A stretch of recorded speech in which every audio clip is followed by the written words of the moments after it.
Alright, so I didn't know this, but this game, apparently, the Murderers Game Over has a sequel and another. So there's 3 games in total, and the other 2 cost $2 each, so I have all 3 of them now. I literally didn't know this before playing the game. I just was I was looking it up, and saw that there was a PS4 version of the game, and then when I saw that, next to it was the same name, but with a subtitle to it, so I clicked on it, and it was made by the same people, and I saw that it was a sequel, and then I looked up on PSN profiles how many games were there, and as far as I know, there's 3 of them. This is the sequel, this is the second one, so obviously I'll play the third one after. They look exactly the same, all 3 of them. So it's just going to be different characters and a different murder mystery that we're solving. But I think we're even playing as the same guy and the dog. I actually already forgot the dog's name, and I literally just got done beating the first game like an hour ago. Fuck, what's the name? It starts with a C. Anyways, Massachusetts Coast, present day. Here's the part where we see the murder happen, or like the events leading up to the murder. All right, so here's our cast of new characters. We have Camilla Crescent, Dr. Inez Kiani, whatever.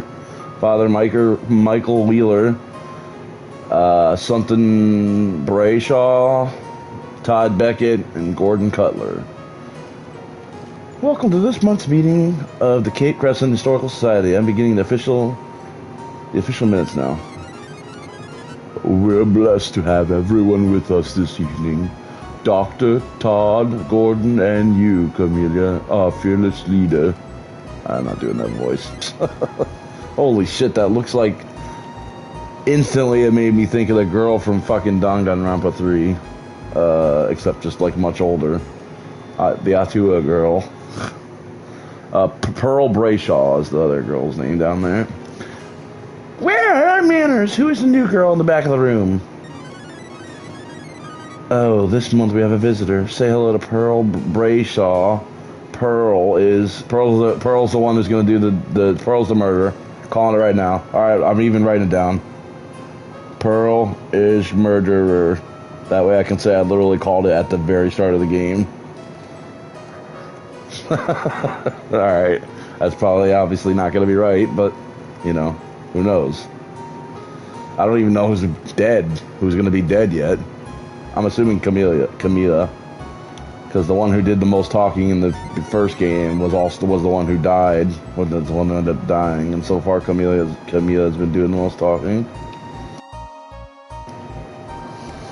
Hi, my name is Pearl, and I'm visiting Cape Crescent from the city for a while. I'm also going to be the murderer in this game. I'm a social media streamer. Oh, God. The game is literally called Streaming Death. The game is called Murder is a Game Over, and the subtitle is Streaming Death.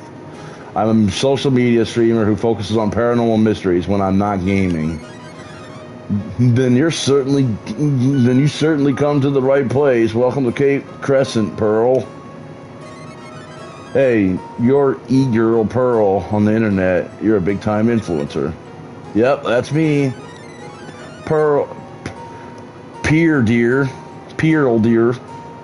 How come it's not Pearl Durl or Pearl dear? English is language. English is weird language.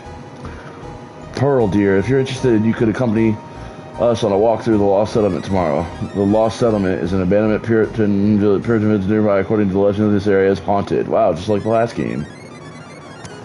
You irresponsible fools shouldn't go in there. That place has been under a terrible curse since current times. Wait, Todd Beckett? Wait, did he say something already, or is this his first time talking? Why do I feel like there's an extra character here now that wasn't there before?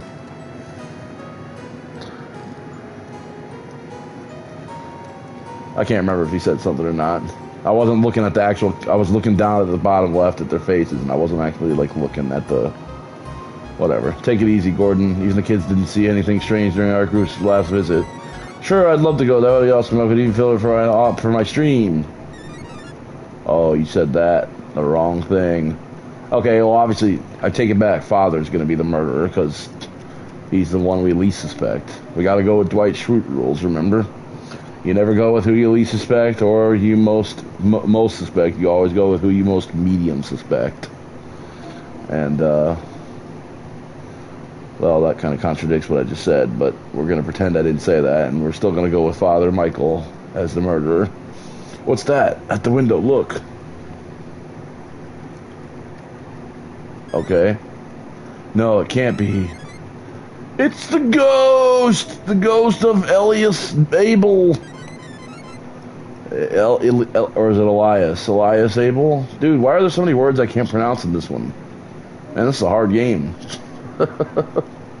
I'm not able to pronounce this name. From the witch trials in olden times. This is all my doing. Forgive me, Lord. What do you mean, Father? It's a diabolical omen. Dude, I wouldn't be scared of that. The thing, what is that thing gonna do to you? It can't even keep itself under control.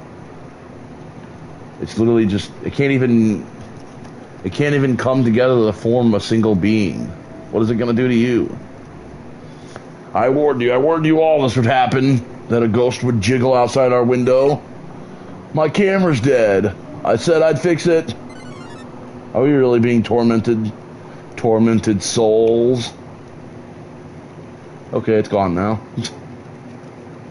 Guy, I wish we had a guy and a dog here to investigate this for us. The ghost, he's gone. I still can't remember the name of the dog. Oh, look at that, a guy and a dog. Sweet. Wait, nobody died.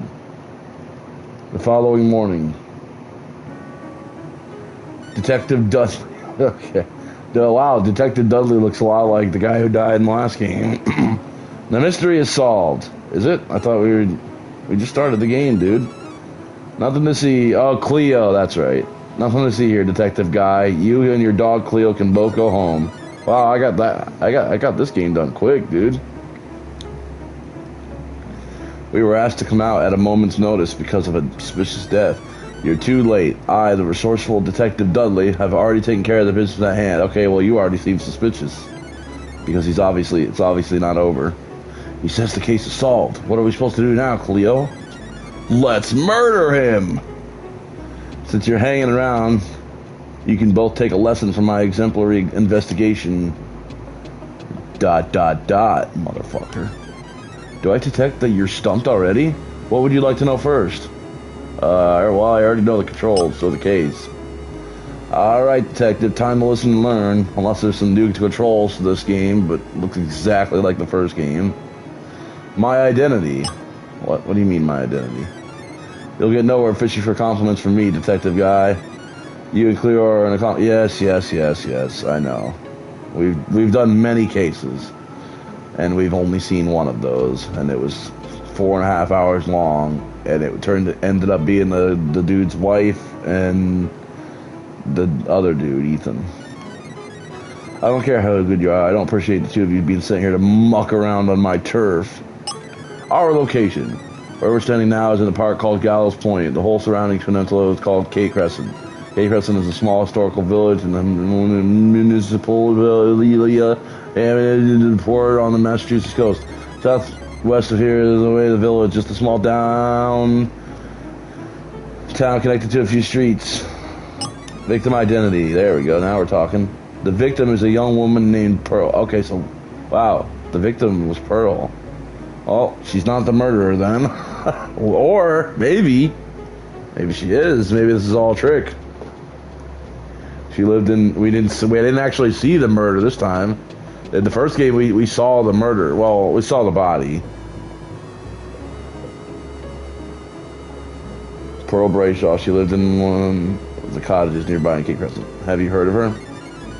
My source is telling me that Pearl was something of a popular video game streamer and social media influencer. Dude, you gotta be like literally the most popular video game streamer to be a person that you could just ask a random person, hey, do you know this person? Like, Hey, do you know I Show Speed? Like that type of pop. Like I'm not gonna ask like somebody, hey, do you know Barber's King? Like, yeah, he's got 200,000 followers, but a random person on the street or the random whoever is not gonna know who that person is. Hey, do you know who Colin BFG 255 is? Oh yeah, that guy on Twitch. He's so cool. Like literally, that's never gonna happen. There's only a handful of streamers that would happen, that would work for, and I'm talking about like literally the top 10 most popular streamers ever, top 5. And even then, it still might not. It would work like it. That's just not. But anyways, that's right. E-Girl Pearl, as she was known on Twitch, Instagram, YouTube, the works. She had millions of subscribers. Wow, millions, huh?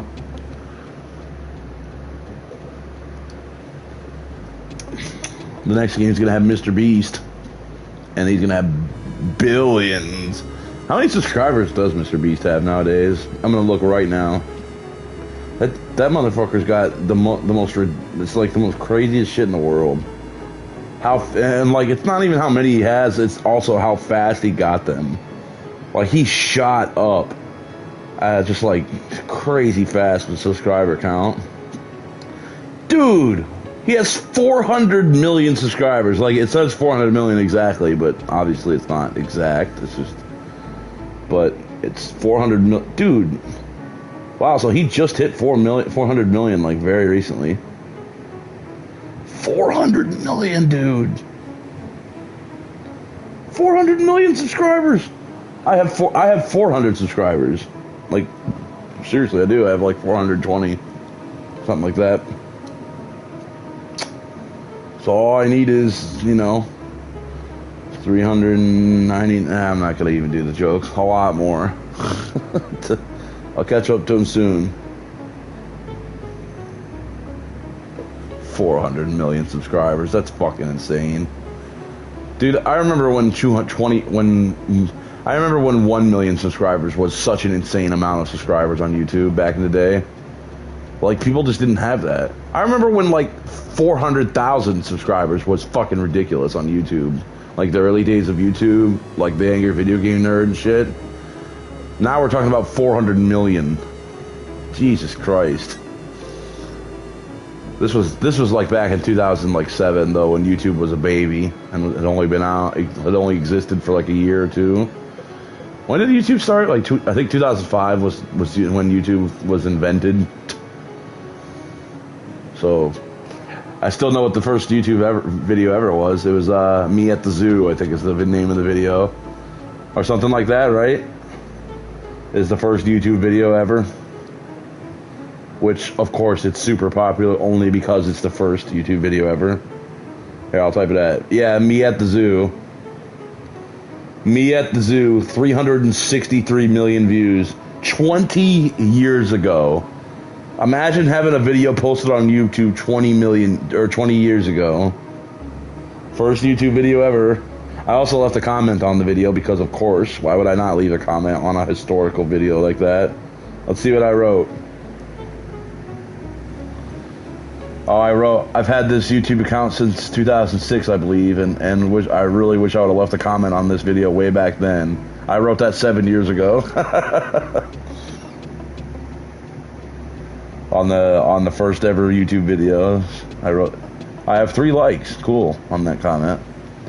Actually, I don't think I've had my account since 2006 though. I think it's like more like 2008. I don't know. I don't remember. Doesn't matter.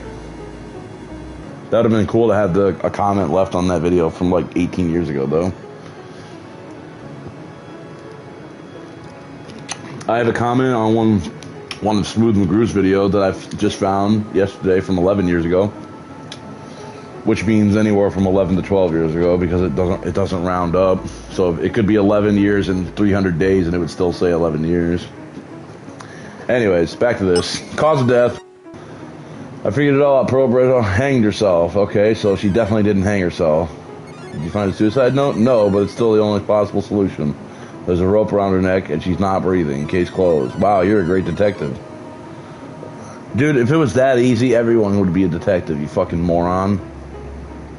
If you take a walk around Gallows Point, you'll find Pearl's body. You can confirm what I found for yourself. Maybe I'm the moron. Maybe it really is that easy. Maybe I just overcomplicate it and then I get the wrong answer. I didn't do that last game. I got it right, actually.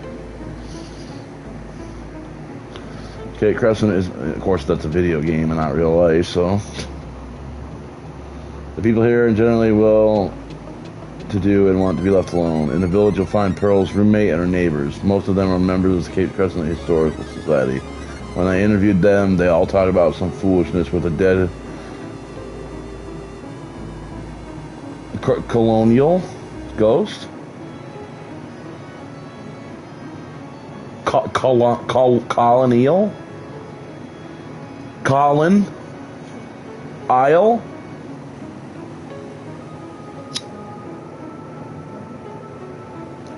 Sorry, I have to do this. I'm so sorry.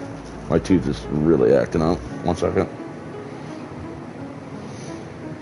So sorry. Oh, God. Can't wait to get it pulled.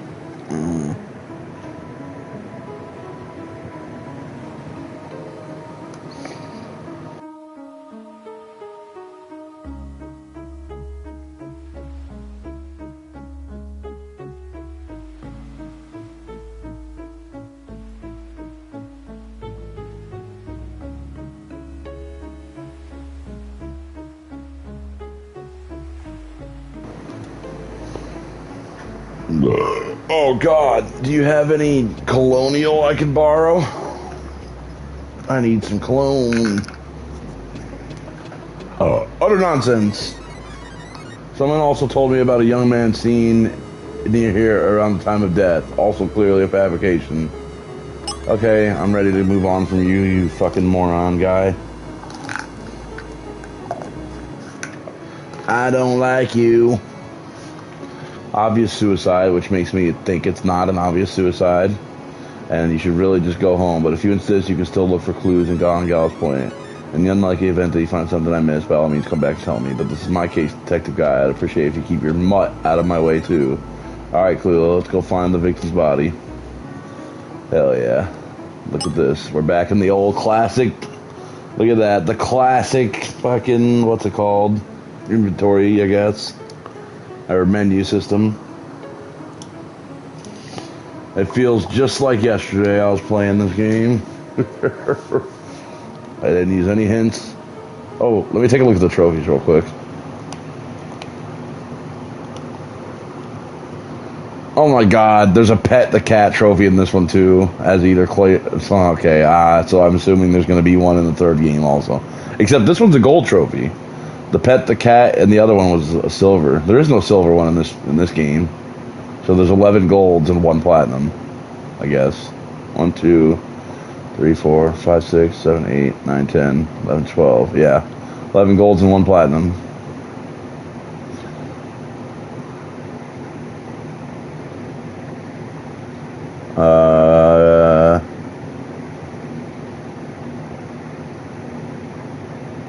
Complete the side quest. Find 40 doggy bags and get the end. Oh, we got 40 instead of 30 this time, or 31. Whoa! What's this trophy? Bad ending. Get more than 50% of answers wrong, explaining the case, and then in an explanation and why can't I think of the word?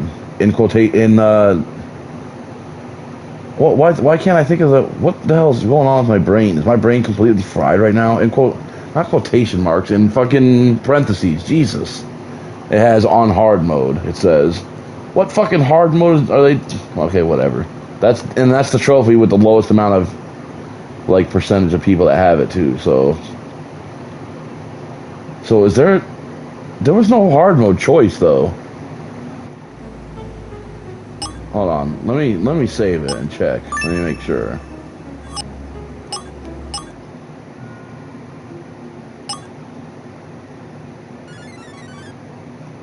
Yeah, there's no hard mode, and now I just fucked myself because I have to listen to all this shit before we get to the fucking. Oh, never mind. Thank God. Wait, how did I do that? Oh, I can just go do it at any time. Cool. Jesus Christ. I was about to say. Well, whatever. We'll figure it out. I'm sure it's... We'll figure it out. There's no options for hard mode.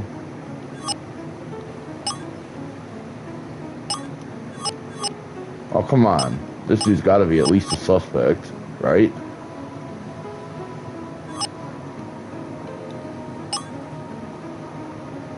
Well, what about the map? Press cross button to close the map. Well, there's our number one. Hey, we have a sun on the top right. We didn't have that sun before. Gallows Point. Alright, so where are we at on that map? We're on the... Hey, where do you think you're going? I don't fucking know. I keep telling you, I've already solved the case. There's no need for you to go to the village. Come on, Cleo. There must be some clue we missed somewhere. Oh, right. I should switch to the dog, though. So that we can find doggy bags and shit.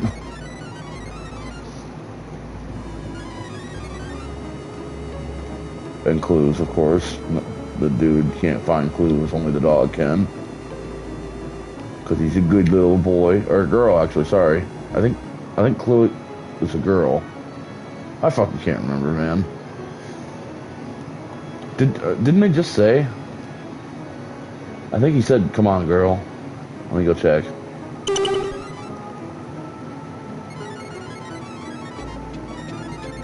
Oh, never mind. It says, "Come on, Cleo." Whatever. Alright, well, we saw the dead body of Pearl Brayshaw.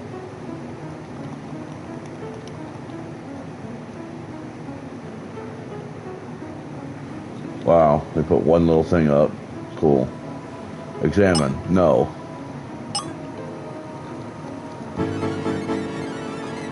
Damn, she thick as hell. It's the body of the victim, Pearl Brayshaw. Jeez, she looks like she's in her early 20s. Yeah.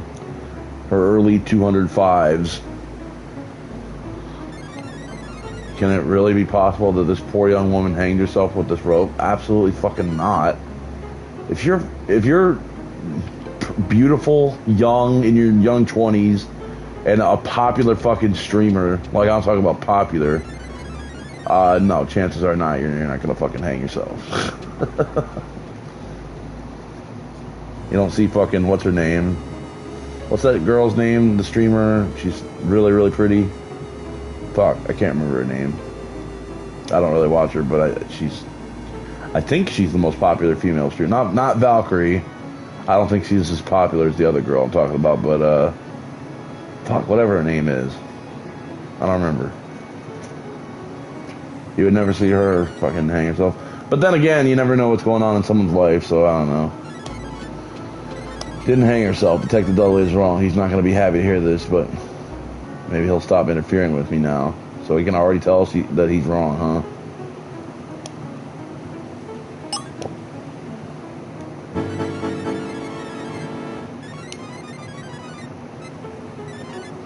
No, you're right, Cleo. This rope is old and falling apart. There's no way it could have been before. Yeah, okay. I thought that was the reason. I was trying to think of the streamer girl. God damn it! Now I gotta look that up because it's bugging the hell out of me. What the hell's her name?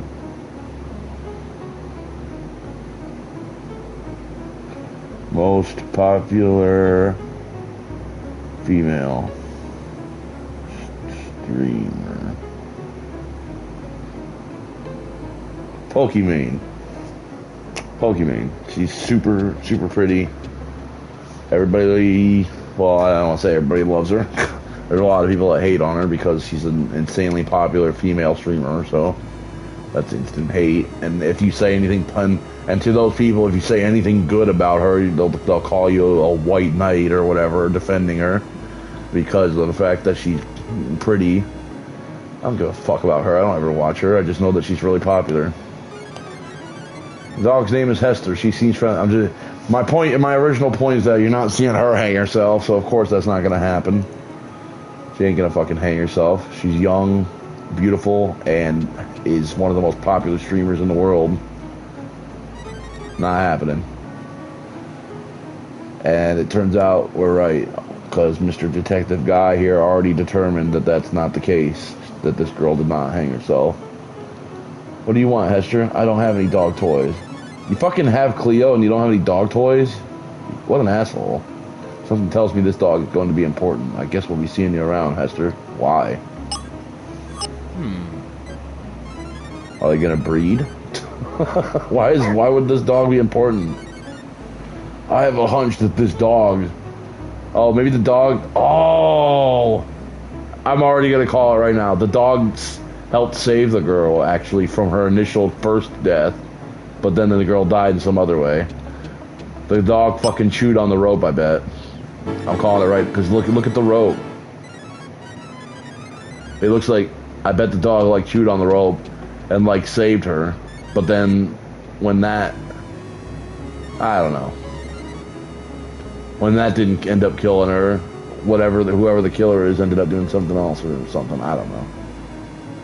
Because if she has neck burns, that she clearly was hung with a rope at some point or something.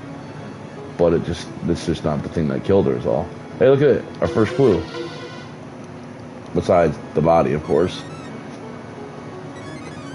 At this spot in 1692, a minister named Elias Abel... I don't know how to say that name. Elias? Whatever. Was hanged when the Puritans for the crime of witchcraft. This man called Elias Abel was hanged during colonial times. I guess that's why this park was called Gallows Point. What a morbid name. More information on Elias Abel and the witch trials, visit the Cape Crescent Public Library. Hey, I got a trophy. Elias Abel's statue. Find the statue of Elias Abel's on Gallows Point. Wow. Really deserved that gold trophy. That was tough. The clue is saved to your case file. Cleo deserves a treat. Well, if this game ends like the last game, we know Cleo's going to get a big treat after the case is solved. Not to mention the doggy bags, which in this game there apparently are at least 40 of instead of 30. I wonder if there's going to be 50 in the third game. I can't wait to play it. Dude, if I finish this whole game tonight, just like I did the other one, that's 2 platinums in one day.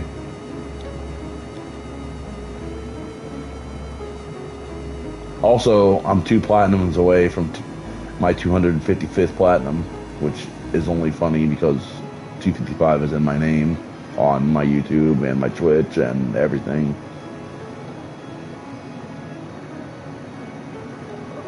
So I guess my 255th platinum is going to be the third Murderer's Game Over game, because I'm definitely going to play that after this one. And they're clearly very easy platinums. All you have to do is basically just beat the game and then make sure you collect all the doggy bags, and you got yourself a platinum trophy. Alright, what's this? Cross? It looks like a religious crucifix somebody dropped by mistake. What's doing here on the Gallows Point? The clue is stated. Okay, cool. Officer Erickson, what's up? What's up, girl? Cleo may be a great clue sniffer, but I don't speak bark. Why don't you do the talking, detective guy? Good morning, detective. I'm so glad you could make it. We need you on this case. I know Detective Dudley can be a handful, but deep down he's committed to justice and doing the right thing. Trust me. You're the murderer. I don't trust you at all. Detective Dudley hasn't found any clues in this area, but maybe Cleo can. Wow, Detective Dudley sucks if he couldn't find any clues. Compared to Cleo, your clue-sniffing dog, I don't think us people are very observant. You should explore with Cleo in front. Yeah, I know how the game works. I played the first one literally hours ago. Go interact with one, you'll discover a clue. Clues won't appear if Guy is our party leader, though, so make sure you take advantage of Cleo's. Yeah, Cleo should pretty much always be the party leader, unless you're specifically talking to humans, and that's about it. Otherwise, you should always have the dog be the party leader. Unless there's some new mechanic in this game, but in the first game, literally everything would disappear. The clues, the doggy bags, like all that shit would disappear off the screen if Guy was the leader. So there's no reason not to have the dog as the leader the whole time. And then only when you need to talk to a human, you should switch back. I'm sure. Hey, what are you doing? Get over here, bird. You're the murderer. Okay, well, I think we did everything, right?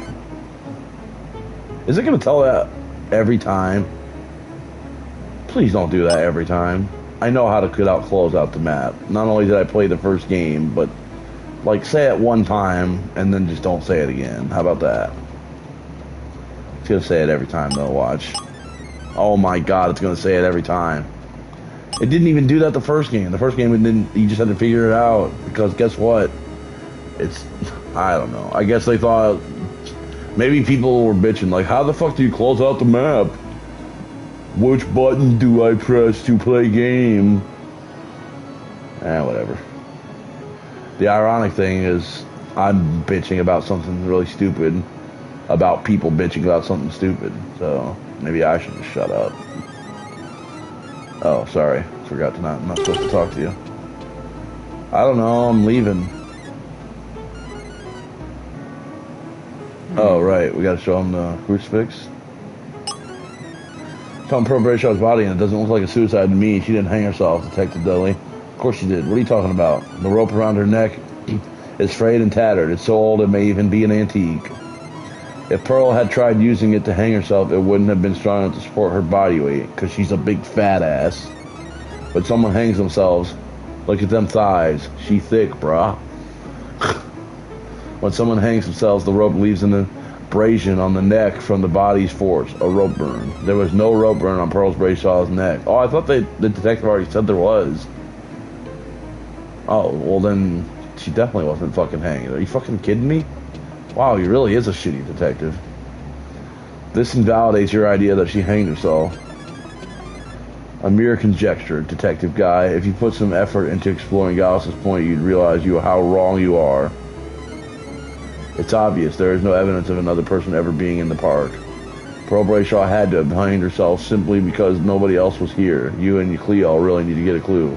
Also, hang herself? We're not like in a building. Hang herself with what? What is she hanging herself? There wasn't no tree or anything near her, right? There was like a rock. The other person who came to the Gallus Point left a clue behind, and let me show you how. There's the fucking antique rope. No, I'm just kidding. It's crucifix. Someone else finds the crucifix. Hey, you're right. What's this? It's crucifix. Wow, he actually admitted that he was wrong and I was right about something. I like him now.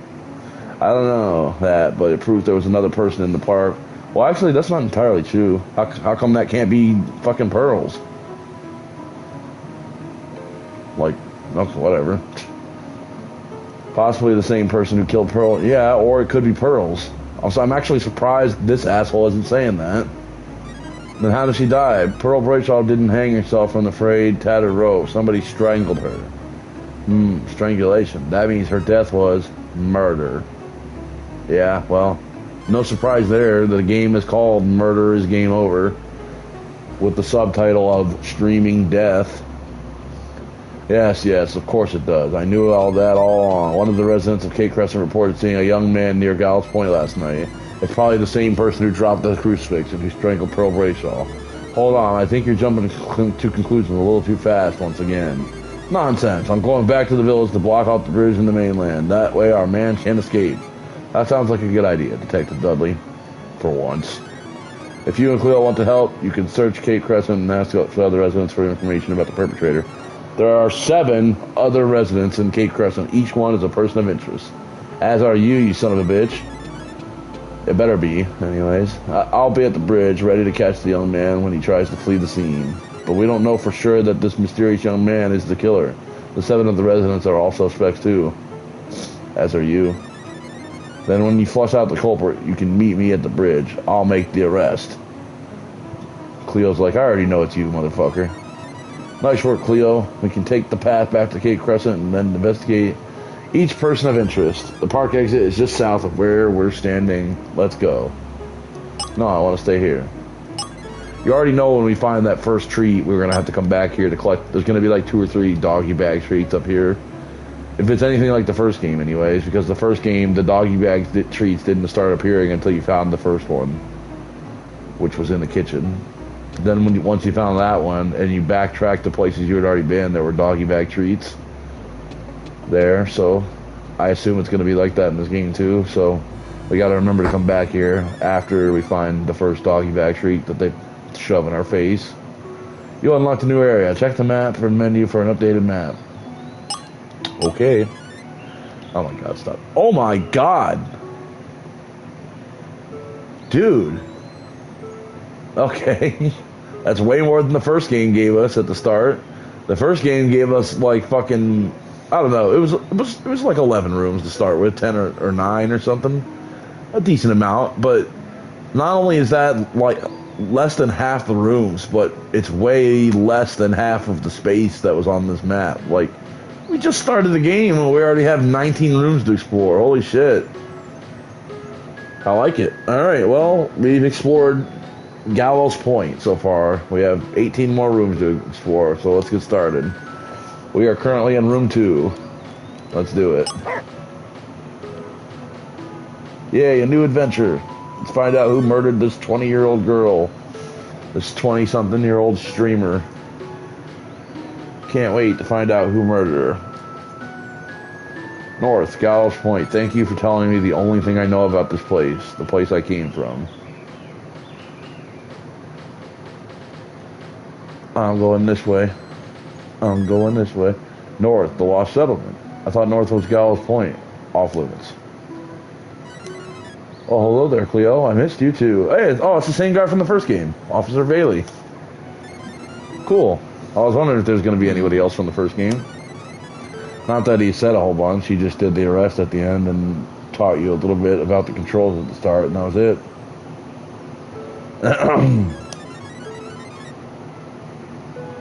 That'd be a crazy twist if he ended up being the murderer this time. I was secretly a murderer the whole time from the first game, but just didn't show it at all. If you're looking for Detective W, find him in the bridge. Use the map. Yeah, okay, shut up. No clue over here.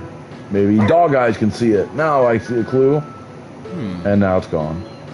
And now it's there. The clue is water.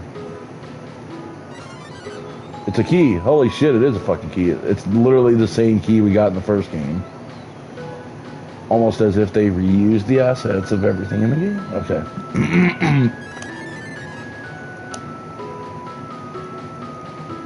Okay. Thanks for the key. You know anything about this key, bro? Nope. Okay, bye-bye then.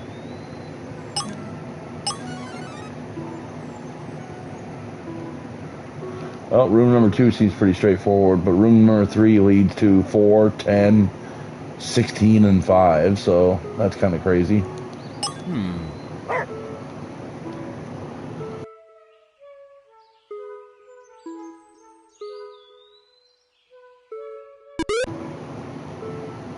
Murder. Let's go get her. Or him. Damn it. I wanted to kill. Hey, it's Hester again. It's Hester. That's literally what I said. What's she doing here? Hester's the murderer, dude. Alright, Hester's definitely going to be a big part of this case. They're shoving Hester in our face. The only 2 rooms we've been in, and they've made it a point to show Hester walking around. And the first room, he said, I don't have a feeling Hester's going to be a big deal. And now, here again, he's like, it's Hester, what's she doing here? And making that face, like, something's going to be, like Hester's going to be a big deal as to figuring out who the culprit is, I bet, in this game. Somehow, I don't know how, but I can see the Cape Crescent Village Center just up the road. We're almost there, Cleo. So this is the village of Cape Crescent. Despite appearance, somebody in this quaint seaside village is a cold-blooded killer. Oh shit. Alright, so we have number 10 right there, which I guess is this building right in front of me. Number 4 is down. Then we have on the far left, goes up to number 16, looks like an even bigger building, which leads to number 17. And then, of course, we have 5. I kind of want to do it like I did in the first game. Just stick to the number of the order, like in numbers. But if we do that, I'll have to, like, I might as well check out number 10, right? Like, it's literally right here. And it's a small-ass room. I might as well just check it out. Literally right here. Look at this shit. Look at that. And we get our first doggy bag. So now, literally... No, Cleo, we don't have time to eat now. We've got a mystery to solve. Alright, we'll take the doggy bag with us. After we solve the case, I promise you'll get an amazing treat. I bet there are at least 40 doggy bags like this hidden all over the area. Let's see how many we can find. Wow, another one have suddenly appeared over there. What a coincidence. Total, 2 out of 40 doggy bags. Stranger. Jill Harding. What is this, a bathroom? Give me a Coke. Give me a Diet Coke. This shop sucks. There's one shelf full of whatever the hell that is, and then drinks. Oh. Okay. Who is that? The killer, probably. Maybe he's looking for his dog, Hester. Sorry, man, I'm not supposed to give pet food to pets. But you should look at the back while my boss isn't here. What? Sure, I can talk now that the morning rush is over. Suspect added to case file. Jill Harding. Oh, we got our first suspect. Coffee shop barista. Jill Harding, and I was Pearl's roommate. Wow. She lived with me for just over a month, along with her dog. Her dog? Okay, so Hester's her dog then? Unless it's just a coincidence that another dog is wandering around near where she died. I'm renting one of the cottages up the wooded lane to the northwest. Pearl came to escape K Crescent to get out of the limelight a bit. As a social media star, Pearl got all kinds of attention from the public of the internet, even death threats. She was my best friend, and I murdered her. About a month ago, she contacted me and asked me to murder her, so I murdered her. She said she wanted me to murder her. She wanted to leave the big city for a while so she could be murdered. I said she could lay low while I murder her until the drama she was dealing with subsided. You know, she was famous on the internet after I murdered her. She took her career as a social media influencer very seriously, a little more seriously than I'd have liked. I'd have liked to have murdered her. Our agreement was that she'd helped out with the rent, but she spent all her money on production equipment and charitable causes. It really made me want to murder her. She used her popularity to raise money and help her fans in need. Last month, she did a charity campaign for a kid with cancer. Kid might as well have been murdered because he had cancer, but Pearl definitely got murdered, though. Pearl always meant well. Also, I'm just kidding. Cancer sucks. I'm probably gonna fucking get cancer and die. I smoke cigarettes like fucking crazy, so.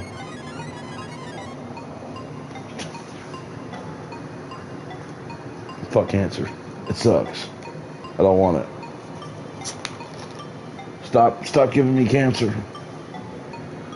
As I drink my dew and smoke my cigs.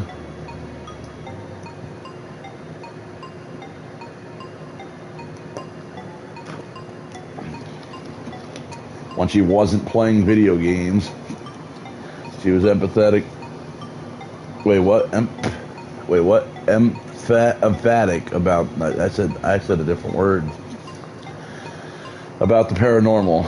Oh, so the paranormal and video games is all that young, hot 20-year-old is what she wanted to do. Sounds about right. When I told her about the lost settlement and the legend of Elias Abel's ghost, she agreed to move in. Last night, Pearl came home from that meeting at the library and was really shaken up and also murdered. Talking about ghosts was normal for Pearl, but whatever happened this time was unusual. Oh, the cottage is currently locked until I get off work. I'll let you in to look for clues later. Why not now? Bitch. Your alibi.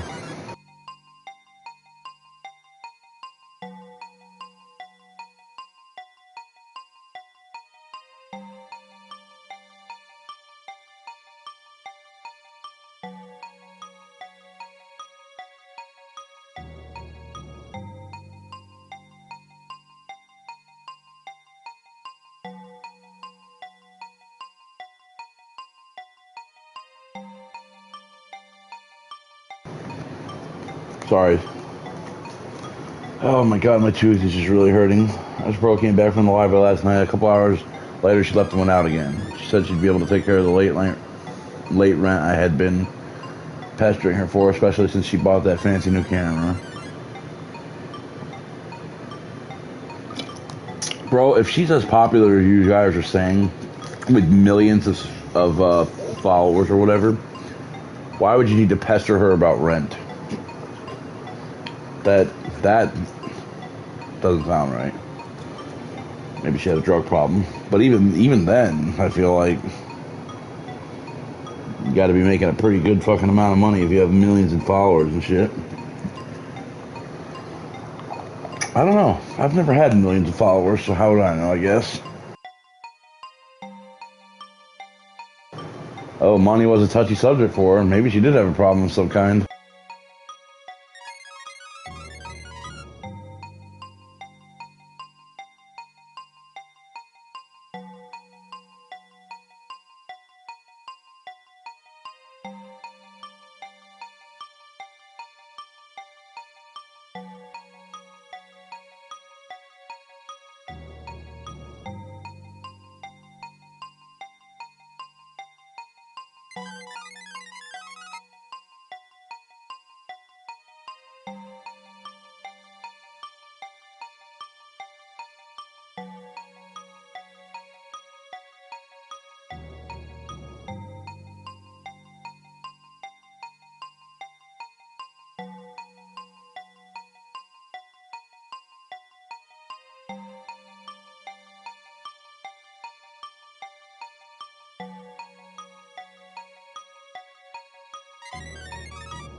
I'm sorry. Alright, let's read that again. Said she'd be able to take care of the lady. Yeah.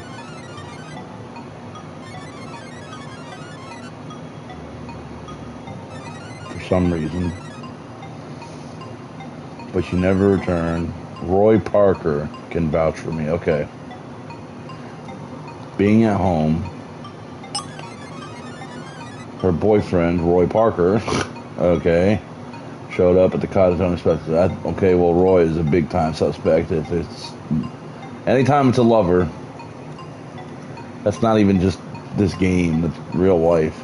There's a huge chance it's like the wife, the husband, the boyfriend, the girlfriend. It's just facts. Hell, even in the last game, the wife was 50% of the murderer. The 50% of the tag team murdering duo was the wife. So, wouldn't be surprised if it was the boyfriend at all. I don't even need to know anything about him. Literally is already pretty high on my suspect list. Just knowing that he exists.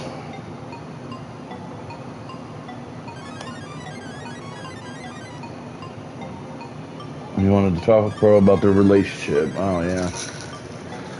Of course, that also makes it seem like if they're introducing him that early, like, he's probably not. But you never know. Because they know, especially after the first game, they know what we're thinking. That he's going to have a high chance of being the one, a part of it. But that'd be too easy, man. Sorry, I'm putting more shit on my tooth yet again because it's fucking killing me. I told her that I didn't know where Pearl was, other than she went out to meet someone. That set him off. Yeah, no shit. Oh, I told this guy's girlfriend that she went out to meet someone, probably a guy or something. I don't know why he got all pissed off at that. Of course, Roy took that to mean Pearl had gone out to meet another man. He stormed out in the night to go look for her. I didn't think Roy was capable of crime and passion like this, but he was totally irate last night. Irate gamer? Dude, Irate Gamer versus AVGN. I've been keeping my head down here. Have the police found Roy yet? I don't fucking know, man. Suspects found 1 out of 8. The dude said 7. Well, it was Dudley talking, so I guess he just doesn't know how to count. But just like last game, it's a. Although last game they threw in a 9th one. The suspect of the supernatural. No joke. I'm not kidding. The suspect. Yeah. Oh my God, they did it again in this game. That's where the 8th one's come in. Okay, so supernatural ghost of a witch trial victim, Elias the Abel's ghost. We did see the ghost at the beginning, but obviously that's going to be a fucking fake thing. Or who knows? What if they really do go supernatural in this game? Jill Harding is our only real suspect so far, and I doubt it. But I actually suspect her more than Roy, because I feel like Roy is the obvious one, like the boyfriend, like I said. So I don't know. What do you want, Detective Gordon Cutler? He was in the intro cutscene. I don't remember if the other girl was or not. Suspect added. Yeah. Local fisherman. Your identity. Excuse me. I've already taken to. I've already talked to Detective Dummy once, and he didn't take me seriously. Gordon Cutler, I like you. I run Cutler Fisheries. The business has been in my family for 6 generations. What's left of the once great family business anyway? Wait. Did I read that wrong? What's left of the once great family business anyway? As you can see, my warehouse is falling apart. It's shameful. How am I supposed to catch fish these days? Over the last few years, all the fish in this bay have become sickly. You know, I just realized nobody in these games curse. I never really thought about that. Like, nobody said like fuck or shit or bitch or even damn or hell. I don't think I've seen any of that. Not even hell, the worst of all words. Not even heck, dude, which is apparently a combination of hell and fuck.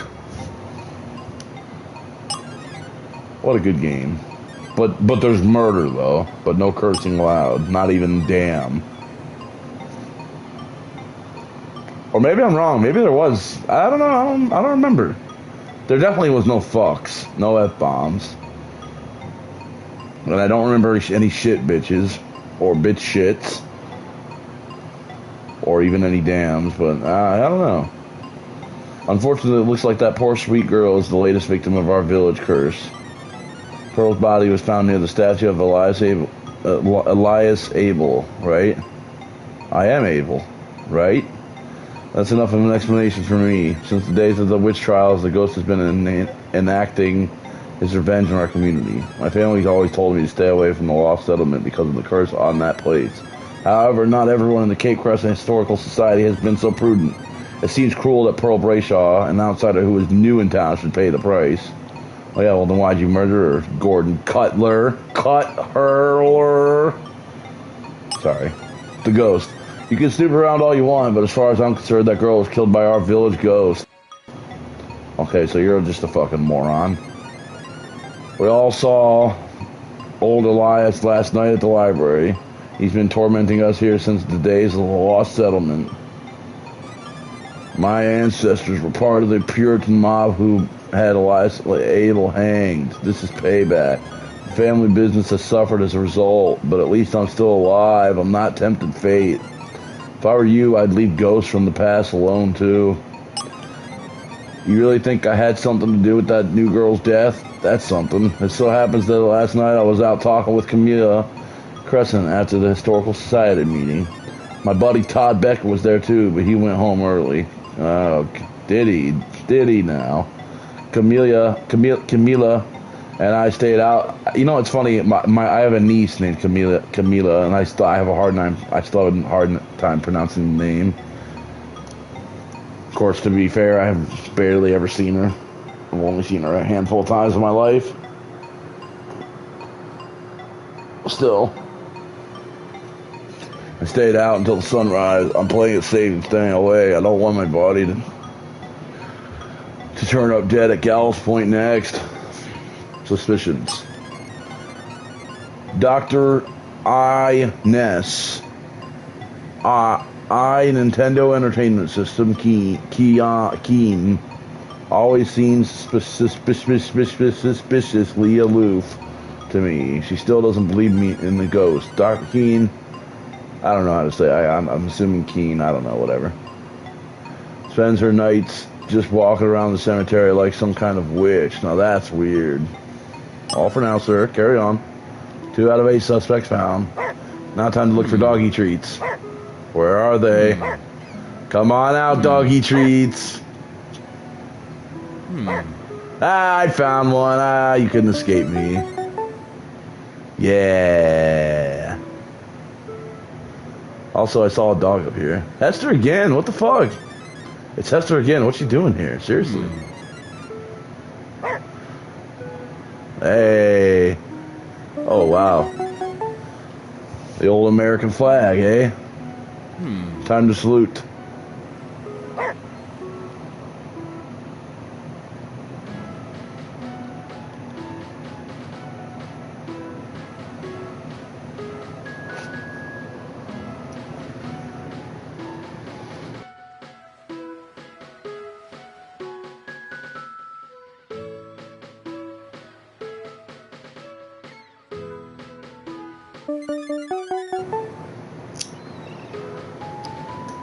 Oh, yeah. Oh, what? I didn't do that.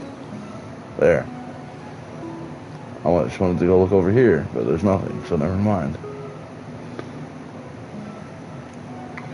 Okay, so besides going into number 10, I do kind of want to stick in order. So that way I won't get confused on which rooms I've visited or not. I don't think I'll get confused anyways, but let's stick to the order, the number order. So we went inside 10, but let's not do that again. Like, from now on, let's just stick to the order. Besides, it mostly kind of sticks in order anyways. Like, you know, once we go to 4, we'll go back up to 3, then to 5, 6, 7, then back down to 6 to 8, 9. Then we'll go back down. Then and we already did 10, so we'll do 11, 12, 13, 14, 15 all in a row right there. Then we just go back to 3 to do 16, 17, and then 18, 19. I'll just do them in the number order instead of just to make it less confusing. Although I might be making it more confusing, honestly, by doing that, but whatever. Fuck it. I'm just going to do it that way, just because I feel like it. So with that in mind, if we've explored everything here in number 3, I think it's time to move on to number 4, which is where Dudley was down there. So let's go down there. He's going to just tell us to fuck off or whatever, pretty much. But until I get my doggy back, I ain't fucking off anywhere, bitch. Already sound 6 out of 40. What you gonna do about it, huh? Huh? Doodly. Durdly. I like how the green arrow that points up off the screen has a shadow, as if it like actually exists in their world. What's that about, dude? Oh, sweet. I actually didn't expect there to be anything behind him, except the blockade. But there was a blockade and a doggy bag. Who would have thought? Okay. This bridge is the only way back to the mainland and blocking the way so that a man can't escape. So far, you've only found 2 residents out of 7. I need you to keep exploring Cape Crescent and meet the others. Once you've found and interviewed the 7 persons of interest there, we'll figure out what to do about finding the missing 8th person. This missing 8th person. How do you know there's a missing 8th person? When did this come up out of nowhere? Are we talking about Roy, or who are you talking about? Or Todd? Whatever. I'll stay out here until then. Don't worry, sooner or later the stranger will turn up. Yeah, okay, bye, Dudley. Bye, Dudley from Harry Potter. He grew up to be something useful after all. A fucking public library. Wait, this is number... See, this is the thing though. This is number 16. Do I really want to check number 16 already? No. Ah, fuck it. Let's just go in here. Who cares? Should I? Or should I do it in order? Oops.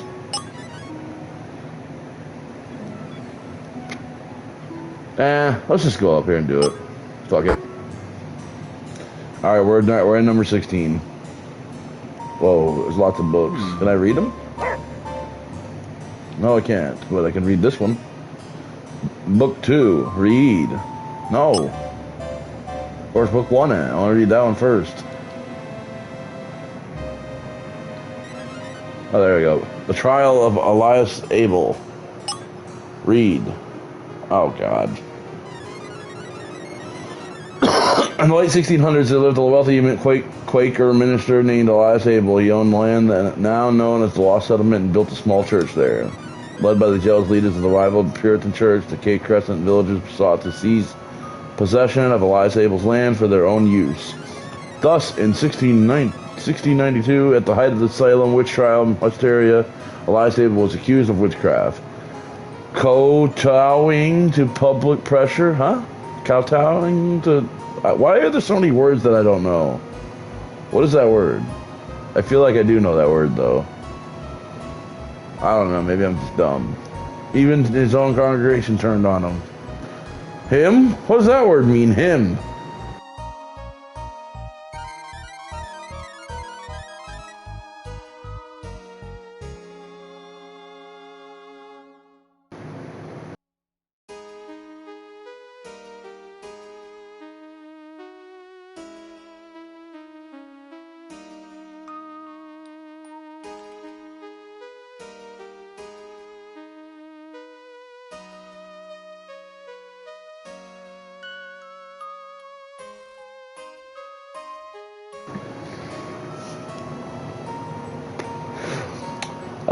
Elias Labels proved that a minister's powerful, booming voice and eloquent sermons could only be the work of the devil.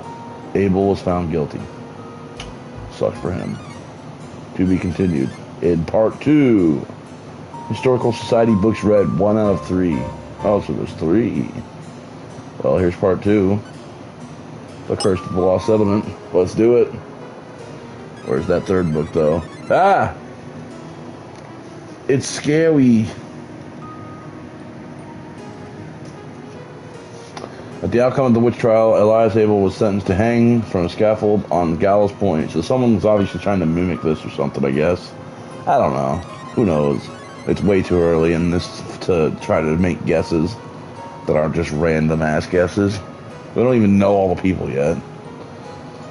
Before he was executed, like in the last game, Ethan was one of the last people we met, and he ended up being the murderer, so... well, one half of the murderer group. The wife ended up helping. She didn't actually commit the murder. But she led the husband to the spot where... and she pushed him to the ground, and then Ethan pushed the statue on top of him after she did that. They did it together. But yeah, anyways. So yeah, you never know. Ethan was basically the last person we met, and he ended up being the murderer.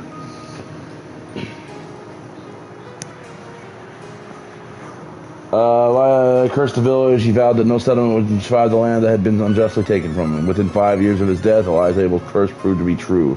Puritan's new settlement was abandoned due to famine, disease, and fear. The new settlement of the Puritans on Elias Abel's land became known as the Lost Settlement and was soon shunned by the nearby villages. Damn, bruh. To be continued. Historical Society books read 2 out of 3. No. Look at this fucking doggy bag. I've earned it. 8 out of 40, bitch. There's another room, but I'm assuming this is book number 3. Yeah, Cape Crescent today. Let's do it.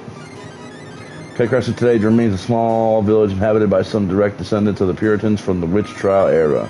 The Lost Settlement is still an uninhabited ghost town returning to forest. Nothing but cellar holes in the old Quaker meeting house still standing. Okay, thanks for that picture. The area is filled with folk legends about Elias Abel's ghost appearance, with the centuries-old curse still cited as blame for recent spells of disease in the vicinity. Cape Crescent locals stay out of the Lost Settlement for fear of supernatural danger. You know, with so much talk of supernatural, it just makes me want to really, really use this emote. You know, the supernatural Dean Winchester emote that I have. When else am I going to use it? I literally have no other time to use it. I only made it an emote because I just love him so much in that show, and I love the actor so much. Speaking of the actor, he has a new show coming out. I'm literally so excited to watch it just because of him being in it, and that's it. And he's like the main character of the show too, on Amazon Prime. It's almost as if I'm promoting it, which I kind of am. I don't even know the name of it, but it's gonna be good. At the very least, it's gonna be decent. and I know that for a fact because he's the main character and he's in it, and he's an incredible actor. Like, you wouldn't think someone in a show called Supernatural like would be anything great. He's the reason that show went for so many seasons. Like the writing was good in the first few seasons, but the writing was not the strongest point of that show, especially after season 5. It was the acting. It was the actors and their charm and their presence. Like, not just him, but also the guy who played Sam Winchester and the guy who played Castiel and Bobby Singer and the guy who played Lucifer and Crowley. All of them, they carried the fucking show with their acting and their charisma and shit. Like, if it wasn't for them, the show never would have went anywhere near 15 seasons. But Dean especially, being, you know, one of the two main characters, one of the two main brothers. Anyways, he was also really good in The Boys. People love him in The Boys. He played Soldier Boy in The Boys. Which was also made by, I think, the same person that did Supernatural, Eric Kripke, which also has some of the other Supernatural characters in the show, Bobby Singer, and anyways, I'm getting off track, sorry. Anytime I see the word Supernatural, I think of the show. I absolutely love that show to death, like, mostly for the first 5 seasons, but there are a lot of good episodes after season 5. It's just inconsistent after season 5. And, like, especially after, like, season 8 or 9 or whatever, like, then it really drops off. Like, the last, like, 5 seasons, it's really hit or miss. There are some good episodes, and then there are some fucking shitty-ass episodes in those later seasons. Like, I'm talking about some stinkers.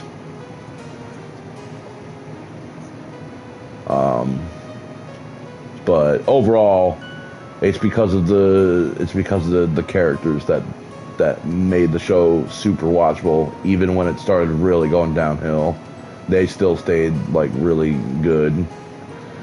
But the early season had the charm of the characters, and it was well written. So the early seasons I highly recommend watching. Like, you could just cut out the first 5 seasons of the show Supernatural, and it's its own show pretty much. Like, the first 5 seasons wrap up everything perfectly. Like, it's perfect. And then they made season 6, and it became not perfect anymore. Season 6 is good, but it's not good like season 1 through 5 is good. It's just not. None of the seasons past season 5 are as good as the first 5. But anyways, enough about that. That's a different topic. It's a different story. We're learning about a mystery right now, about who murdered whatever her name is, Pearl, from SpongeBob SquarePants. Mr. Krabs did it for the money. The Cape Crescent Historical Society meets once a month here at our library. Oh, that was all I had left to read. The end. Historical Society books read, 3 out of 3. Hey, I just got a trophy. Library books. Read all 3 Historical Society books in the library. Nice. Oh, now I'm super glad I came here first. The earlier I get the trophies, the better. Well, I think we've checked out everything in the room and collected everything in the room except for one thing, and that would be the one human being / suspect we need to talk to, who is looking mighty suspicious standing over there. Camilla Crescent. Her name is literally Crescent, so she's really high on my suspect list already. Her last name is Crescent. The rule is no animals allowed in the library. I don't want any of our old books damaged. Fuck, I always forget. I guess you're new in town too, detective. Yeah, oh, what, you gonna try to murder me too, like you murdered the other new person in town? You fucking murderer. Amesport librarian. Suspect. Your identity. I'm Camilla Crescent, and I work as the librarian in our little village. Born and raised here in Cape Crescent. Yeah, I think I'm gonna call. Okay, I made my first guess before I even knew who was dead, and my guess on who the murderer was happened to be the person that got murdered.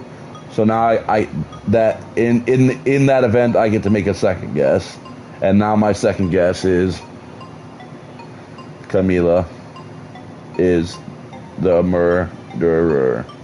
Calling it now. Super early in the game. And then I'll put an emote of, I don't know, what Doom Guy's face.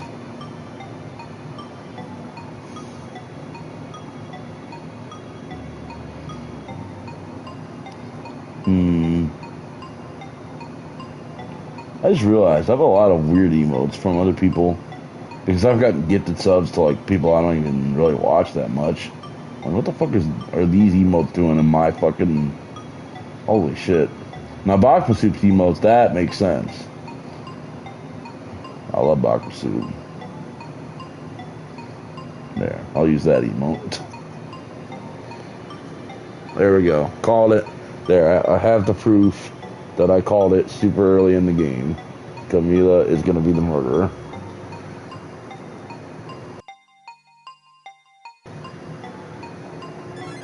My job is to preserve history and keep our small, quiet village small and quiet. See, exactly. She wants to keep it small and quiet. And what better way to do that than to murder a very popular streamer? But see, that just makes me think it's not her now because it's too obvious. It's fucking too obvious. And anytime something's too obvious, it makes me think it's not going to be you. But maybe that's what they want you to think. So maybe, yeah, I don't know. We'll see. I think she's, yeah, I'm sticking with my guns. It's her. I also run the Cape Crescent Historical Society events in the back of the room of the library. Because you got to remember that she was, like, you had to have paid attention to figure that out. If you're not paying attention, you wouldn't have put that connection together. She wants this place to be small and quiet. If a big-time streamer comes to this place and starts big-time streaming, the place is no longer going to be as small and quiet. So she fucking murdered.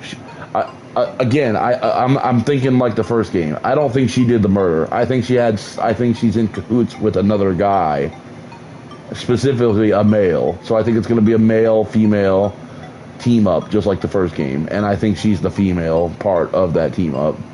Now, the male, who's it going to be? Probably Todd, but they're going to make us think Roy. Who knows? We'll see. Maybe Dudley. Maybe Guy himself. I don't know. I'm calling that too, though. That it's not just her. She's one half of the duo that murdered her. Anyways, let's find out. There are 3 books about a colony. Yeah, I already read them. She made videos where she explored haunted places. I gave her some appropriate material to read. She wanted to make a video exploring the Lost Settlement. It's the area to the east of the city center that's been sealed off.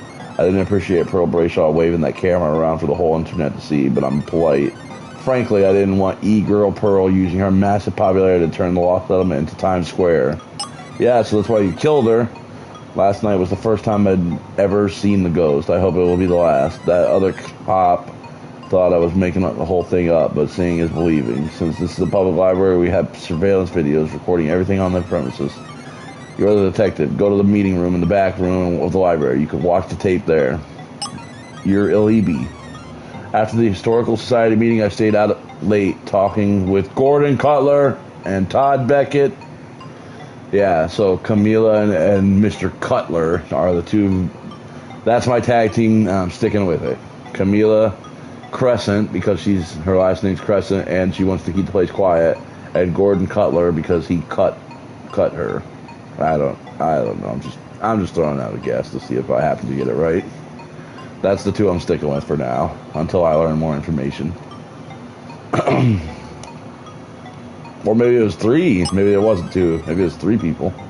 Maybe it was everybody. Assuming Pearl Brayshaw wasn't killed by a ghost from the 1600s, I was the one who reported the young man going towards Gallows Point and then running back.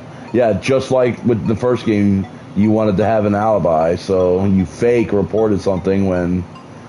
I think, yeah, I'm just throwing out bullshit guesses, but I really do think it's her already. Like, I think she's one half of it. I really do.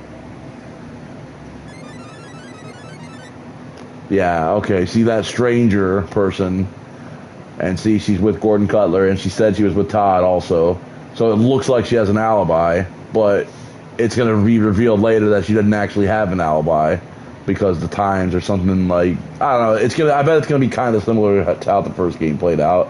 or it's gonna be two people that did it. We're in cahoots with each other, and I'm guessing she's gonna be one of them. And I lost sight of in the shadows and further down the road.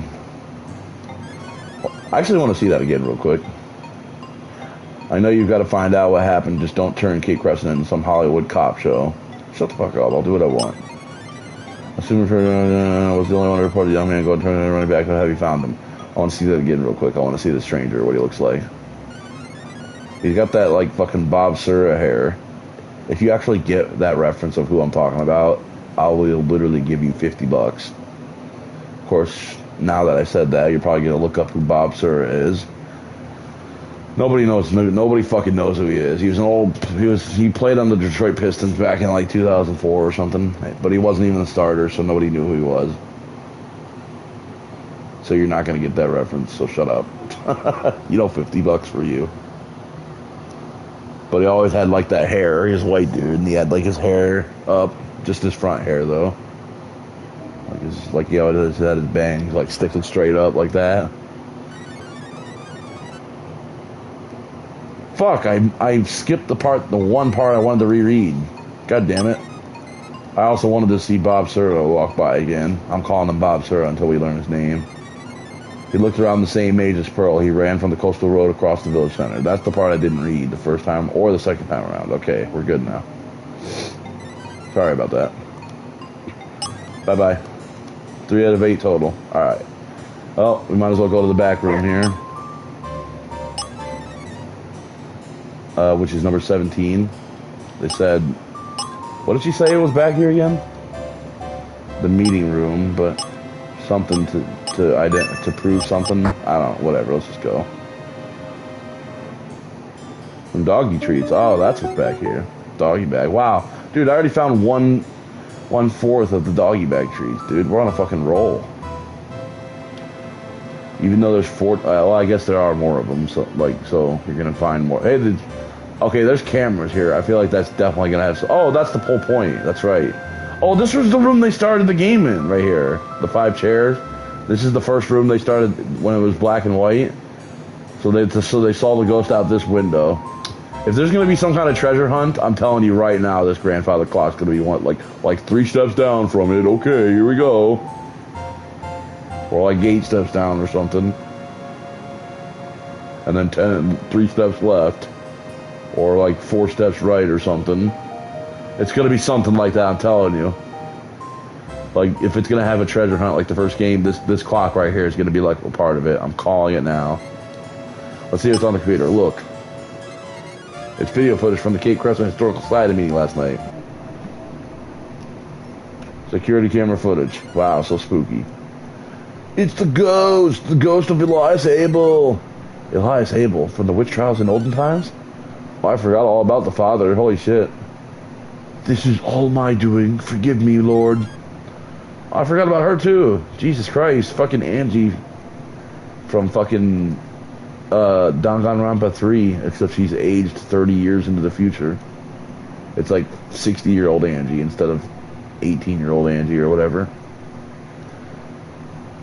50-year-old, whatever. What do you mean, Father?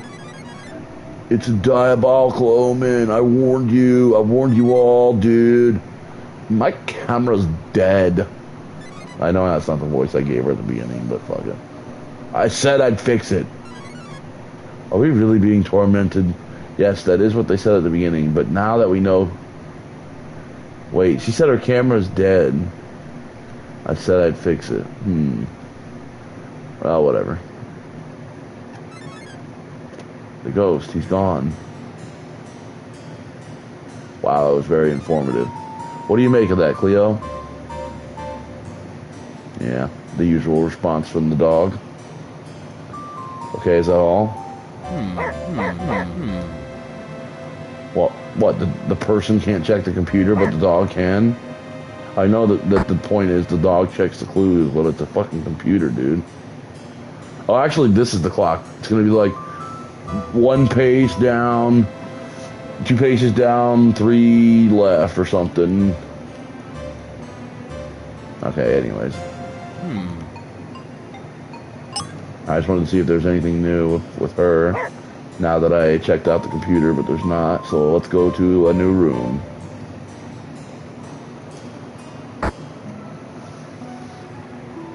It seems foggier out here than I remember it being a minute ago. It's also kind of funny that we already ran into the stranger ourselves, but he ran away right away. I really don't think the stranger's gonna have anything to do with being the bad guy, though.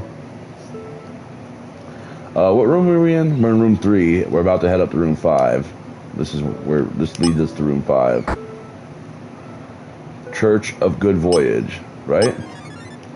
Let's check. Number 5, yep, Church of Good Voyage. So we're at the bottom right of 5. So we can check it around, but let's not go to 11. Let's go up to 6 first. So we'll skip 11 for now and go up to 6. But obviously we're going to look everywhere here first. And once again, it's Hester. Dude, Hester's literally in every room we're in. There's definitely something up with the, like, the dog is definitely going to have some big importance on something in the game. What do we know? Maybe, I don't know. I don't know, but that dog is like Hester and Cleo are gonna like dog tag team the fuck out of this and solve the case themselves. It's gonna be great. Where's my goodie bag? Doggy goodies. Hester, are you fucking stealing my goodies, bitch? Stealing all my fucking goodies. Gotta look behind the trees. Ah, there we go. 11 out of 40.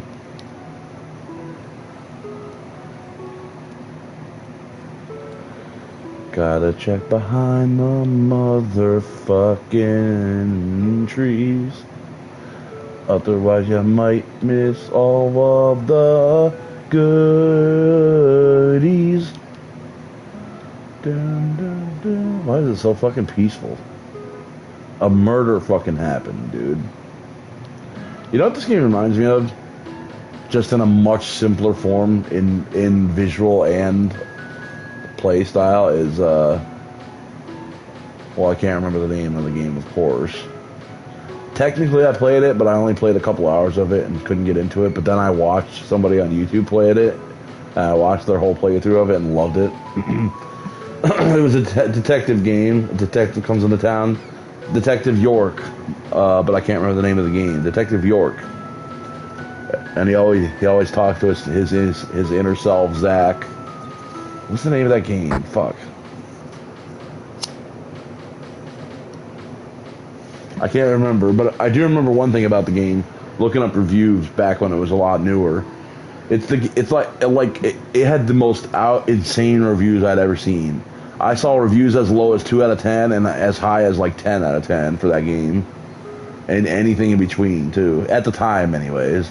It was crazy. Like, that's got to be like a world record for the most like fucking outrageous reviews for a single game. Like, I'm not kidding. Like, I literally saw reviews so insanely low for it and so insanely high for it and anything in between, too. So I didn't know what to think of the game. But when I played it, I didn't get super into it, but I only played like an hour or 2 of it. But then when I watched somebody play it, I really liked it. And I would love to play it myself the whole way through this time. But it's not on PS4 or PS5. It was only on PS3. And I got it for free because, believe it or not, even all the way back in the PS3 days, I had a PlayStation Plus account. And there was a PlayStation Plus game at one point. There actually are PS3 games on the PS5 now that you can stream, but I wouldn't be able to stream it on Twitch, though. Wow, there's a lot to check out here. What room am I even in, by the way? I'm assuming room 6, right? I should probably be paying attention, so let me go check and make sure, because I was talking. I was trying to think of the name of the game. So I feel like it starts with a D. Alright, let me just look up Detective York and then that'll tell me the name of the game. Detective York. Deadly Premonition. I told you it started with a D. Yeah, Deadly Premonition. A man visits a town and has to figure out who murdered Anna Graham. which is a play on words. Her name is Anagram, as in anagram. It's a very interesting game, but the reason why I got low scores from a lot of people is because I feel a couple of reasons. For one, it's kind of an awkward game, especially the fighting mechanics. And speaking of the fighting, it kind of feels like they just shoehorned that in at the last second, just to have something to do other than solving the mysteries of the fucking, who murdered. They threw in like this generic ass like fighting, third person Resident Evil 4 generic fighting stuff, and I feel like that's what people really hated about it. And it really did feel like they just shoehorned it in like at the last second, like they had 95% of the game done, and then they were like, no, wait, this game's got to have fighting, otherwise people won't play it. So they just threw in some fighting, random zombies that just randomly show up, but then the town goes back to normal when they're all done fighting. It's so weird. But I feel like that's kind of part of the charm of the game. But it's definitely the worst part of the game, though, the fighting parts. Like, doing a mystery and trying to figure out who murdered this girl and the other people. Other people get murdered during the game. That's definitely the highlight of the game. As with any murder mystery game, I suppose, it's always the highlight. But yeah, even though I've seen the game be played out all the way out, I watched somebody do a full entire playthrough of it on YouTube, I still would like to play it myself one day. Beyond the first hour or two, because that's all I did when I played it. Here lies Giles Cutler. Oh shit, we got Cutler. We know. What was his name? Gordon Cutler. Many years ago, he started a prosperous fishing business in this village. Wait, that doesn't count as a clue. It just counts as something we read. Here lies Arthur Wheeler. We also know Thomas Wheeler, or whatever the fuck his name is. His shining sacred treasure was never found. Maybe all the people we're talking to are ghosts. Crescents? What the fuck? She drowned beneath the big stone, submerged southeast of new settlement. Dude, drowned? Big stone? Crescents? That's weird. Also, why did he read it twice? Whatever. So those are all descendants of people we've met in this town already. That's the only thing we can say for sure. Oh, and of course Hester's here. Whoa, these graves were dug much more recently than the others in the cemetery. Interesting. Why did you just bring that up out of nowhere, though? It's not like I prompted or clicked on anything. He just said it on his own self. That's 13 out of 20, baby, or 40. Dude, I'm actually starting to wonder, really, really starting to wonder, why is Hester here? Why is Hester just in every room? Maybe there is something supernatural going on, because Hester seems really strange. I did not click on that, so I guess all it takes is running into it. I thought you had to actually click on it.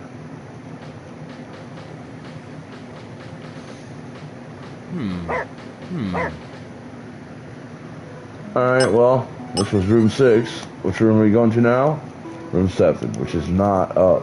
It's to the left. So let's go left. Also, let's save it.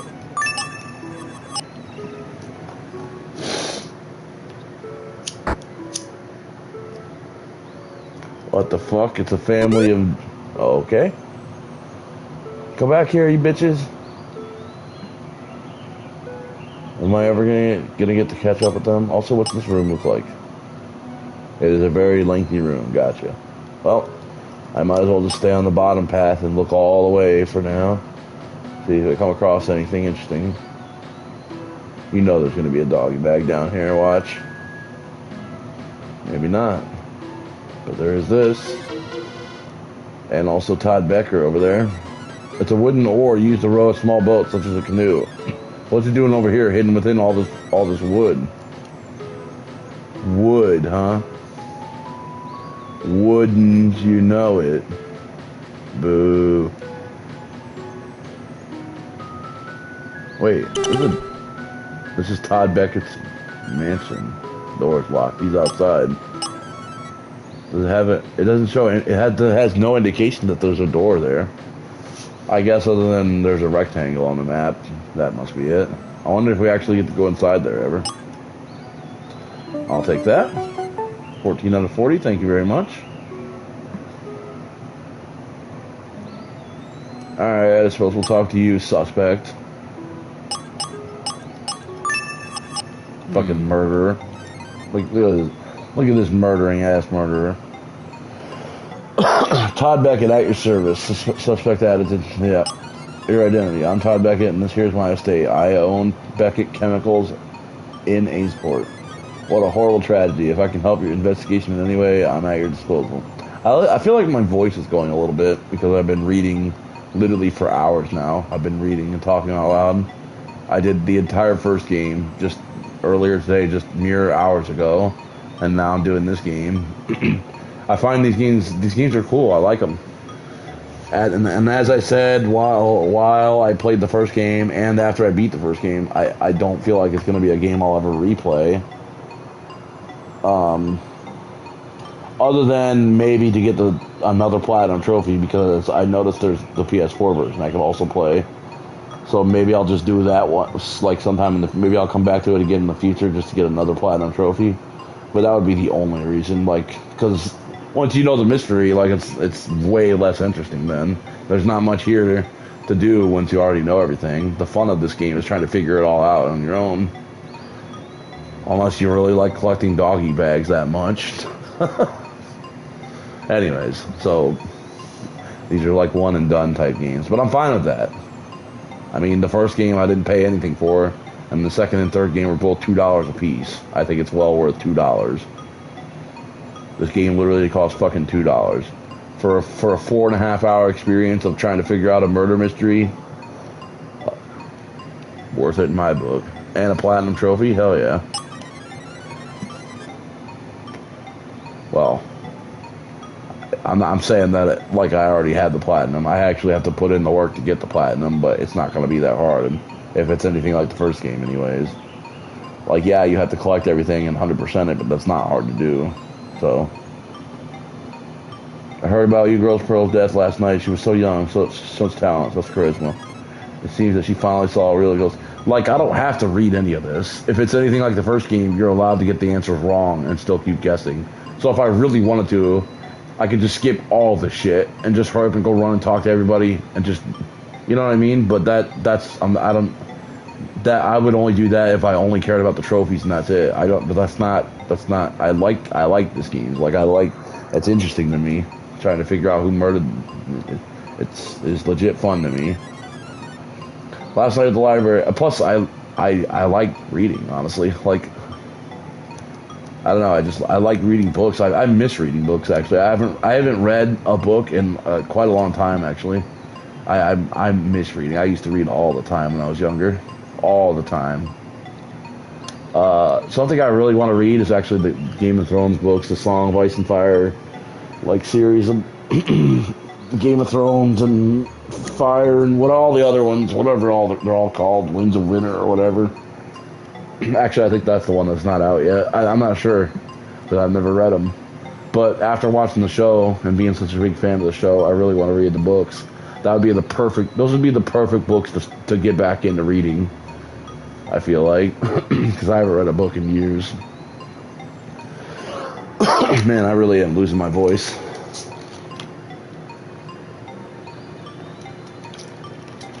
Or maybe I just have so much Orajel in my mouth it feels numb. So it feels like I'm losing my voice from my fucking tooth. Last night at the library, I guess we were the last to see her live. Put it this way, one of my golf buddies is the greediest, most opportunistic real estate developer around. Even he knows to stay away from the law settlement. That place is forbidden. Dr. Keene and I recently took a hike back there with some local teenagers. I was already telling buddy Gordon Cutler that there's no ghost and no curse. I learned the hard way. Could it really be possible that my excursion into the lost, I almost said execution, my excursion into the lost settlement is the cause of all this? That we treaded on holy ground and angered a ghost from over 300 years ago? Doubtful. Your alibi. Your alibi. Last night after the meeting, I stayed out late with Gordon Cutler and Camila Crescent. Yeah, that checks out with Camila anyways. She said the same thing. But I already pointed out that I think Camila said that on purpose to make it look like she has an alibi, when in fact something was going on during that time. But I don't know. We'll see. They saw me head home. If I had come back through the village center to kill Pearl Brayshaw, they'd have seen me. So no, I'm not your man, detective. You're not my man, but are you the killer though? Suspicions. Gordon Cutler may seem crazy, but he was right all along. We should have stayed out of the law settlement. He's taking his fishing business problems very hard. Blames everything on the curse. Understandable that this has been a rough time for him. Mentally, I just hope he's alright. 4 out of 8. We've met half the suspects so far. Let's go meet the other half, why don't we? Also, I gotta remember to change back to the dog every time we're done talking to somebody, so that we get doggy treats. Oh, I didn't look up here. You know that, yeah. Oh my god, I almost missed out on one. Damn. That was a pretty well hidden one. Because there was only that one tiny little sliver of path to walk up on that I didn't even notice until I went back and checked. They almost got me with that one. They almost fucking got me with that one, you son of a bitch. You almost fucking got me with it. But I saw through your bullshit. Alright, we gotta remember there was a canoe paddle here also. That's kind of weird. Why would that be outside of Todd Beckett's estate? A little weird, but I'm sure it'll come up later. Everything comes up later, so...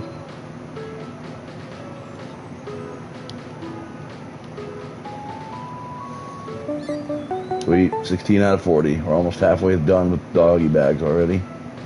Oh, hey Hester, what are you doing behind the tree? Dude, seriously, why is Hester in every room? It's getting a little weird now. Whatever. Wait, what is this? That's not something we can go into. Yeah, this is room 7 we're in. Wooden Lane, but it doesn't say we can go into anywhere else. According to my resource, this is Camila Crescent's cottage. The door is locked. She's out at the library right now. Okay. Well, I guess we're not going in yet. There may be a time in the future. I bet that's Gordon Cutler's place right there. Gordon Cutler's cottage. Hell yeah, 17 out of 40. Let's fucking go. Yeah. So this is the only other house here. Let's see what we got inside. I know we can't go in, but... This is Pearl Brayshaw's cottage. The door's locked. Dude, but this is evidence. We have to go in there. The victim's roommate, Jill Harding, is out at work right now. We already talked to her. No, fuck that though. That's evidence. We have to go in there. We got to find evidence. Evidence right here. What is that? A fucking... Yeah, I was about to say that looks like an album cover or something. Oh, she's beautiful. Drawing dedicated to the victim, Pearl Brayshaw. Someone put a lot of care into this art. For E-Girl Pearl, from your biggest fan, Tanya. Who is Tanya? We haven't met her yet. The clue is saved to your case file. Cleo deserves a treat. Yeah, Cleo deserves a treat named Tanya. Or Hester. Is that a fucking squirrel? Also, I find it kind of weird that they keep showing, like, deer, and then they run away from me. Like, why are they doing that, I wonder? There's gotta be a reason for that.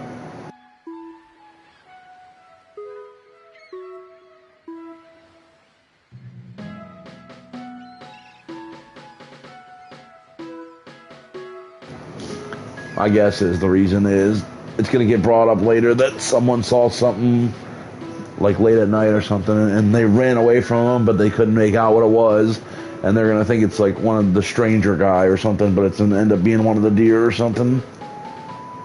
So the person who, I don't know, They talked about the bear in the first game. The guy warned people of not going out back because of the bear that he kept seeing. And while he was making meth back there actually was a bear, so he wasn't lying.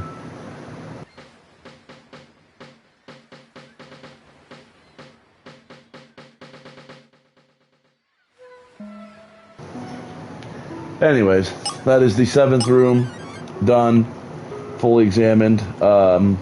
We've already done 10, 16, and 17 also, but only because they were so far down there next in room 3, so I just decided just to do them while we're there. We're heading up to 8, 9, and we're gonna do 18 and 19 while we're up there, just because there's no reason to just might as well just do them while we're up there. Then we're gonna backtrack and do 11, 12, 13, 14, and 15. Or I could backtrack right now. No, let's not do that. Let's just go up. Alright, so we're at 8, the beach. Some beach. It's just a big square of land. That's all it is. And straight ahead of me is the room to go to 9, so it's about as plain as you can possibly get in terms of shape of land to explore. It's just a big giant square it's a big square beach. I met a square beach one time. Big old square some beach. Oh, hello, stranger. Oh, fuck! Dude, why didn't the stranger want to talk to me? Who was that? Well, his name was clearly Stranger. Can't you read? Can't you read above their heads? Maybe I gotta stop talking to him as the dog. Although I don't think that's the case. I think it's just that the stranger just doesn't like me. I'll gladly take that though. 19 out of 40. Hey, look, a little fucking island over there.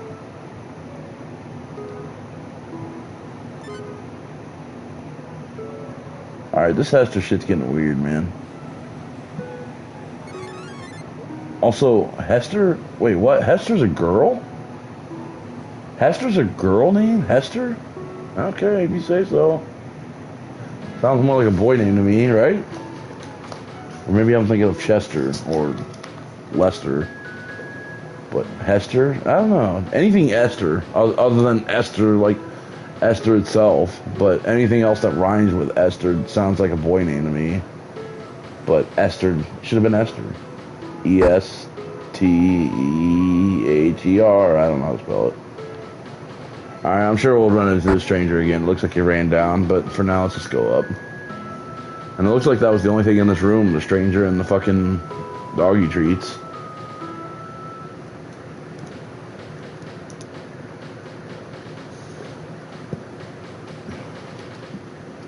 I can't find anything else, so... So, let's go. Up to room number 9. Lighthouse Point, which will lead to the lighthouse.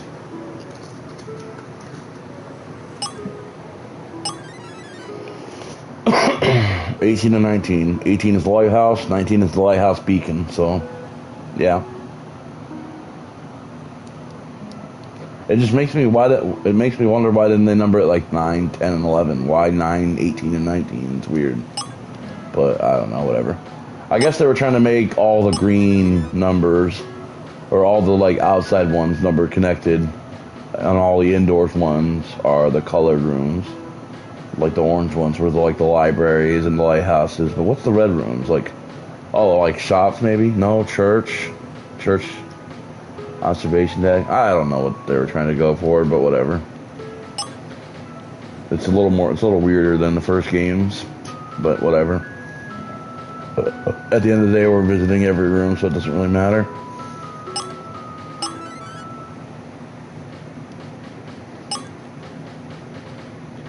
Get my doggy bag back here. I know it's going to be a doggy bag somewhere. Come on. Wait, really? No doggy bag anywhere? Wow. Seriously? I feel betrayed. I know there's a clue right here, but I wanted a doggy bag also. Somebody scribbled down 110 degrees southeast, 10 degrees above the horizon on this paper. These markings look like directional coordinates for orientate. Or what?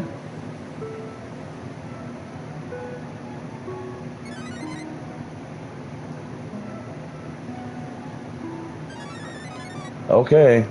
100. What was it? 110. 10. I hope I don't have to remember that. That's gonna suck.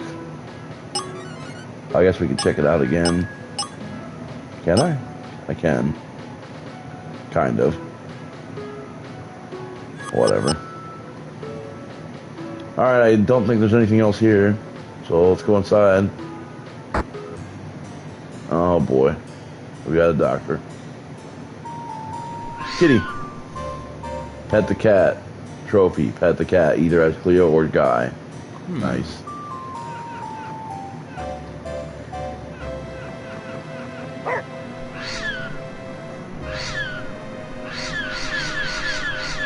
Just come into the doctor's house and start terrorizing her cat, and that's it. Just leave after that. See you, Doc. Also, why is the doctor in here? This is the fucking lighthouse, is it not? 18 lighthouse. So I guess her house is the lighthouse. She owns the lighthouse. Cool. Why don't you have any dog treats in here, you bitch? Oh, watch out for my cat. Okay. Okay, Angie from Danganronpa 3, except 50 years older. I hope you've got more sense than most of us around here, detective.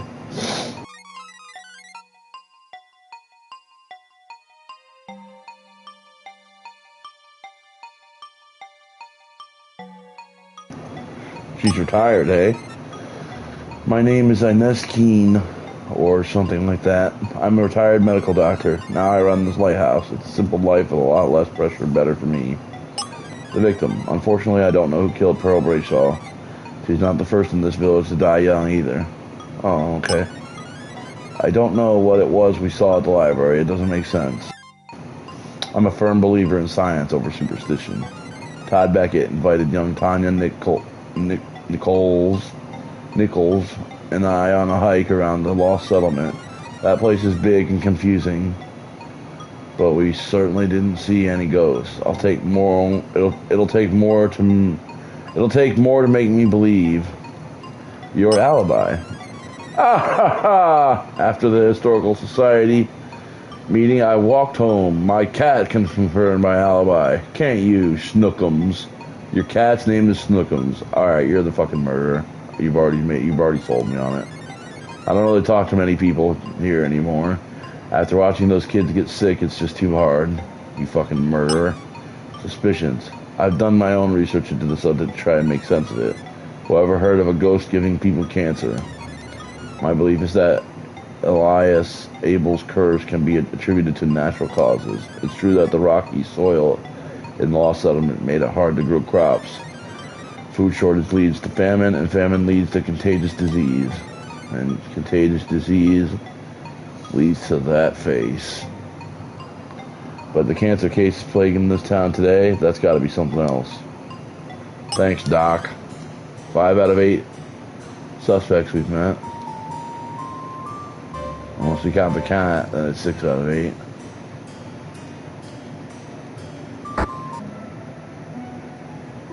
Okay, this is a very small room. Like, insanely small.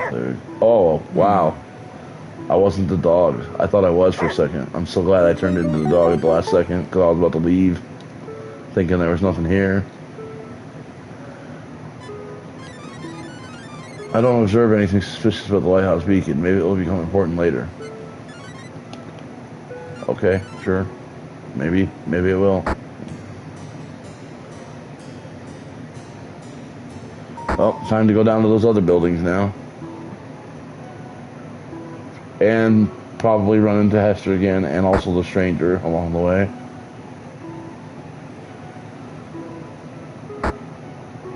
Seems to be a theme that's happening here. Hester and stranger. Alright, so we're in room, what, 6? So we gotta go down one, and then go to the left, which will take us to room 11, which is the church nave. Like, why is... I'm just a little confused by this is all, but whatever.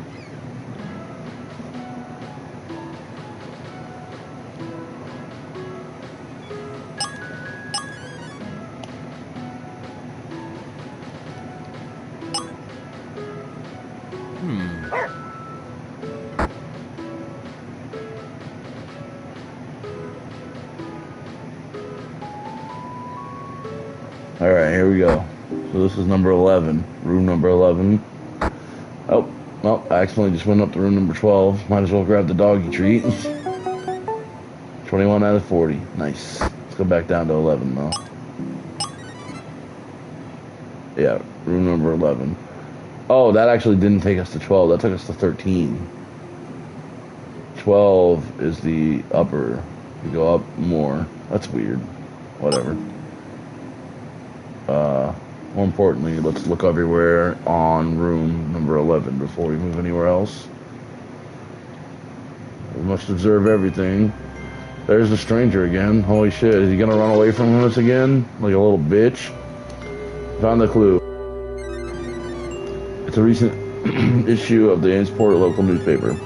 Physician Dr. Inez Keene is recently retired from her local medical practice after many years. Dr. Keene's retirement comes after a string of local youths were diagnosed with cancer, including several of her patients. When asked about whether the child cancer cases are related to the curse of Elias Abel, Dr. Keene did not comment. Dr. Keene must feel badly about her patients dying. Maybe I can sympathize with her. Save the clues. Alright, this time I'm going to try to talk to the stranger as the human. I don't think that's going to change anything. He's going to run away again, probably.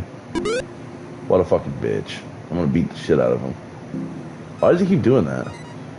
Who was that? What do you mean, who was that? We've literally seen him like 3 times, and every time he ran away. Oh, hey, a new person to meet. Alright, well, let's go see if there's any doggy treats over here first. Oh, fuck you. Where's my dog treats at, man? Where's my Scooby snacks? Brah. I know you got some hidden up your father. Give me your wine and your doggy treats, and I will leave you in peace. Wow, two new characters in the same room. Don't see that too often. Lord, please save my brother. You're talking to a dog, by the way. Excuse me, Tanya. Sorry to bother you. Is this your drawing? Oh, shit. Hey, how'd you find that? Because it was very obviously on the ground outside of a house. I recovered it from the outside of the victim's cottage. This is a murder investigation, so I suggest you cooperate. Suspect added to case file, Tanya Nicole's local teenager and huge Pearl Brayshaw fan. Well, if she's a huge fan, I immediately suspect her of murdering her. We got like a, what's it called? We got a misery thing. It's totally a misery thing. You're right, I'll talk, I understand. My parents have been so preoccupied with my brother since he got sick. It's actually nice to talk to someone. My name is Tanya Nichols. I'm 15. What? Really? Okay, if you say so. And I live here in Cape Crescent. She looks older than that. And the only reason I'm bringing that up is because, like, in the first game, every single time I thought something, it ended up being true. Like, when they talked about, oh, we fell in love instantly, and we got married within, like, a month or 2 or whatever she said, in my head, I was like, wow, that's fast. You fell in love fast, and you got married fast. And that ended up being a big plot point for the murder later in the game. So I'm bringing up the fact that she looks older than 15, because maybe that's going to be a big plot point. Or maybe not. But they definitely made her look older than 15. She doesn't look like she's 15. She looks like she's 15 and a half. No, but for real, does she not look older than 15? She seriously looks like she's, I don't know, like 18 or something. 17, 19, somewhere around there. Of course, it's also kind of hard to tell since, you know, it's a fucking drawing. It's not real. It's not a real life person. It's a picture. It's a cartoon. Anyways, oh yeah, I'm the biggest E-Girl Pearl fan ever. I'm obsessed. I watch her stream religiously. Oh, okay then. The victim. The girl Pearl was a saint. I can't believe she was here in our village this whole month and I didn't know. Yeah, that's hard to believe, alright. Recently, my brother was diagnosed with cancer. I posted about it on social media. Okay, so I'm really starting to suspect her now. Brother had cancer. Just happened to be a local string of cancer-related cases here with the doctor in this town. The same town that she's a big fan of. I don't think she's actually a fan of her. I think she was here for her brother. And she's just claiming that she was a fan. It's going to be something like that, I bet. I posted about it on social media. Most popular influencers don't pay attention to their fans and only care about their popularity. Pearl was different. When Pearl found out about my brother, she used her stream to raise donations to help my family cover our expenses. I know Pearl had her own problems too. She was very open with her fans, but she always put her others first. How could she turn up dead like this? How she could turn up dead like this is unbelievable. The ghost. We learned about the ghost Elias Abel in school. I was hoping Pearl would do a show about the Lost Settlement. I went on the tour of the Lost Settlement with Mr. Beckett and the Historical Society group. We didn't see anything. I was going to write to Pearl and tell her not to waste her time. How about your alibi, bitch? I'm a little embarrassed about this now. I found out at the library that e-girl Pearl was in town. When she left the library last night, I followed her home. Okay, stalker. I wanted so badly to meet her, but I could tell from her body language that she was not happy. So your alibi is that you followed the girl that got murdered home? That's an airtight alibi if I've ever heard one. I stayed outside her cottage. I could hear her arguing with her roommate. Then she left abruptly and went back out into the night. No, that just makes me not think it's her, honestly. But you never know. I knew something was wrong. I could have stopped her. I was too nervous. So she was arguing with her roommate. We already met her roommate.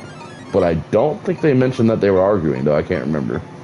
If only I had courage to speak to my hero. Now I'll never get a chance. Suspicions. I don't know what happened, but I can tell you what else I saw. Oh shit, flashback. I don't get too many of these that often. Only every now and then. While Pearl was at the library meeting, I waited out onto the beach. That's when it happened. The camera panned over. The end. Okay, we know where that's at because of the flag. Some kind of light was shining from the water to the windows in the back room of the library. Okay, so it's gonna be coming from the lighthouse. So it's okay. So it's the doctor. It's the doctor at the lighthouse. The doctor at the lighthouse was using the lighthouse thing to shine the light and make it look like there was a ghost. Because we already saw the lighthouse light, and they said maybe this will come up later or something. But the thing is, the doctor was at the place when that happened, so it had to be someone else doing it.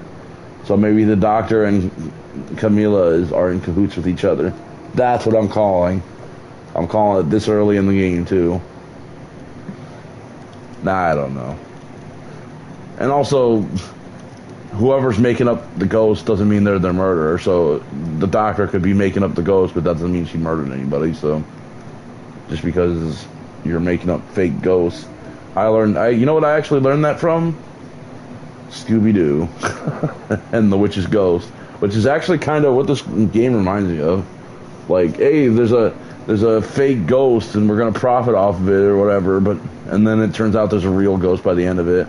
I doubt there's gonna be a real ghost in this though, but that would be kind of funny because we are a detective with a dog.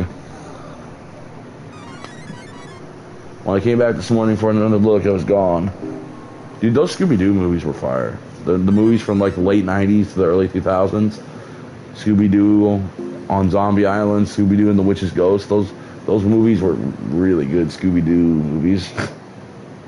Like, really, really good. Like, better than most episodes you'd watch them, I feel like. What do you make? The live action one, on the other hand, was pretty terrible. Although the guy who played Shaggy did a great job, though. I forget what his name is, but the live action Scooby-Doo movies sucked ass. They were awful. I don't even hardly remember the second one, but the first one I watched multiple times when I was younger, and shit sucked. What do you make of that, detective? I don't know. I forgot what you even said. Oh, that's right. The lighthouse. Gotcha. All right, 6 out of 8 suspects. Well, let's go talk to 7 out of 8 suspects because there's Father Michael Wheeler right here. Hello, Father. In the name of the Father and the Son and the Holy Spirit. Amen. Okay, you're under arrest. Suspect added. Your identity. I'm Father Wheeler, and I'm the priest of this church. You must be here to investigate the murder. I've been here in this village through good times and bad. Cape Crescent used to be a safe, quiet seaside community. Recently, it's become a sad and ominous place. I can only hope that God has brought you here to deliver us from this crisis and arrest you, because you were going to be the one who did the murdering, I bet. Maybe, possibly. Young Miss Pearl was new in town. She wasn't a parishioner. A parishioner. I don't approve of talking so openly about ghosts, but in spite of that, I truly hope that she finds the Lord. Well, she's dead now, so I think she probably did. May God rest her soul. The ghost, whatever we saw last night, it certainly wasn't the Holy Spirit. How do you know? I can only pray for what that horrible spirit of the devil from... Wait, what? I can only pray for that horrible spirit of the devil from bygone days to depart this world. Dude, don't judge a ghost by its cover. Oh shit! I see you found my crucifix, the one I left behind near the dead body at the beginning of the game. Gee, that's not suspicious at all. The one I left behind at Gallows Point, you know, where the young 20-something-year-old girl was murdered. Alright, it's true. I can't hide anymore. I did it. I confess. I'm guilty. Well, that was easy. What? I doubted. I lied. After seeing those poor kids nearby get sick with cancer here, I began to doubt my faith. But now, after this horrible death, of course I have only guilt. This cruel ghost was brought here by God to punish me for my doubts. Forgive me, Lord. Suspicions. Something unholy is going on. That's all I can say for sure. The key to the church tower has gone missing. Yeah, I have that too. I'm certain that I didn't misplace it. There's nothing up there but a beautiful view of the seaside. This might be the key I found. It is. Thanks and God bless. What about the part where he said he confesses? You didn't think anything weird of that? That's it, Cleo. We talked to all 7 people in the village. But the 8th suspect is still at large. We might as well report back to Detective Dudley. Return to the bridge? Hell no. There's still 3 rooms over here I haven't looked in. You fucking crazy? I got Scooby snacks to find, man. What are you talking about? We still got rooms, at least 2, I think. No, we got 4 rooms. We got 12, 13, 14, and 15 to check out. We still, like, are you crazy? Of course I'm not going to fucking... Hell no. I'm checking all these rooms out, and I'm checking every square inch of the rooms, too. We need those Scooby snacks. I already grabbed the ones that were right here when I accidentally came into the room. So this is all there is to room... What number is this? 12? Or no, this is 13. Oops. Well, let's go back down and go to 12, then. 12 is up here. Oh, wow, I didn't even see that till just now. That was a really well-hidden one right there. You could barely see it behind that pillar. See? That's... They had to do it to me, didn't they? Now I'm gonna be, like, nervous that I miss all kinds of... Like, what if there's one above a pillar up here, too? You hiding Scooby snacks from me? Also, how come one of your cloths is yellow and one of them is not yellow?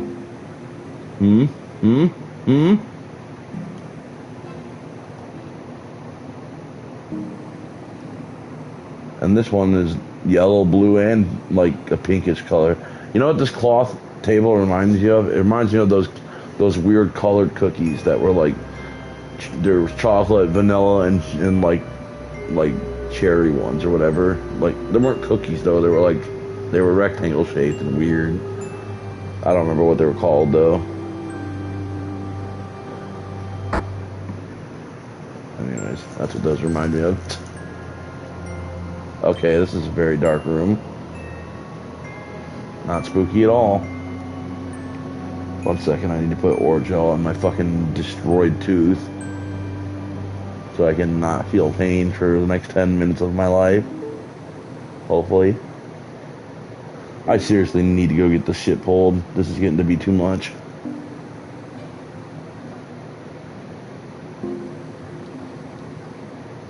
Either that or I have to buy 20 packs of Orajel a week for the rest of my life because this shit really hurts.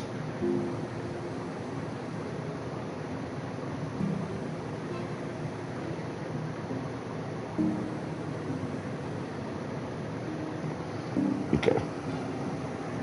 I should have had it pulled months ago.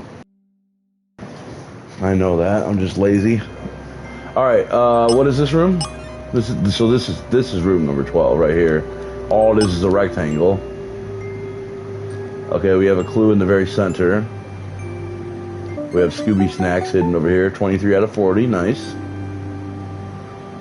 Oh, we have a little mouse. You know, I could just do this. There. Now the whole room is lit up. I can see everything. You can't hide nothing from me now, bitch.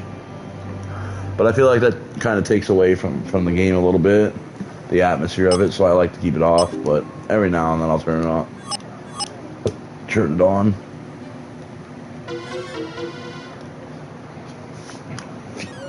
Yeah, there's no way the human could have found a piece of paper in the very center of the room.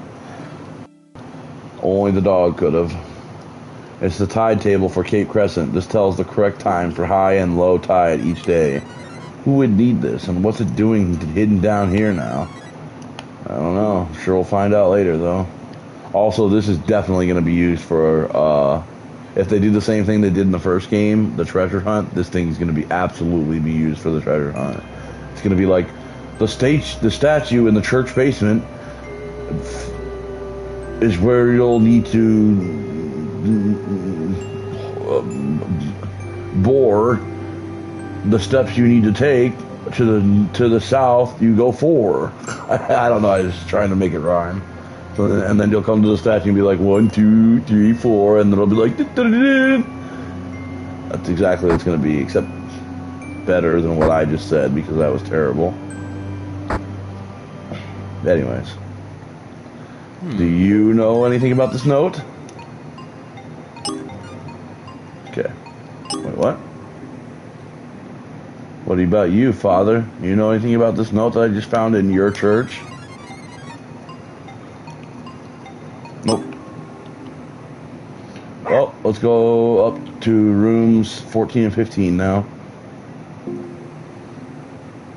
Those are the only 2 rooms that we haven't checked out.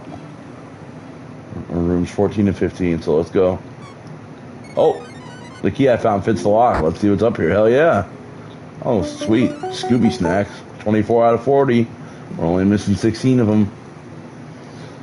Only missing 16. What else do we got? I think that's literally it for this room. It's just a means to connect up here. Oh, we're on the roof now. Telescope. Somebody must have used this to spy on someone or something. Wow. Great deduction there. Let's see what we can look, or what we can find looking through the telescope with the coordinates on that piece of paper. Oh yeah. 110 degrees southwest, 10 degrees above the horizon. I forgot about that. Due north is here, so the telescope coordinates point to the lost settlement. Gee, this is underwhelming. I don't see what's so special about this view. It's just a rock that's been partially submerged by the ocean tide. Why would anybody spy on this? But somebody did. Telescope. Look through the telescope during the daytime. Okay. I just got a trophy for that. Why? What if we go back there now? Is there going to be secret Scooby snacks? Or maybe it's going to be the start of a secret treasure hunt, like the first game.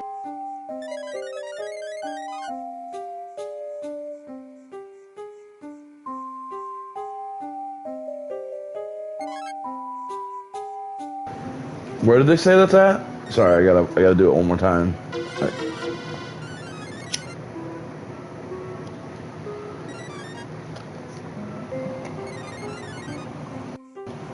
The Lost Settlement. Okay.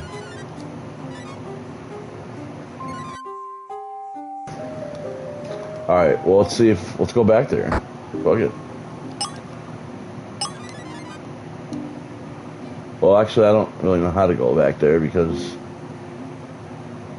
that could be anywhere, really. I was kind of thinking it was like either in number 1 or number 2, but I actually don't really know. Maybe it could be like number 6, Virgin Cemetery, because there isn't actually a place on any of these numbers called the Lost Settlement. So, well, Coastal Road, 1, 2, 6, something like that, probably.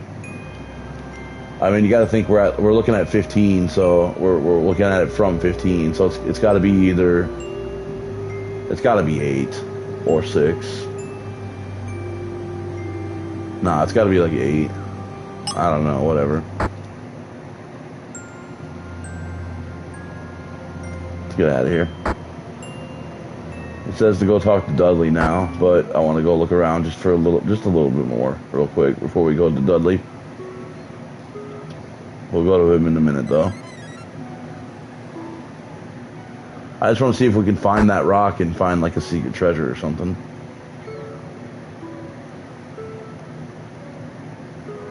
Okay, so it's not that one.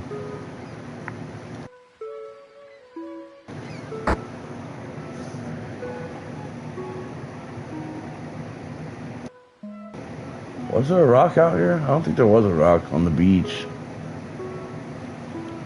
I mean, there's this rock, but that's not submerged in the water at all. I don't know, man. I feel like it's a waste of time. But there's got to be something for, like, right? Like, there's got to be some reason for that.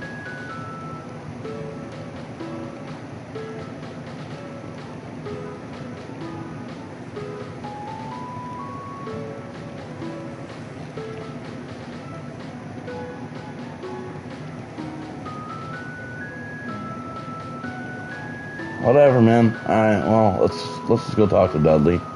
Screw it. He's all the way back near the beginning, so we gotta hike it. He's like in room 4 or some shit. Yeah, it is 4 actually. I think I'm gonna check out 2 and 1 real quick again before we go talk to Dudley, though. So we'll actually go back to 2 and 1 first, and then we'll talk to Dudley. I just want to see if there's anything that we can find that had to do with that telescope. I don't get it.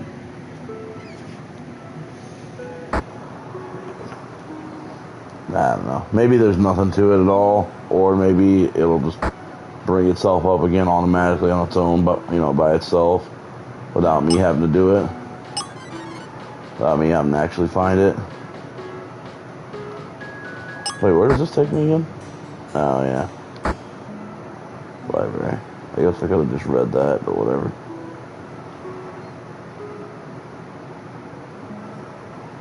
The bench, the flag. Flag and the bench are definitely going to be important at some point.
Damn it, I forgot I was going to do this, my bad. Alright. Let's go to Island 2 and 1 real quick, just to take a quick peek real quick.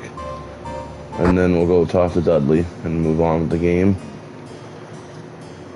We have now talked to all suspects except for the guy. I assume the 8th one is that stranger who keeps running around. I mean, who else could it possibly be? We've talked to everybody else. So we have 7 out of 8 suspect talked to, and...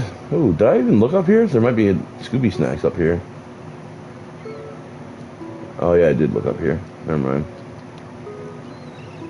That's another reason. It's always nice to go back and check, just in case. Like I could have missed. Like some of the doggy goodies somewhere. And I don't want to miss any doggy goodies, because guess what? You need them all for the platinum, motherfuckers. Well, this is the first shop we entered and the first person we talked to, so let's talk to her again. And say nothing, I guess, except for your alibi.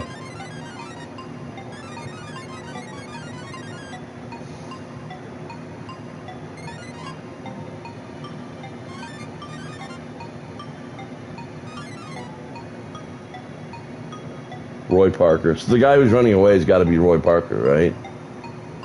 You think, but he was sitting in here when we first met him. I don't know what's going on, man. I still have my guess on who did it, but it's just that a complete and wild, random and shot in the dark guess, because I made that guess literally when I first started meeting the people. Oh wow, look, like I said, a doggy bag. Right out in the oven that I missed. Wow, that's crazy.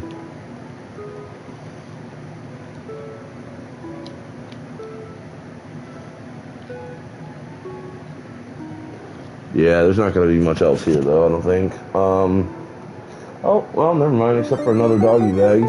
26 out of 40, baby, let's go.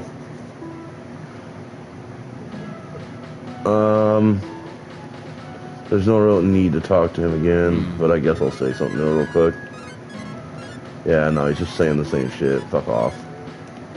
It's from the first game. He's the only other character so far that we found that's from the first game also. I was hoping Detective or Officer Adams will show up. Okay, so just like the first game, these doggy bags weren't here before because I didn't... I thought I came back and checked, but I guess I didn't. It's just like the first game, the doggy bags don't show up until you find the first one that they want you to find. Then they start showing up even in previous places that you've already been. So I'm glad I came back here. Really glad I came back here. Oh, hey, the dead body's not here. What the fuck? The dead body's gone. That's not something that happened in the first game.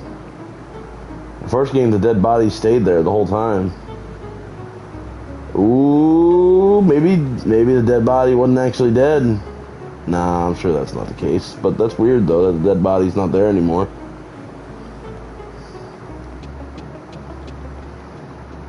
Why is this fucking dog in every room we're in? Yeah, no shit. Literally every room. Give me my doggy treats, bitch. 28 out of 40. Suck it, Hester. Oh, what? Officer Erickson? I forgot she was even up here. She's more like tutorial lady, though, I think. Yeah. Whatever. Alright. I think that's all the doggy bags we're going to be finding up here. So now, let's go talk to Dudley. He's only 3 rooms away. That's the only thing there is left to do at this point. Like, literally, only thing left to do to advance the story. We have found all suspects except for the stranger that keeps running away from us. So we found 7 out of 8 of them and interviewed them all, talked to them all. I have suspicions on some of them, but until we get the 8th one and more information, more clues, there's no way we can make this arrest.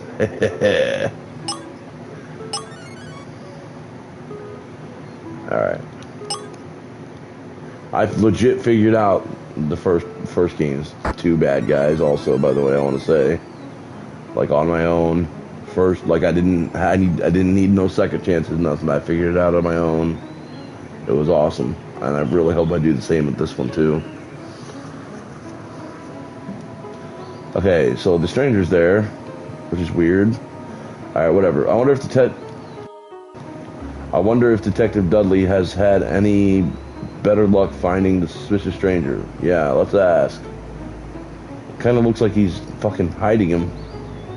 Maybe it's like his son or something.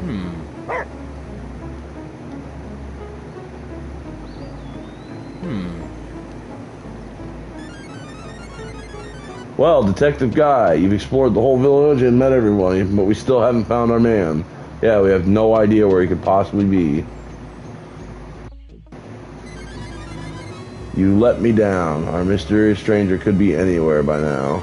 Unless you can find our suspect, I'm afraid this trail has gone cold. Can you find the stranger? Yes. Don't worry, I think I can locate him. Show me. First of all, are there any doggy treats over here? He's right here. Good assistance, Detective. I've got him, and I'll take it from here. Young man, I'm arresting you for the murder of... Hold on, I can explain my actions. I guess I have no choice now. Detective Dudley, why don't you let me speak to the suspect first? We still don't know that he's the killer. No shit. He's probably literally the nicest guy out of all of them that we met. Because that's just how this game's gonna be. He's probably gonna be like, I tried to save her, but then I looked suspicious, so then I didn't want to fucking be caught and look suspicious, so I fled.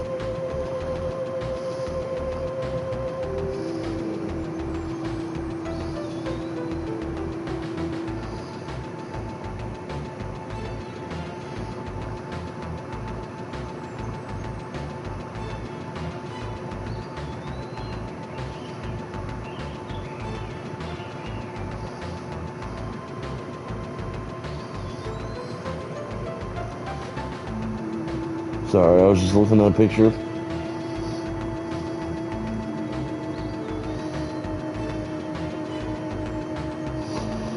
That my brother sent. Sorry about that. Anyways, detective, yeah, I read that. He was seen near the crime scene, and he's been hiding from the police. That's enough proof for me. Wow, you're a terrible fucking detective. I'm sorry, I'll talk. Please give me a chance. He's literally saying he's gonna talk. You at least gotta hear him out, dude. Alright, Detective Guy, go ahead, but I'm not letting him leave the area. Yeah, okay.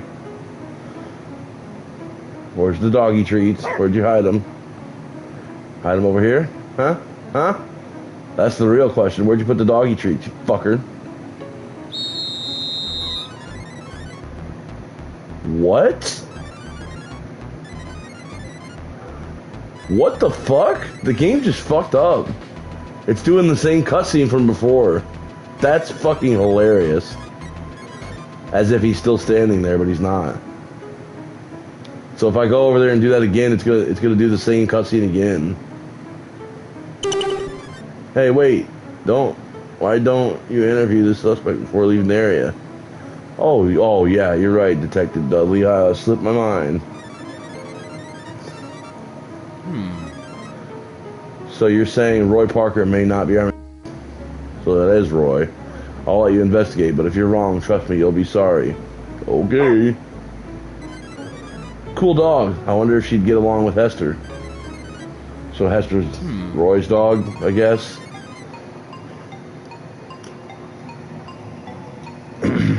I feel like Roy's actually going to be super cool and super not the suspect. And I actually think Roy's going to be a part of helping us bring down the true suspect. Because of how much they're trying to make it look like he's actually a bad guy of some kind. Plus, look what he's saying. I'm deeply sorry for making things so difficult. I'll tell you everything now. Okay, suspect added to case file. Roy Parker plus the victim's boyfriend. Like, come on. Too obvious. I'm no stranger. My name is Roy Parker, and Pearl Brayshaw was my girlfriend. I came here to visit her last night. Pearl and I had been together for a while, and I wanted to see her. I showed up at her cottage late last night as a surprise. I'm sure she was thrilled to see you, dude. Everyone knew her as E-Girl Pearl because of her social media limelight. She kept me a secret from fans. It was hard for me. All these fans on the internet doting on her put a strain on our relationship. Finally, some obsessed stalker fan found out about me and then they doxed her. She constantly got harassed by angry fans. If only I could have protected her. The ghost. Pearl and I used to go ghost hunting for her stream. Who do you think held the camera for her? Dudley? Detective Dudley? He likes to watch, right? Detective Dudley? The camera. That's it. Where's Pearl's camera now? I don't know, but that's a good question. Actually, here's the better question. Where's Pearl at? I just went up there and her body wasn't there anymore. Your alibi, bitch. Now you'll see why I've been hiding. When I found her dead body, I knew I'd be suspected. Jill said that Pearl had gone out to meet someone. She was vague about the details. Jealousy, I assumed it must have been another guy, so I went out looking for Pearl. Somehow, I stumbled out onto Gallows Point. That's where I found her. Okay. There I was, standing over my girlfriend's dead body. My first thought was that she'd killed herself, seeing that rope around her neck. But that didn't seem like the Pearl I knew. When I looked close at the rope, it didn't seem right. Wow, so even Roy Parker's smarter than Detective Dudley. Although, to be fair, Roy knows this person personally, and Detective Dudley doesn't. So, but still, that's when it hit me. I realized what a jealous rage I was in. I didn't know what to... Wait. That's when it hit me. I realized what a jealous rage I was in. I didn't know what to do. I realized that it looked like I had the motive and opportunity. So I fled from the scene of the crime and I went into hiding. Yeah. See, I feel like this would happen so often for real. Like, that you really didn't do the crime, but you don't want people thinking that you did because it looks like you did, so you run and hide. Like, what I'm trying to say is, it really sucks that it's an unfortunate thing that there are people that do get arrested for things they actually never done, and that's just a shame because I hope that never happens to me.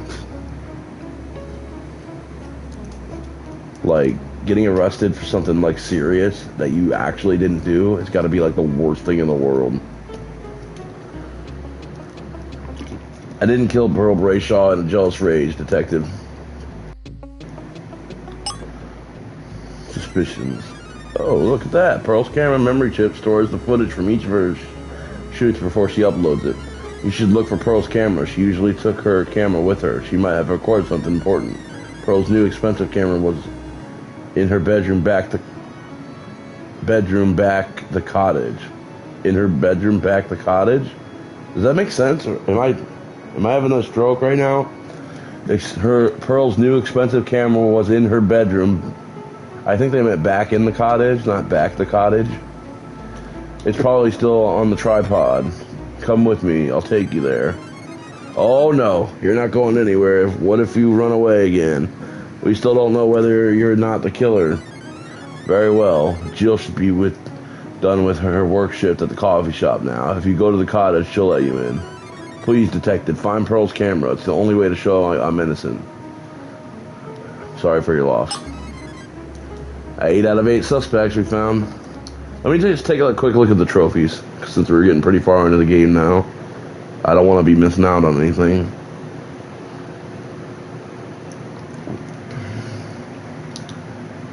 I still don't know what this means. Get more than 50% of answers wrong explaining the case on hard mode. In parentheses, it has on hard mode. But what? Is there going to be a hard mode unlocked after you beat the game, or what? I don't understand that. But whatever the case is, we're definitely going to be making lots of saves here soon, so that I can always back up in case I'm, whatever.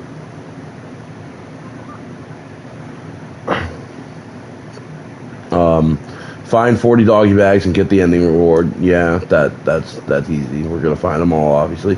Complete the side quest to find the communion cup and get the ending reward. Okay, I haven't even started that side quest, but I really want to.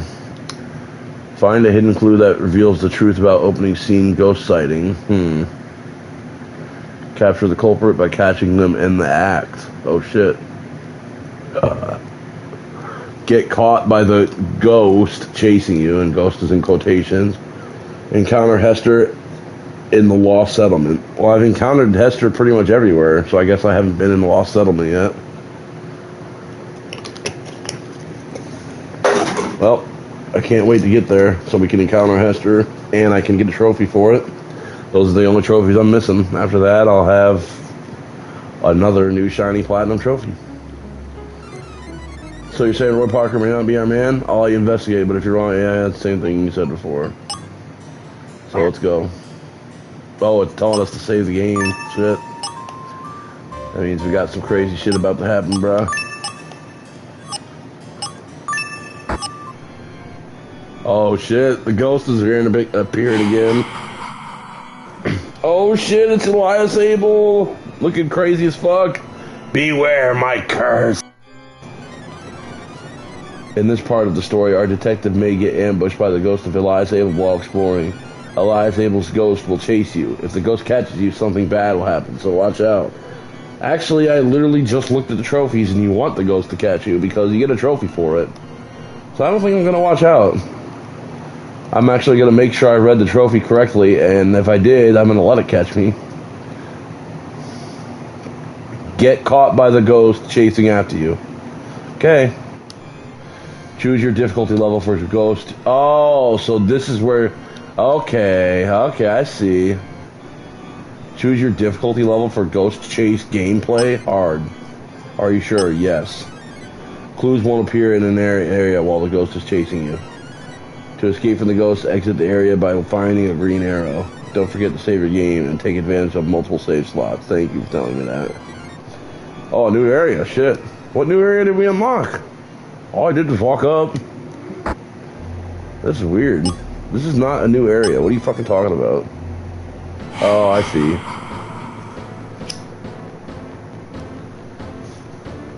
We can go outside that building now. Oh shit, there's three other new areas up there too. 21, 22, and 23. Well, let's just get caught real quick as well. Thanks for the trophy. Ghost chase fail. Murder is game over. Wow. They really are assholes, aren't they? Okay, here's the thing. Should I put it on easy? Or should I put it on hard? Because I'm just going to put it on hard. How hard could it possibly be? You know?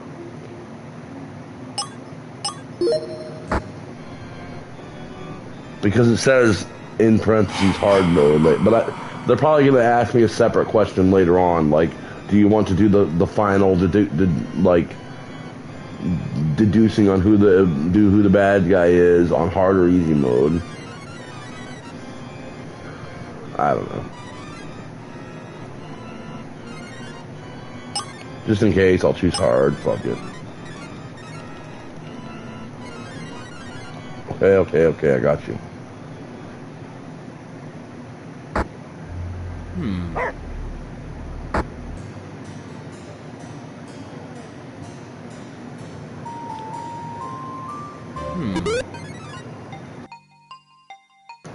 Oh my gosh, it's the ghost. Is it? It's you. Never mind, you two startled me. The ghost. Did you kill her? Be careful. Do you believe me now, detective? I warned you. My ancestors were part of the Puritan mob during the witch trials, after all. You don't see me set one foot outside in this accursed night. This area was haunted in colonial times, and it's haunted now. So inside we're safe, I guess? How can I restore the glory of my family business when I'm living in constant fear of this ghostly curse? How many times do I have to tell you? She was killed by Elias Abel's ghost. Okay, well, who wore the Scooby-Doo ghost mask then? Was it you? Probably not, since, you know, you're right here and I literally just saw the ghost outside. It's gonna be either the father, the doctor, or the Crescent Girl. Guaranteed. And also, here's the doggy bag. Good thing I looked around. Okay, since we're doing this, I'm gonna do this. Oh wow, there's a lot. Since we're being chased right now, and I don't want to get caught, we're gonna do it this way. Found a clue. What is it? A rope again? Oh fuck! It is the rope. Oh shit! This looks like the same frayed tattered rope that was found around Pearl Frayshaw's neck. Dude, okay. You know what I think it is? Since we saw the body up and it was gone, I think she faked her death. I don't think she's actually dead. I don't know, man. It is really weird. I don't know why the game didn't comment on that, but her body was not there anymore. But that's, I don't know. That kind of seems like a stretch, but her body literally wasn't there anymore when we just went back and checked before talking to Dudley. Why? In the first game, they didn't move the dead body. It was there the whole time. I think she's the ghost that's chasing us around. I think that's her right there. Fucking whatever her name is. Excuse me, I'm gonna go in the library. Except never mind, I can't. Great. Okay, well I just saved, so everything's fine. I thought I'd be able to enter.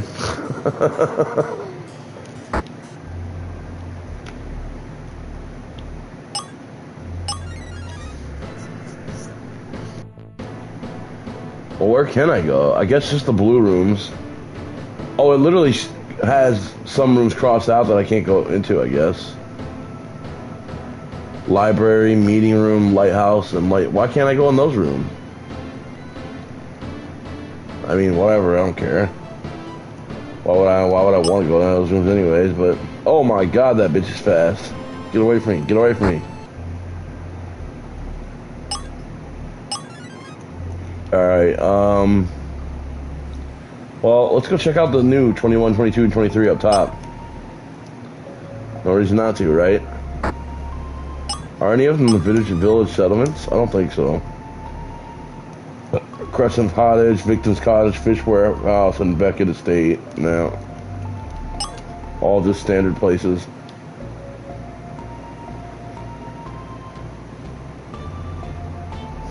Am I still being chased or what? Oh fuck. Yes. Oh my god, what the fuck? Dude, this isn't fair. Oh, what do you want me to do? It's fucking Friday the 13th up in this bitch. Dude, what do you want me to do? Get away from me, I'm going in this house.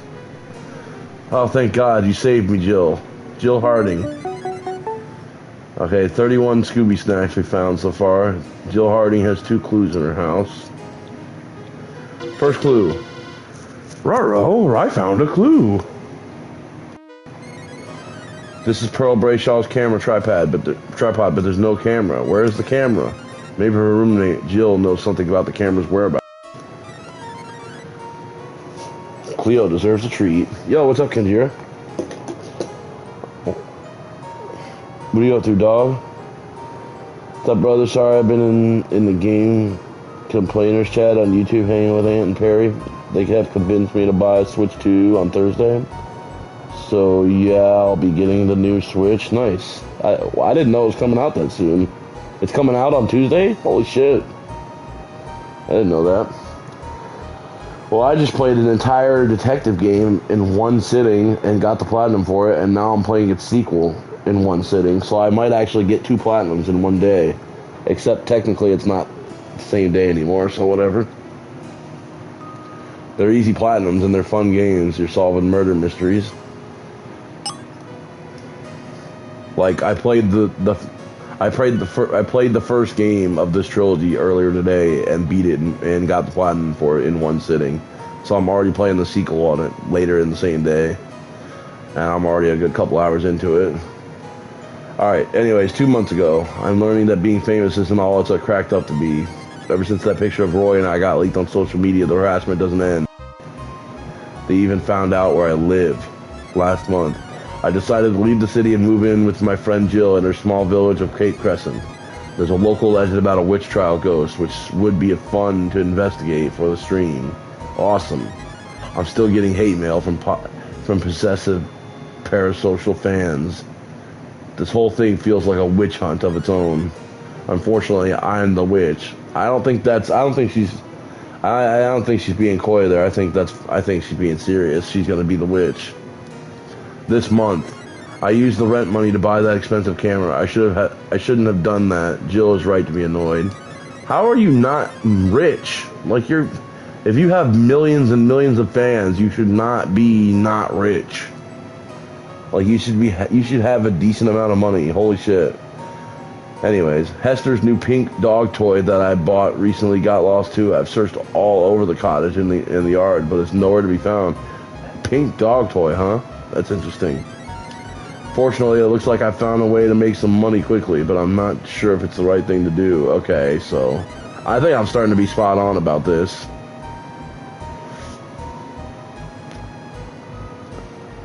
Even in spite of everything, I'll still do anything for my fans. If it wasn't for them, I'll still be slinging lattes. I owe it to my fans to be a positive role model. How would those kids out there feel if they knew I did this? I'm not sure what to do. That's her last entry. Damn. Her last entry. Damn, dude.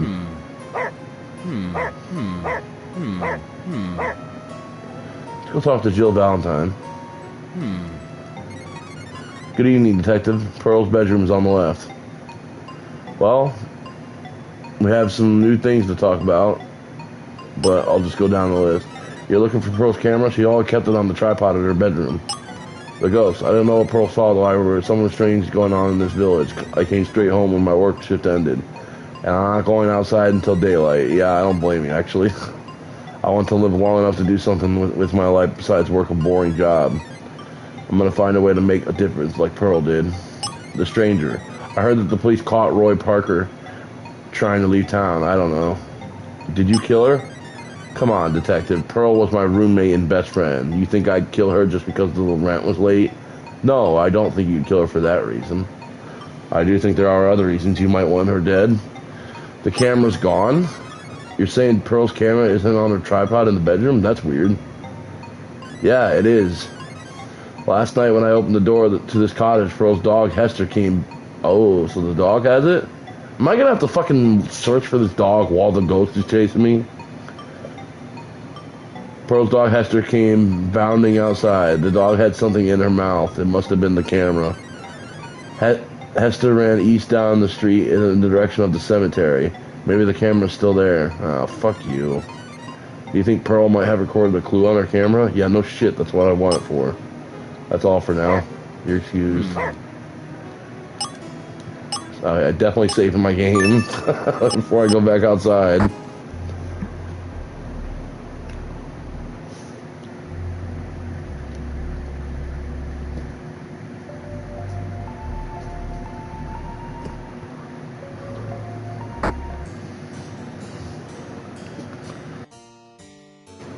Well, that was surprisingly easy. Hey, Scooby's next. Give me 32 out of 40. I know you probably already saw the news today because everybody's usually ahead of the curve than I am, but I made a new video about it on YouTube. Yeah, I saw your video. I saw you title of the video. I feel like that's really, like, haven't people been talking about that for months now? I don't know. I didn't actually watch the video, though, so I don't know what you specifically talked about, but, like, I mean, it's... RE0 has been the topic of debate on being the newest remake. I still think RE5 is going to be, but a lot of people have been saying RE0 is actually going to be the next one.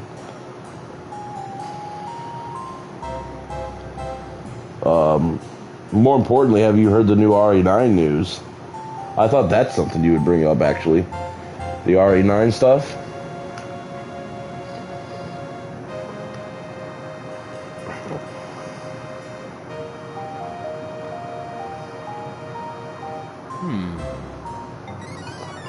I still called it early in the game. I think Camila has something to do with this.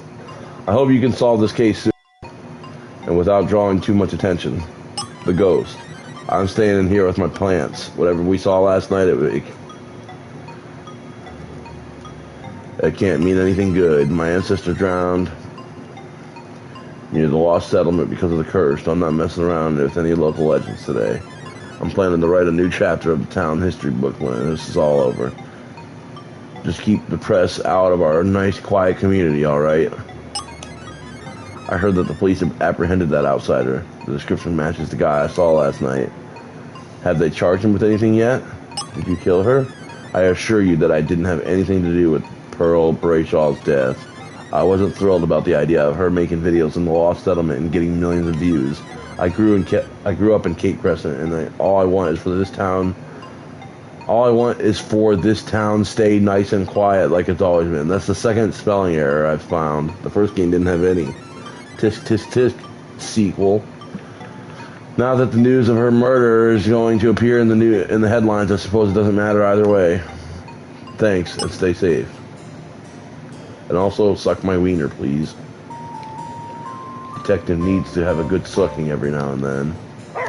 And also give me some Scooby snacks. Alright, save the game.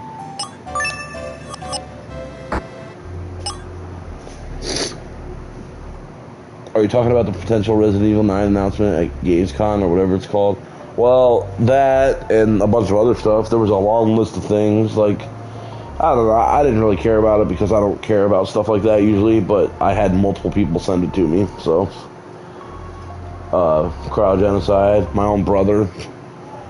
There was a long list of things. Hold on, let me see if I can find it again. I barely even skimmed through it, so I don't even know.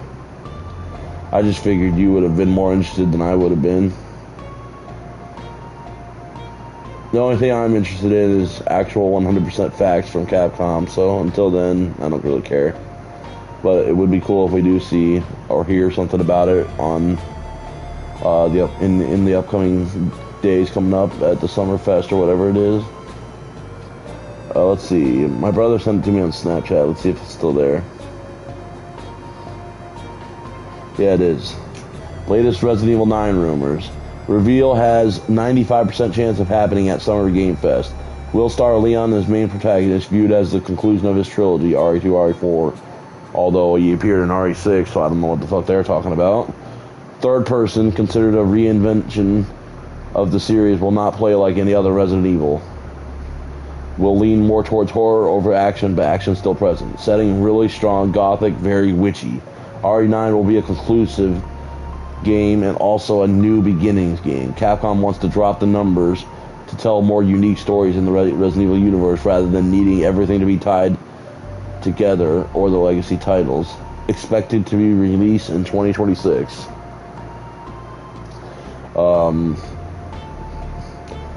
I literally care about none of that. And you want to know why? Because none of it's official. So I don't really give a fuck about any of that. Like, some of that might happen. Some of it might be true. Some of it might be complete bullshit. I literally care not about it, though. Because it's, you know, when Capcom says it themselves, then I'll care. Otherwise, I don't care. And at the end of the day, I'll say what I always say, besides what I just said. At the end of the day, I'll say what I always say, which is, as long as the game is fun and good and I like it, that's all I want out of it. It can be in first person, third person, it can be more action oriented or super strictly survival horror. Just as long as it's a really fun, really good game, that's the thing I care about the most.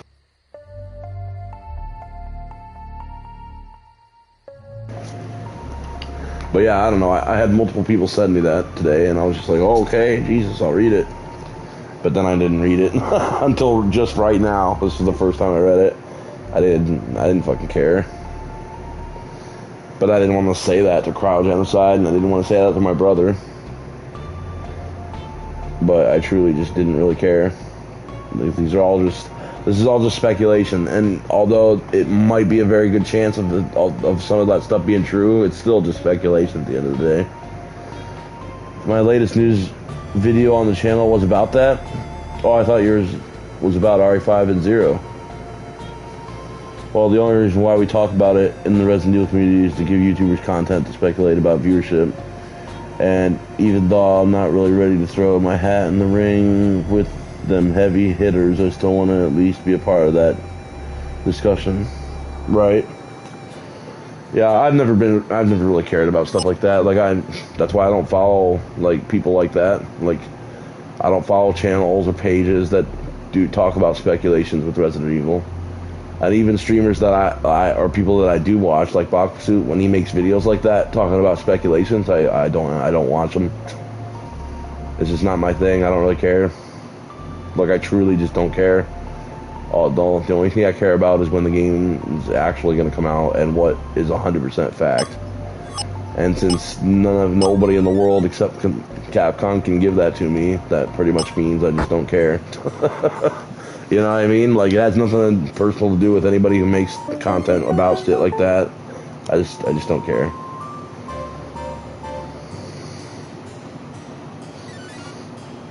Oh, it's a metal detector.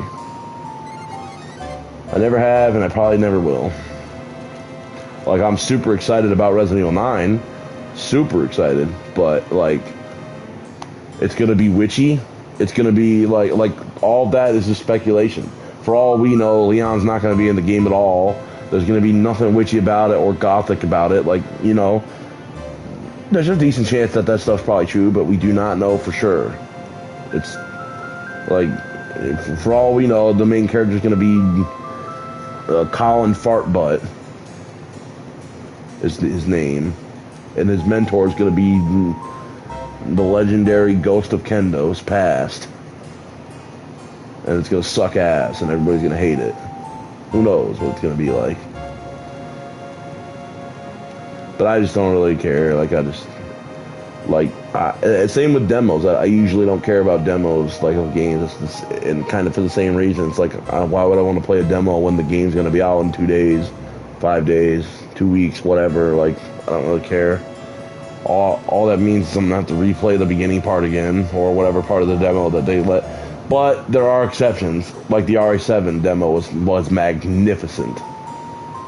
The RE7 demo is usually the go-to demo that I talk about when I talk about good demos, because you did explore some of the areas of the main game, but it wasn't not the main game though. Like, there were things about it that had nothing to do with the main game, like the pointing the finger side quest that people were trying to figure out how to do. That was nowhere to be found in the game at all. It was a really cool demo. But even that comes with an asterisk on it, because the demo became cooler only after the fact that we found out that it had nothing to do with the main game, at least in my opinion. It's a metal detector. Yes, it is. I don't see what we need this for right now, though. Oh, we're going to need it for something. I promise you that, buddy. I guess we're only in here to talk to Todd Beckett, though. Good evening, Detective. What news of this case? The ghost. This whole ordeal has made me into a believer. I value my life, so I'm staying away from this lost settlement. Of course, I'll do what I can to help rebuild this community. The stranger. I heard that the police have found a suspicious person, and did they make an arrest? Did you kill her? I didn't kill Pearl Brayshaw. I wanted to hire her. My firm has been looking for a fresh young face to appear in our infomercial videos. E-Girl Pearl could have been our perfect commercial pitch girl. She turned my offer down cold turkey, though. That girl didn't have any kind of sense for money. Well, thanks. Stay safe. Can I go up your stairs? Are you going to let me do that, or are you going to just curse at me or something? Or through this door? So there's literally nothing in here except the metal detector that we can't take, and a dickhead that has a few things to say, but nothing of great import. Gotcha. Okay, well, let's save the game and go back outside again. What am I even doing then? I went to literally every new spot. What the fuck am I... Where the hell am I supposed to go? Like, seriously, I don't have any idea where to go right now. Fuck it, bust out the hint. First time I've ever done it. We've got to track down Pearl Brayshaw's camera before it falls. That's right, the cemetery. I forgot. All right, I'm gonna reload so that it doesn't count that I used the hint. I forgot about that. Damn. So the cemetery. The only reason we talk about it. Oh yeah, no, I get why people talk about it. trust me, I'm just personally not really interested in stuff like that. Like, I'm super interested in the game itself, but like until that game comes out, it's like all it is speculation. It doesn't really do much for me, honestly. Like, I'm excited as much as anybody else in the whole community, but you know, it's like, well, what's gonna get remade next? Who knows? It's gonna be RE5 or RE0 or RE Code Veronica. What's RE9? Is RE9 gonna have Leon? Maybe. That's literally the answer. Maybe. Like, yes or no. Like, there's no yes or no. It's just maybe.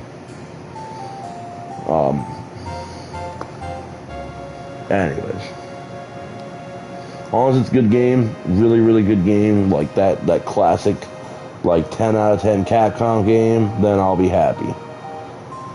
That's what I want. Personalities of our brotherhood in this podcast endeavor that I absorb all the rumors and you only go with the facts. This makes for great content.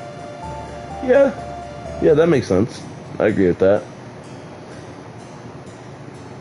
Yeah, I mean, if we were literally two sides of the same coin, why would people want to watch that? I think it makes for better that we, you know what I mean? Like, we gotta have, I don't know.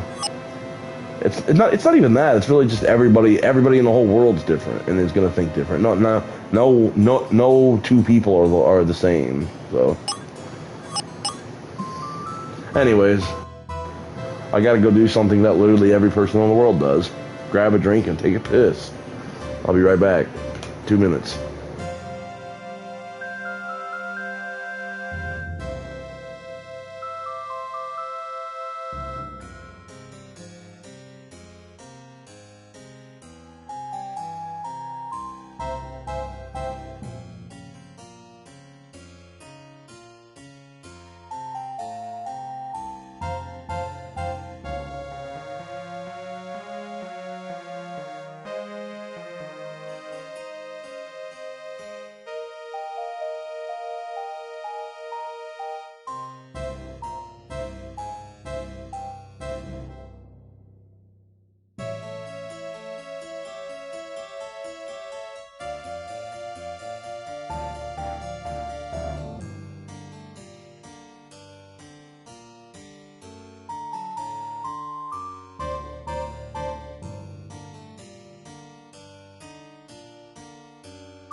right,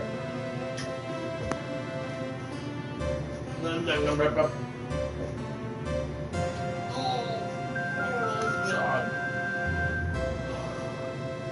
Whew, I need a new mattress. Which makes for great content. No, it doesn't. Terrible. Horrible. Worst content ever. 0 out of 10. Trash. Right or wrong? Which one? Vote now. A or B. Boo. Get off the stage. You're not funny at all. Alright, I'll get off stage. I'm sorry. But first, I am going to take one of these things. It's called...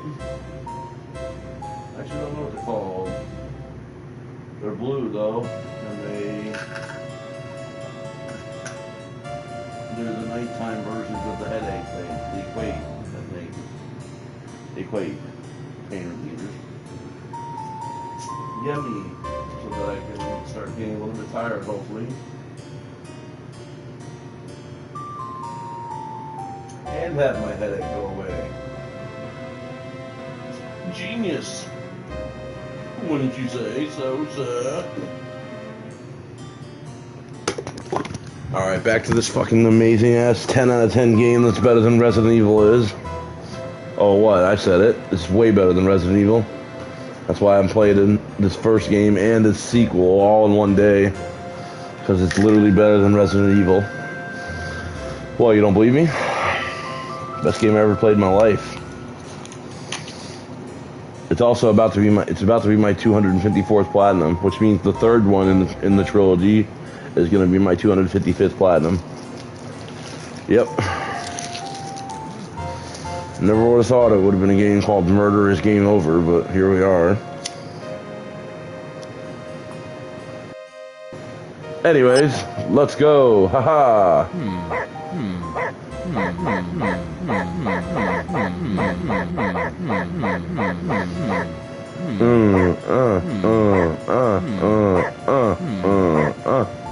Alright, so we gotta go to the graveyard to locate Nemesis and Kendo and Jill Valentine. Where's that? You're excited for midnight? For what? Was there a game coming out or something? Or you're talking about the Switch 2, probably. I don't think there's no game coming out that you would be interested in, that I wouldn't be interested in, coming out on Thursday night.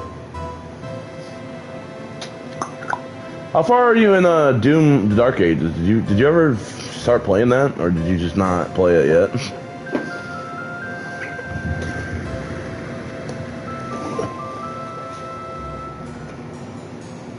Wait, where the fuck is the cemetery at? How come I can't find it? Is it because it's not called the cemetery, maybe? Church Crypt? Isn't it number, like, 6? Oh, there. I was looking for a cemetery in the first. I see now. It's number 6. It's. Where am I at? I'm number 7. Number 7 goes down to number 6, so we just need to go one room away. Yeah, of course I noticed you've been talking about Mario and Nintendo for like days now, so. But that, I didn't know that meant you stopped playing like literally everything else though.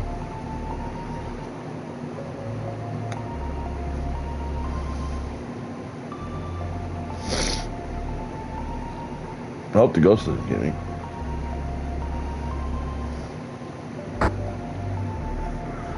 Okay, we're in the fucking the graves. Oh, the doctor's down here. How interesting.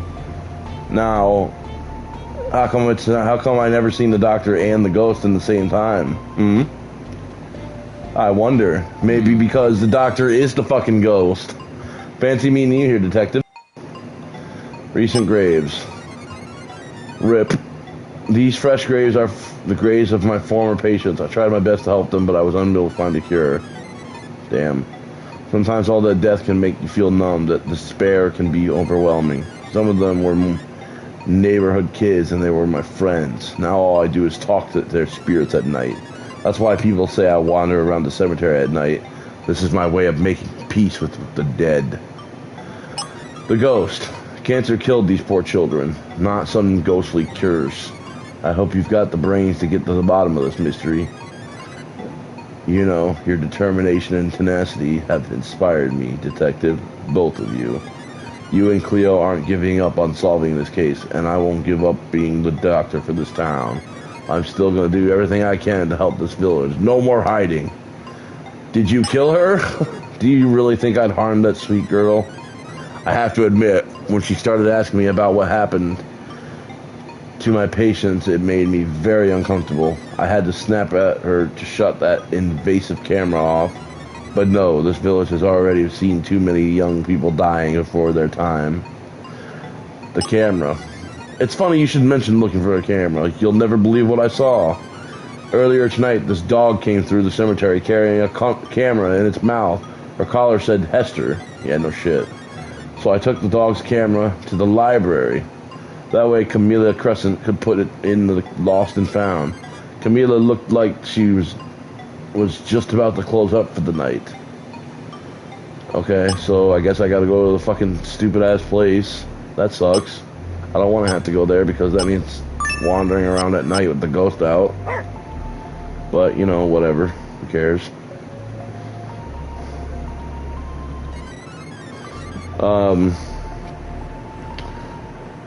Everything except for Castlevania and Tormented Souls.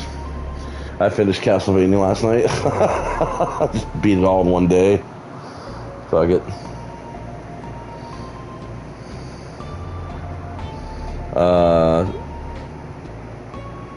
Wait, hold on. Wow, I missed a lot of comments. What the fuck? I don't know if you noticed that my kid has started taking interest in 3D Mario games. Yeah, I can't wait to show my brother's kid. He's 3.5 now. Hasn't seen a video. Well, he has seen a video game, but he's never played a game. We're gonna bust out the Super Nintendo Mini on his ass sometime soon here. I want to really badly.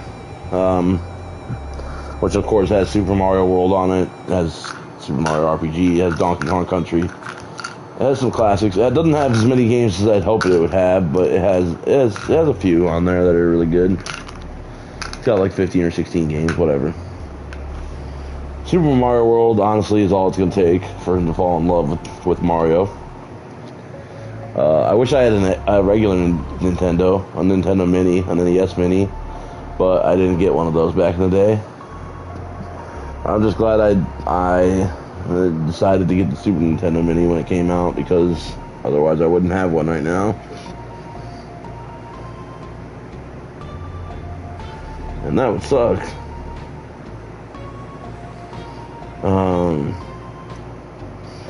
Yeah, that's really cool though. So I'm going to introduce him to Super Mario Odyssey this weekend, everything except for Castlevania and Tormented Souls. I'm still playing those, but I don't have an Xbox and I have to pay like $20 a month to have one, and right now it's just like, well, fuck it, I don't really have that, because that money needs to go towards the Switch for my son and I. Yeah, that makes sense. That makes sense, bro.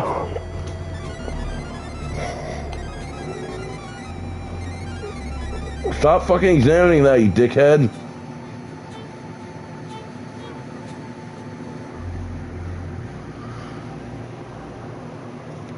Before you popped your cherry with Resident Evil, all you knew was Sega and Super Nintendo. Same with me. That's literally all I knew. NES, Super Nintendo, and my older brother had a Sega, so I got to play the Sonic and all the Sonic games and the Streets of Rage and Golden Axe, except Golden Axe sucks ass. So all I was the same exact way, just younger is all. Playing Sonic the Hedgehog 2 as an 8-year-old, playing fucking Super Mario Brothers 3 as a 4-year-old. It was the life, man.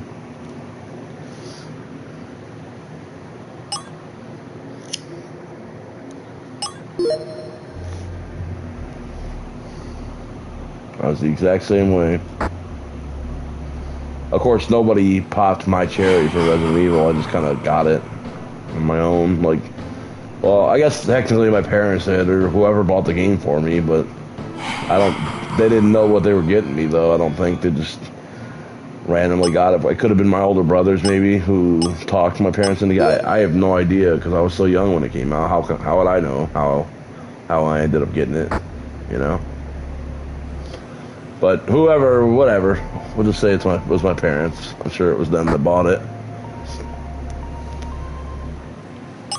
Even if it was my older brothers who told them to buy it, which I don't even know if that's true or not. Could have been. Could possibly have been. I have no idea. I was too young though. I mean, what? 1996. I was 7 years old in '96, dude. Like. What power do I have to decide what games I get as a 7-year-old, or even as a 10 or 11-year-old? I didn't get the power to decide the games I got until I was 14, working my own job, doing lawns with my dad. Then I had money and power to do whatever I wanted. Not really, but you know what I mean. All right, which place? Coffee shop number 10. So we right down the road. Let me guess. Ghost McFace is going to show up right before I'm right in the... Oh, never mind. Didn't show up this time. Wait, what?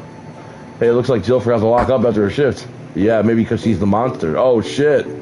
She's the fucking monster, dude.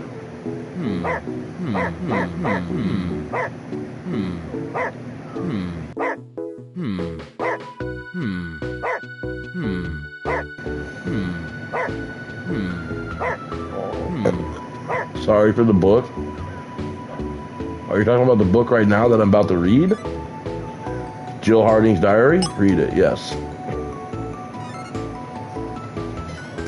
2 months ago, I betrayed my best friend.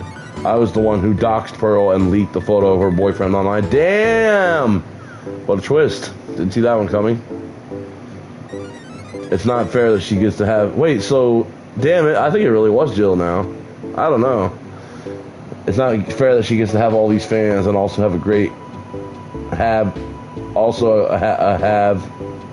Wait, what? It's not fair that she gets to have all these fans and also have great relationship. Bro, what is up with this second game's writing? It's not and also have great relationship. It's and also have a great relationship. Flip A and have around, you fucking morons. This is the third time now in this sequel. The first game, which I literally just played a few hours ago, didn't have a single mistake that I caught anyways. This game, this is the third time that they made a mistake like that. What the fuck? Not a big deal, but I'm just saying. Last month, some jealous, petty friend I am. Pearl is moving in with me here. I haven't told her what I did. I see how much she cares for her fans. At least Pearl being here will break up the monotony of my boring job. Dude, Jill is the worst. Even if she's not the murderer in this game, she sucks. She's the worst kind of person there is. I hate her now. If I had a devoted guy like Roy Parker, I'd treat him better than she does. Pearl hasn't paid the rent. She bought that expensive camera for her stream instead. I can't let Pearl find this diary, so I'm going to take it with me to work. I hope I don't lose it. That's her last entry. Damn. What a fucking piece of shit. Like, I hate people that call themselves friends like that, and then that's how they actually feel. Like, what a fucking piece of shit. I know this is a game, but damn. It's not like that shit doesn't happen all the time in real life. Jealousy, jealousy, jealousy, man. There was a long... Oh my god, you did write a book. Holy shit, you weren't kidding. Oh boy. Yeah, there was a long stretch of time between PlayStation 3 and me having an Xbox and a PlayStation 5 that I didn't... Dude, you know how much I've been reading today? I've been reading since... Well, I read 4.5 hours of text earlier today, playing the first game in the series, and now I've been reading another 3 hours and 16 minutes. Because that's all this game is reading. Running around and reading, investigating. So, and I've been reading it. I've read every single bit of it out loud because I'm gonna post it to YouTube, both games. So I want to read it out loud. And now I got your shit to read too. I actually think my voice is starting to go a little bit. I've been reading for all afternoon, literally, like for the last 8 hours. I've been doing nothing but reading. Anyways, PlayStation 3 and me having an Xbox, PlayStation 5. That I didn't have a hardcore gamer console. per se, because I own Nintendo stuff. What hardcore gamer console? Nintendo is hardcore. What are we talking about? So between PlayStation 3 and PlayStation 5, I owned a Wii U, 3DS, and a Switch, because I have always had an affinity for Nintendo, but I just couldn't afford what Xbox or PlayStation offered, and Nintendo always had the cheaper of the consoles. Sorry for the book. I just don't have one favorite console. I love them all, Nintendo, Xbox, Sony, but I guess my favorite of all of them is PlayStation. This game was probably made by a foreign developer who speaks to English as a second language. I don't know. I don't think so. But I don't really know. I don't know. I don't think so, though. I remember looking at the credits of the first game, and I don't think so, but... Plus, like I said, the first game had 0 errors. And those are just, like... This game was probably just rushed a little more because it's literally the same thing as the first game, just with different characters that you interact with. But even the menu and the two characters you play as, the dog and the guy, are the exact same, and they look the exact same as the first game.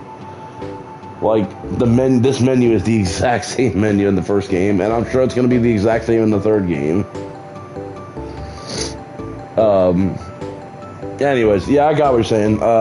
My favorite's obviously PlayStation. At this point in my life, how could I say anything other than PlayStation? PlayStation gave me Final Fantasy. PlayStation gave me Resident Evil, Tomb Raider. You know what I mean? The best of the Castlevania games. Like, just come on. Like, I don't even need to go on from there. Like, that's all I need to say for me personally. Like, yes, some of those games were on other systems, and some of them were on other systems even before their PlayStation. Like, Final Fantasy games were on Nintendo before they were ever on PlayStation. But guess what? PlayStation got Final Fantasy 7, so fucking checkmate already right there.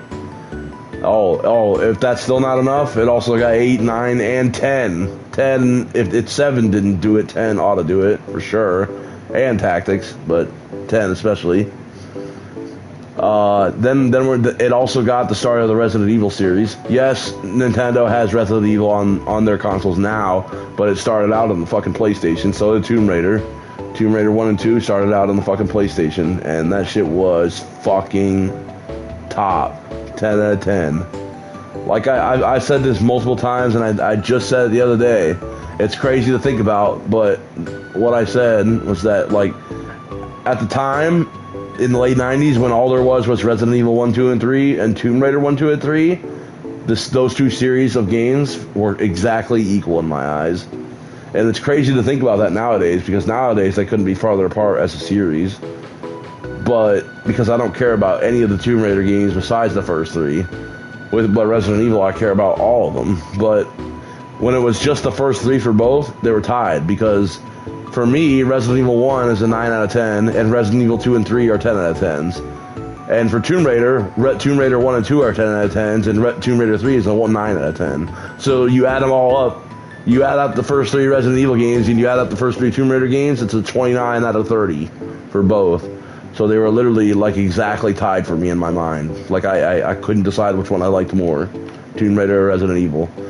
That was until the next Tomb Raider game came out, and the next Resident Evil game came out.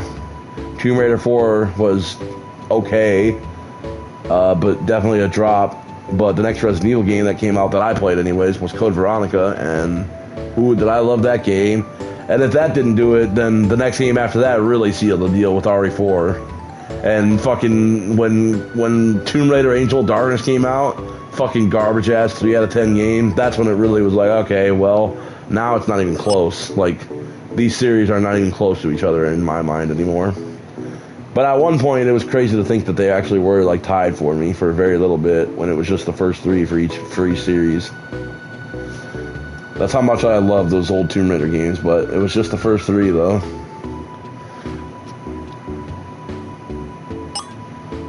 But my point is, though, is that 4 of those games I just said are in my top 10 of all time. Tomb Raider 1 and 2, and Resident Evil 2 and 3. Actually, 6 of those games. 7. Because Final Fantasy 7, 10, and Tactics are also in my top 10 of all time. And guess what? Those are all. Guess what? Those are all on PlayStation 1, except for Final Fantasy X. That's on PS2. Like, so literally, 7 games I just named, 6 of them are from the PlayStation 1, and they're on my top 10 list. Doom would be obviously fucking a PC game, but it's in my top 10, of course. But I consider Doom 1 and 2 to be the same game, so I just call it Classic Doom and bundle it together as one game. Yeah, Ace Attorney is Capcom. I've been wanting. I want to play the Ace Attorney game someday, but I never got around to it. Someday soon I will, though. I watched the Game Grumps play a little bit of them, but I avoid watching too much because I know I'm going to play them myself for a fact. I actually think I already own. I actually think I own an Ace Attorney game I got it for free on PlayStation Plus or something. I just never played it yet. But I mean, hell, I played Danganronpa, which is a lot like Ace Attorney, in a lot of ways, except probably more absurd. But so if I play Danganronpa, of course I'm gonna play Ace Attorney someday. I like murder mystery type games. Danganronpa was fucking fantastic in my mind, the first one at least. The second and third ones were good also, but they got really absurd, and I'm talking about really absurd. The first one was absurd, but at least it had some sense of normalness to it, to where like it made sense, and like the second and third ones got just stupid. But they were really fun games still, though, to figure out the murders and all that. But yeah, Ace Attorney's definitely on my list. I've been said that for the longest time.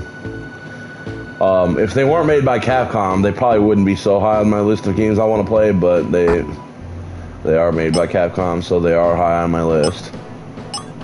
Get around to them someday. Alright, what do I do with this information? Fuck it. Just give me a hint, Jesus. Right, we gotta find the dog. Where the fuck is the dog at, though? I don't understand what I'm doing here. Oh. Camila. Oh, I'm dumb. Yeah, I'm actually dumb.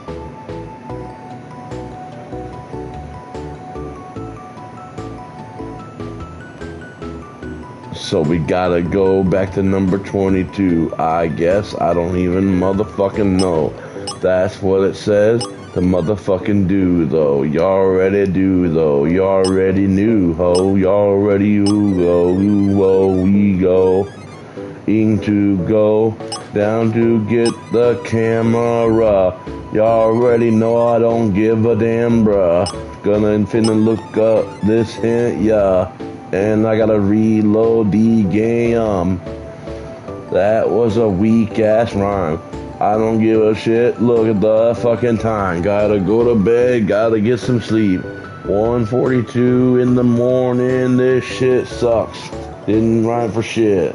Don't give a fuck. Oh my gosh. Kenjira in the chat going, what the fuck is this dude talking about? They should do a crossover where they had Umbrella on trial. Ha ha ha ha ha ha. If anybody would like the Ace Attorney series, it would be you. Yeah, Capcom has a tendency to do that. Don't they make their series more absurd as new entries come out? Ace Attorney, oh shit, Ace Attorney, and they gave us Sorry 1 remake, the absolute most banger over remaking the series along with 2. 4. I gotta stop doing that. Sorry, it's getting late. You already know how I act when it gets late. I'm sorry. I apologize to YouTubers that are gonna watch this because I am putting this up on YouTube. I'm so sorry. I'll put a timestamp in the comments that say skip from 310 to 316 or whatever. However many minutes I've been doing this shit for. Or okay, it says I've been streaming for 326. So I'll put a timestamp in the comments that says like skip from like 318 to 326. Sorry, YouTubers, but at least you don't gotta watch all that shit because you can just skip it. I'm really sorry to the people in my chat right now that I've just been sitting here doing that and nothing else. It's not my fault, man. When it starts getting late at night, I get really stupid and weird. It always happens. I swear to you. I don't know. It just does. The tireder I get, the more stupid I act. Sorry about that. Anyways, where are we going? We're going somewhere, that's for sure. Cool. Oh, fuck! That bitch almost got my ass. Like, that bitch was literally on my ass. Bitch ass. Anyways. Look at this pussy ass. Oh, well, you can't catch me? I probably shouldn't have. Oh, fuck, that was a scary noise. Fuck! Damn it! I got game over. This game's hard. Alright, anyways. Yeah, Capcom does have a tendency to do that, I guess. I don't know much about the Ace Attorney series. Well, I mean, I know exactly about what the Ace Attorney series is, and I've even seen some of it. As I said, I've watched the Game Girls play some of it, but, like, in terms of, like, what the fuck, dude? In terms of, like, canonically, like, how many games there are, and, like, how absurd they get from 1 to whatever number the series they're on now. Like, I don't know if they get more absurd or what. I have no idea, because I've never played them. Alright, this game sucks. I'm officially saying it. They didn't have this shit in the first game. I don't like it. Maybe it's like, okay, you know what this is reminding me of? Like? It's like Tormented Souls. If the ghost is in the room, just exit, go back into another room and come back in and the ghost won't be there. That's what it seems like. That's exactly what it seems like, actually. Oh shit, there's a ghost. Shit. Okay, let's save it again. Map. I don't know why I need a map, really, but... because I think we gotta go back up to the 22. You know, I was wondering why they showed the sun on the map, and now the moon, and that's why, because at night the ghost is gonna come out. What the fuck? I'm in the map menu, and the ghost still came out? Okay. Well, that's just fucking great. This is stupid. This is fucking stupid. Whatever. I just gotta save in every room I go to until I get to where I need to go. Because I chose hard mode. This is the only game I've ever seen where it gives you a difficulty choice for just one specific section of the game. When the ghost showed up, which mind you was 2 hours into the game was like, do you want the ghost to be on easy mode or hard mode? And I was like, well, I'll put it on hard mode because why not?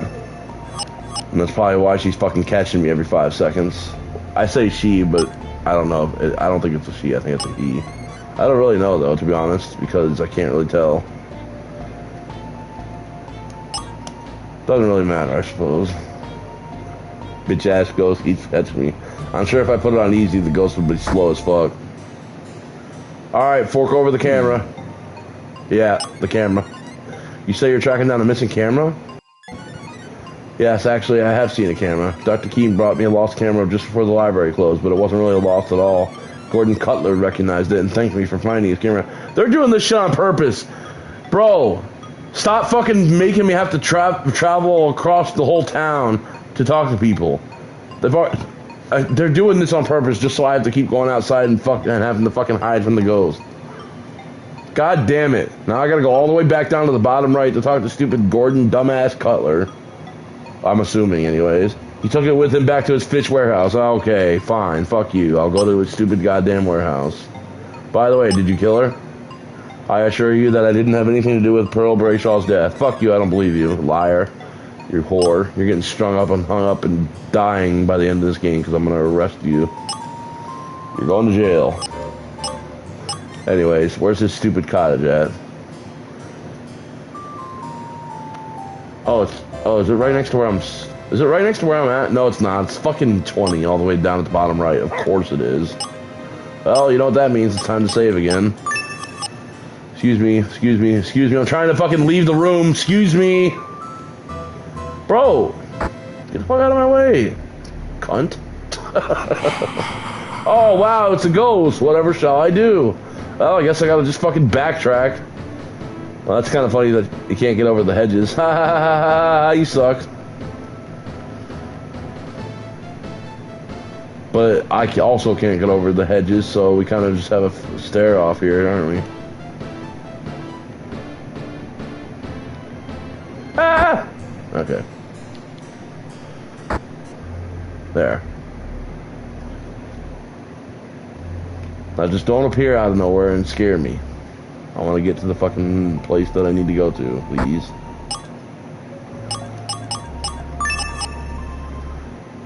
We're halfway there, I think. She's gonna appear, I guarantee it. Watch. Here she comes. Ready?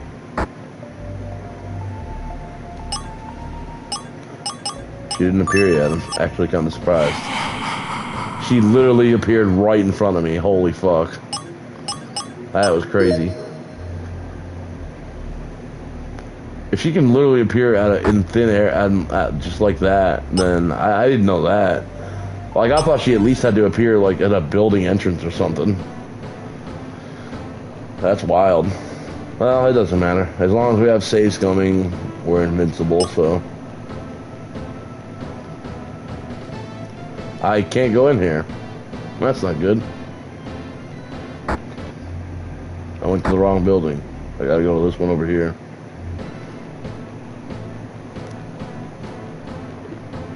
Come on, fuck off. Leave me alone. Jesus. I just need to make it inside here. There we go. Alright, Gordon Cutler. You got anything you want to tell me? You fucking asshole. Don't you dare tell me the camera's all the way to the north in the lighthouse or something stupid like that. It better be like right next door or something. Oh, what camera? I've got a witness who can place you with the victim's camera earlier tonight. Do I need to remind you that I'm investigating a murder? Alright, I'll tell you the truth. I needed the money. You want to know how desperate I am? I borrowed Todd Beckett's metal detector to comb the beach for lost jewelry. I lied to Camila Crescent and said the camera was mine. I wasn't going to sell it. I was going to sell it. Good. Then you'll give me the camera now. It's evidence. I can't. The camera is gone.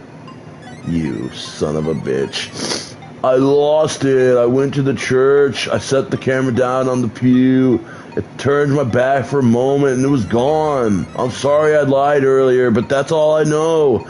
Maybe the camera's still at the church, dude. I'm gonna fucking kill you, and they're gonna have to investigate me. Fuck you. Did you kill her? How many times do I have to tell you? She was killed by Elias Abel's ghost. First the fish in the bay got sickly, then those kids got sick. Now Pearl Brayshaw's death. The rope found on her body matches the rope found here in your warehouse. Pearl Brayshaw was hanged by a vengeful... Pearl Brayshaw was hanged by a vengeful ghost from the witch trials. Go ahead and lock me up for if you think I'm crazy. I don't have to listen to this. I'm done talking to you. You're stupid, and I don't like you. Alright, no, now I gotta go to church.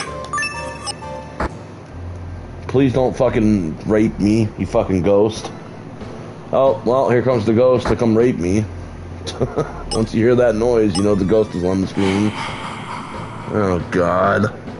Alright, which one's the fucking church? It's number 11, which means if we're in number 5, we're right next to it, so good.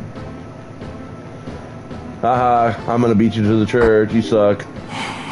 What? She can come inside the church? I was about to say the church is probably the safest place, and literally as soon as those words are about to come out of my mouth, she appeared. What the fuck? That's not fair. Well, I guess I'm going this way, because I definitely don't want to go that way. Well, I guess it can't be the father, because he's here and he's not the ghost, so... Or maybe it is the father. I don't know, man. I could definitely see it being Father Michael Wheeler. What brings you to my church at this late hour? The camera. Gordon Cutler says he lost his camera here in the church. The only other soul to come here tonight was young Tanya Nichols. I agreed to perform a special communion rite for Tanya's poor brother in the hospital. I saw Tanya leaving in the direction of the lighthouse. I fucking called it. Dude, they're making me run everywhere just so I get to keep getting chased by this stupid fucking ghost. Okay, so off to the lighthouse, I guess. Fuck you. Go fuck yourself. Ooh, let's use this at nighttime. It's a telescope somebody must have used to spy on somebody or something. Yes, it is. Let's see what we can find looking through the telescope with the coordinates on the piece of paper. 110 degrees southeast, 10 degrees above the horizon. Due north is here, so the coordinates point towards the lost settlement. It's too dark to see anything now. Oh. I thought maybe at nighttime we'd see something different, but nope, we saw nothing at all.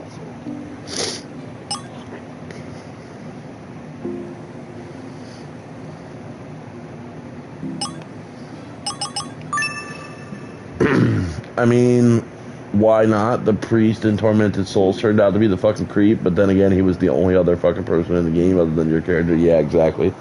In this game, they make it a point to have 8 other people, so the first game was the same way. There was 8 suspects. And I actually called, literally, like, I called it spot on. I got it exactly right. I called that there was two people working together that did the death, and I called the 2 that did it perfectly. I was actually very impressed with myself for getting it right.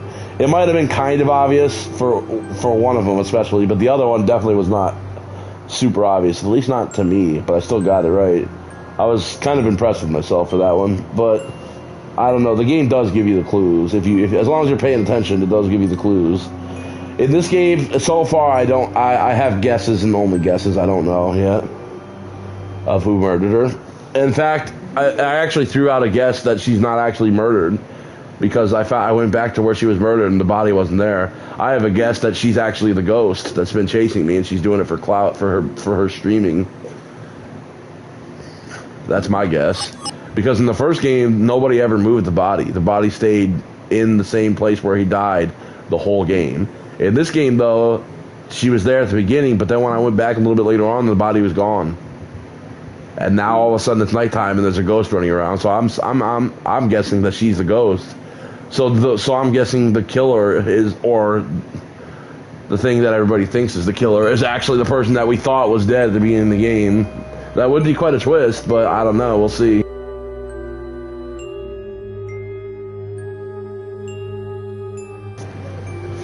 It's a really interesting game, though. I like these games. I'm glad there's another one to play after this too. I'm excited. There's 3 of them.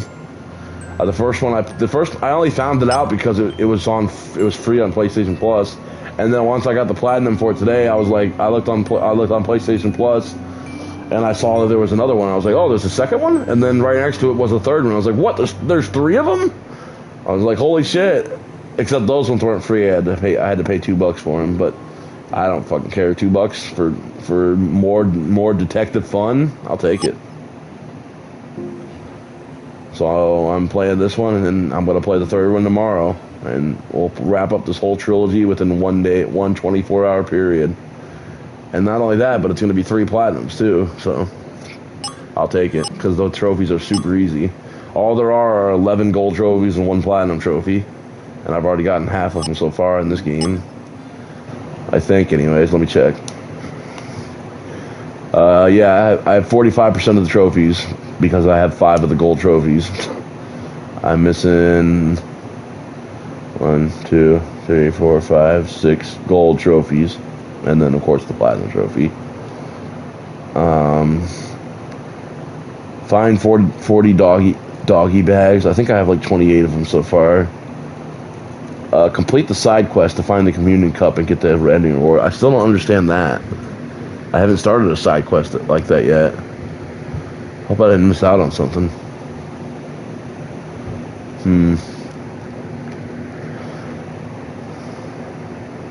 Well, whatever. I'm sure we'll get all the trophies. They're pretty much mostly tied to what you have to do in the game, except for a couple of them. But even the optional stuff is very straightforward. Like find all the doggy bags. That's easy. Just make sure you have you can only see the doggy bags when you're controlling the dog, so just make sure you're always controlling the dog instead of the person. Because the dog is the only one that can see the clues also. Honestly, the person is only useful for talking to people. The dog is useful for literally everything else, so I'm usually always in control of the dog. Because I don't want to miss shit. Oh yeah, I forgot.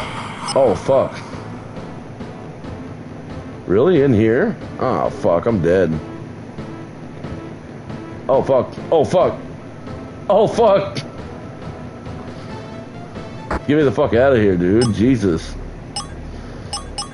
Alright. So, we gotta go... Where did he say? To the fucking lighthouse? Are you fucking kidding me, dude? I can't even go to the lighthouse. It's crossed off. I don't understand what this game wants from me right now.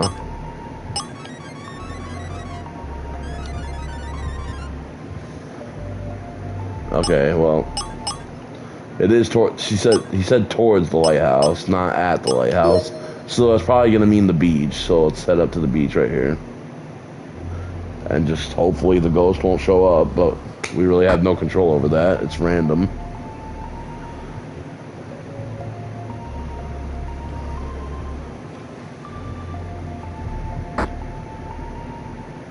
All right, are you here, Tanya? Oh, the ghost is here, that's for sure. I don't think this was here before. Please stay away from me. Okay, we're near the lighthouse. Is Tanya here? Or is Tanya not here? That is the question. Oh, she is here, wow. What's up, girl? You can see all the way to the village center looking here onto the south. The camera. You're looking for E-Girl Pearl's camera? I think actually Tanya's suspicious. She claims that she's a huge E-Girl Pearl fan, which is Pearl Brayshaw's streamer name. But I think she's faking it because her brother was dying of cancer and there just happens to be a doctor in this town that does the cancer. I don't know. I'm definitely suspicious of Tanya. She's one I'm suspicious of, but I'm pretty much suspicious of everybody at this point. So I don't know, it's hard to tell. There's a couple people I'm not that suspicious of, but the rest I'm suspicious of in some way or shape or form. I saw that fisherman with it in the church. I recognize her camera from social media. People shouldn't take other people's belongings, especially not E-Girl Pearls. So I did what any biggest fan would do. When his back was turned, I swiped it and ran away. Oh no, I don't have the camera anymore. I saw someone coming and I got nervous. I thought it might have been him chasing me after me. So then I buried the camera in the sand at the beach to hide it from him, you know? So guess what? You don't have the fucking camera either. So I gotta go fucking somewhere else to find the fucking stupid ass fucking camera. Everybody doesn't have a fucking camera! I'm sorry, I gotta stop yelling. My nephew's sleeping out there. Honestly, I don't even remember where I buried it. You and your dog will have to dig up that whole beach. Yeah, of course we will. No, we gotta go get the fucking metal detector and use it to find the camera. Gotcha. I'm really sorry. Was the camera a clue? Oopsie. Fuck you. I hope we arrest you by the end of this game, you stupid bitch. I hate you. Great. Pearl's camera is lost somewhere under the beach sand. What are we gonna do now, Cleo? Obviously, we're gonna go fucking get... Yeah. Wait a second. Gordon Cutler said something about a metal detector. After his business suffered, he used Todd Beckett's metal detector to comb the beach for valuables. We can borrow Todd Beckett's metal detector, too, to help find the camera. Come on, Cleo. Let's go find Todd Beckett and get a hold of that metal detector. No shit, detective. Alright, here we go. We're gonna go find the stupid fucking metal detector that I already saw but didn't take because he was like, I don't need this right now. Even though I was like, dude, you're definitely gonna need it in the future, so please just take it. And he just refused to listen to me. So now we gotta go all the way down there and take it with the stupid ghost on there. Wow, he appeared right next to me. Anyways.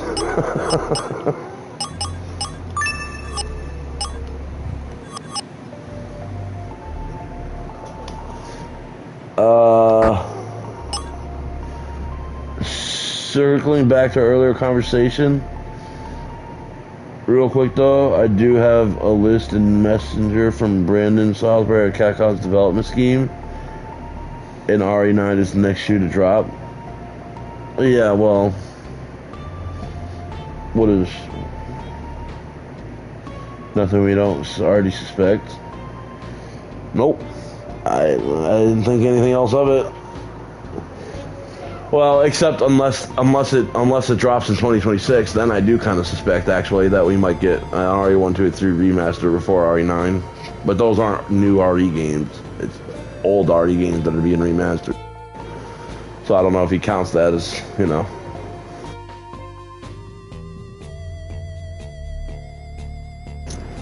Because if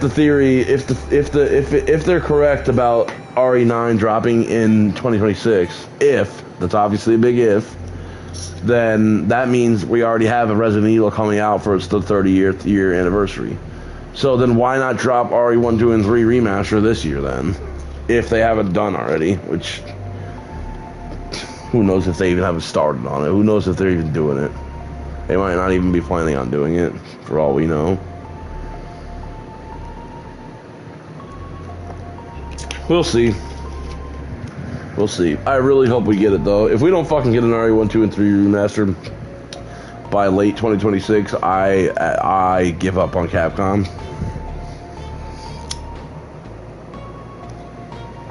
And I give up on RE1, 2, and 3 remaster for the rest of my life if we don't have it by the end of 2026.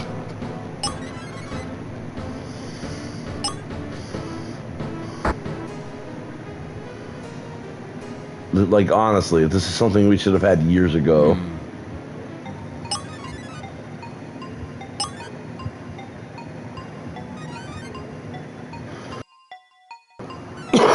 Alright, I don't want to read this. I just want to get to the stupid motherfucker's house. Leave me alone. Shut up.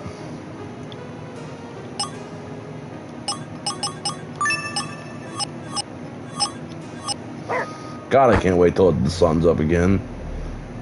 Or whatever. Or until we unmask this ghost, Scooby-Doo style. So I can stop getting game overs whenever she fucking catches me. 23 is the Beckett Estate, which is exactly where the fucking metal detector is. So let's go over here. Let's go up here. And there we go. Hey, I'm here to steal your metal detector. Sorry. See ya, bro. It's a metal detector. Gordon Cutler mentioned that he borrowed it to look for trinkets on the beach.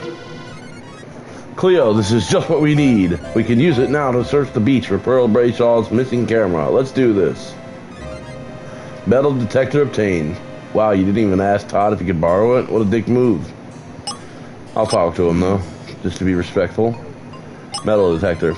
You want to borrow my metal detector?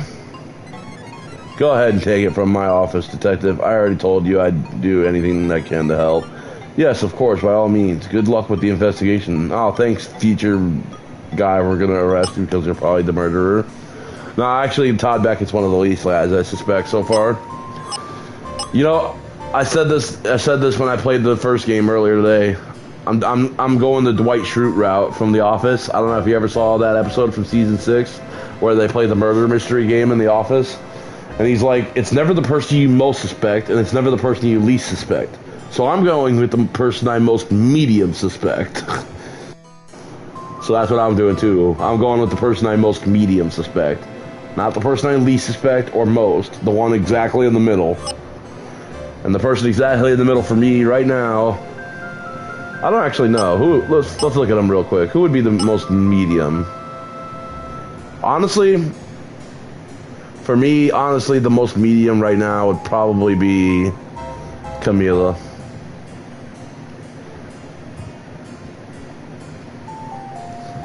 Camila or maybe Tanya.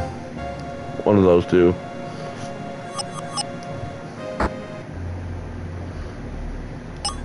But, I don't know. We'll see how that works out.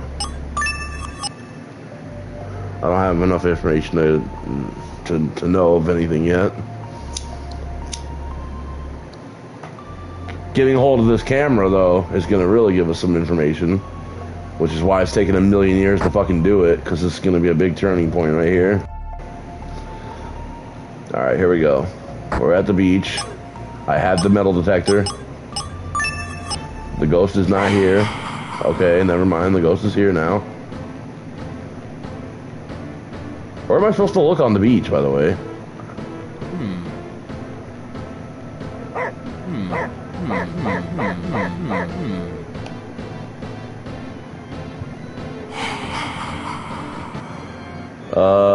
That was weird. Maybe it meant... I don't know. That was weird, actually. Wait, what do I do? I've never had to use an item before like this. Like, where do I use it?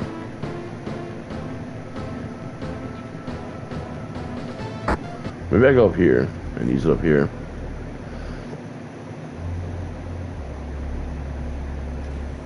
Like, maybe it's like right around...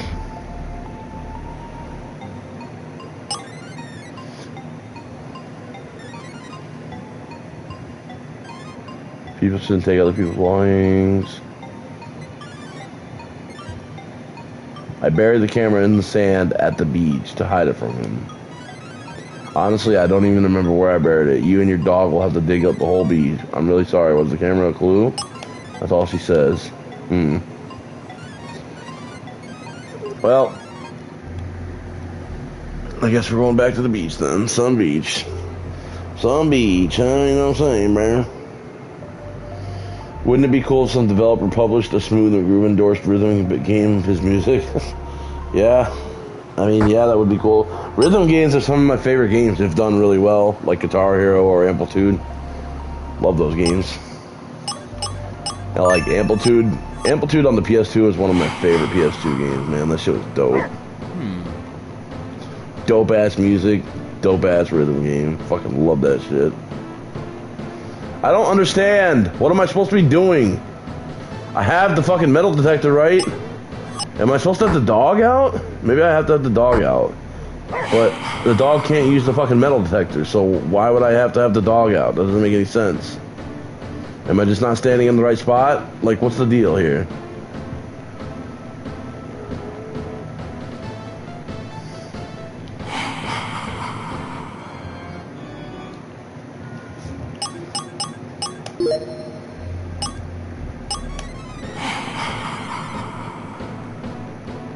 Oh, we have to listen carefully to the beeping sound. Well, it's kind of hard to fucking do that when there's a fucking ghost chasing me, you dick. Listen close for the beeping sound. Fuck you. Oh. Well, that was easy. I guess you just couldn't do it with the ghost around. Let's use the metal detector to search for the beach for the victim's camera. It will beep louder as we get closer. You'll have to listen to carefully, Cleo.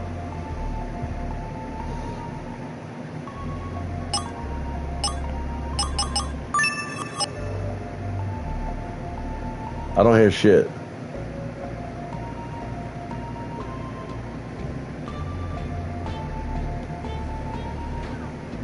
I still don't hear shit.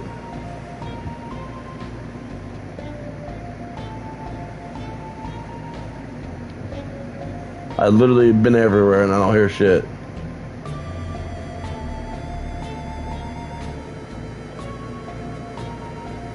Oh, maybe I have to be the dog? There's a question mark right here. What the fuck is this? It's some waterlogged wood that must have drifted ashore this evening. It looks like part of some kind of makeshift barge that was floating out in the bay. Interesting, interesting. I did notice that earlier, but you can't find clues when the ghost is chasing you, so...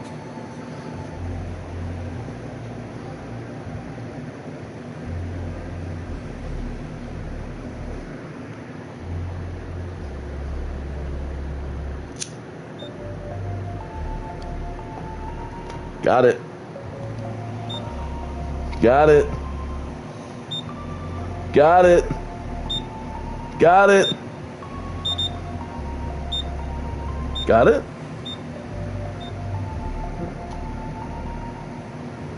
Wait, what?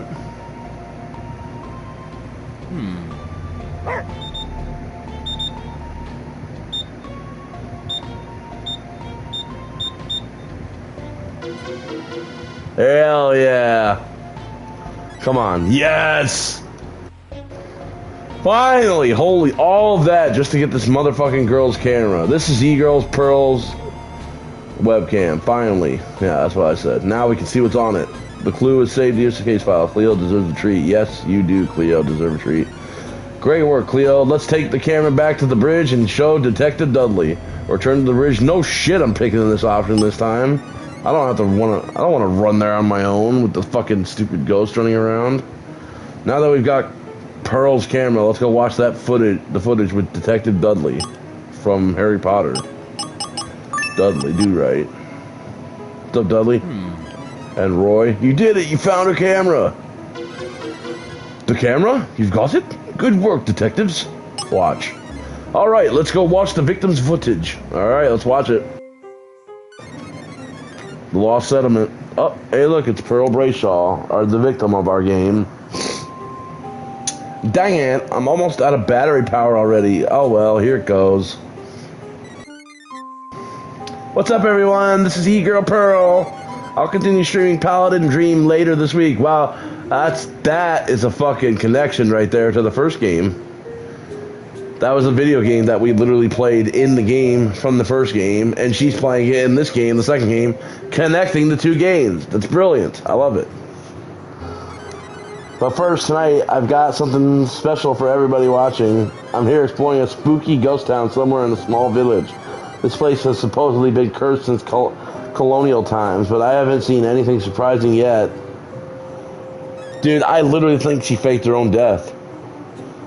And that, man, I don't know. Like, I feel on one hand, I feel like that would be a cool twist, but on the other hand, that would mean there is no death, and that the whole point of the game is to figure out who murdered the person. But like, so I don't know if I want it to be that, but it doesn't matter what I want it to be. It only matters what it's gonna be.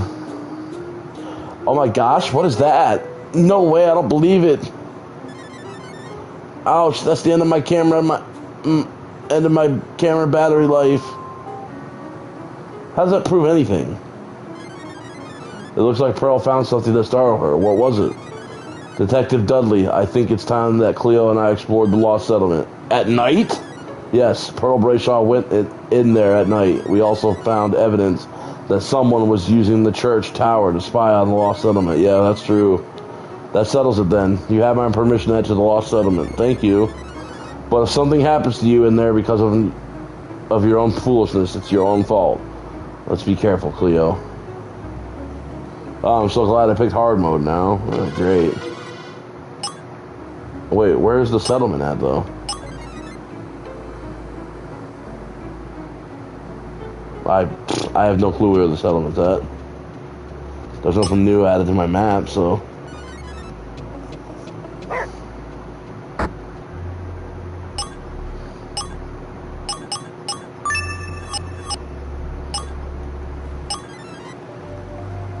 Bro, what the fuck? Where's the settlement at? There's literally nothing new added to the map, so... Let's just hint. If only we could find the spot, the Lost Settlement, where Pearl Brayshaw recorded her last video. What? If only we could find the spot in the Lost Settlement where Pearl Brayshaw recorded her last video. Oh, so are you saying the whole place is Lost Settlement? I thought it was a specific place. Like, I must be an idiot then, I guess. Whatever.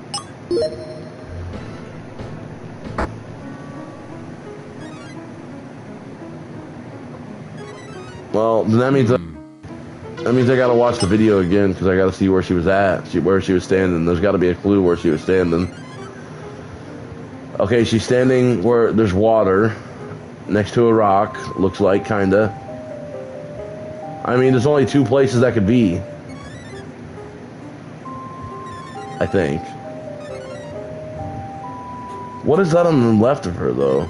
It's really hard to see. I don't know. There's a few places that could be, I guess. Well, I guess we gotta go exploring. Great. Hell, I guess it could literally be... I guess it could literally be right over here. I mean, why can't it be right over here? This is water and a rock. I have no clue where it's at, dude. What the fuck? Bro, because of this shit, I feel like I don't like this game as much as the first one, but it's still pretty fun, though. The stupid ghost chase me around bullshit is dumb, though, because it's just random garbage. So where do I didn't mean to do hint, but whatever. Where am I going?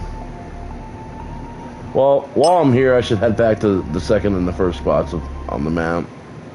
It might be there. I doubt it, but it might. There's water here, so I don't know. It could be.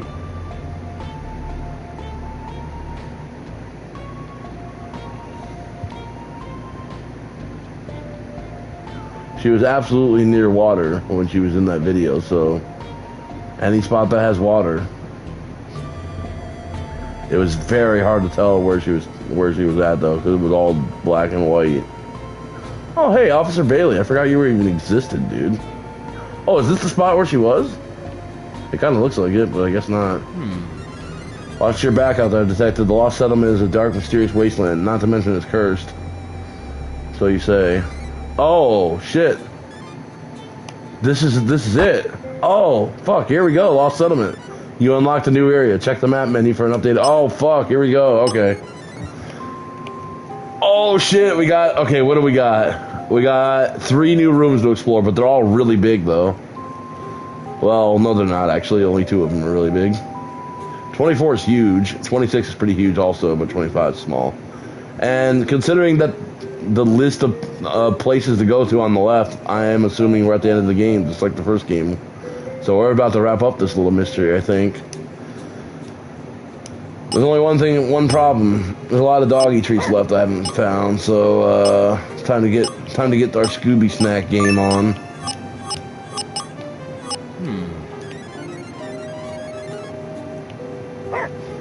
Scooby snacks, bitch. Where are they at? I got plenty to find still. Okay, fuck this shit. Turn the lights on.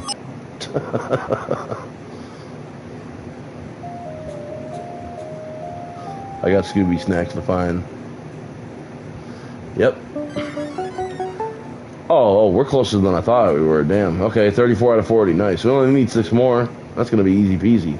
I thought we were still in the 20s somewhere, like 29 or something. Nice, dude. There's another one. Okay, we need just 5 more. Oh boy. Oh, that's where she recorded right there, I think. That's what it looks like. So we're at the Lost Settlement, which is 24. That is going to take us to the underwater cave. And the chapel is the other place. So, but I want to stay in the Lost Settlement for now. This is definitely the spot where she recorded, right here. I guess they don't want to make a note of that. I mean, it looks like it anyways. So that means that this is going to be like this is where she looked over and went down there. But I'm not going to go down there yet. We need to look around everywhere first up here.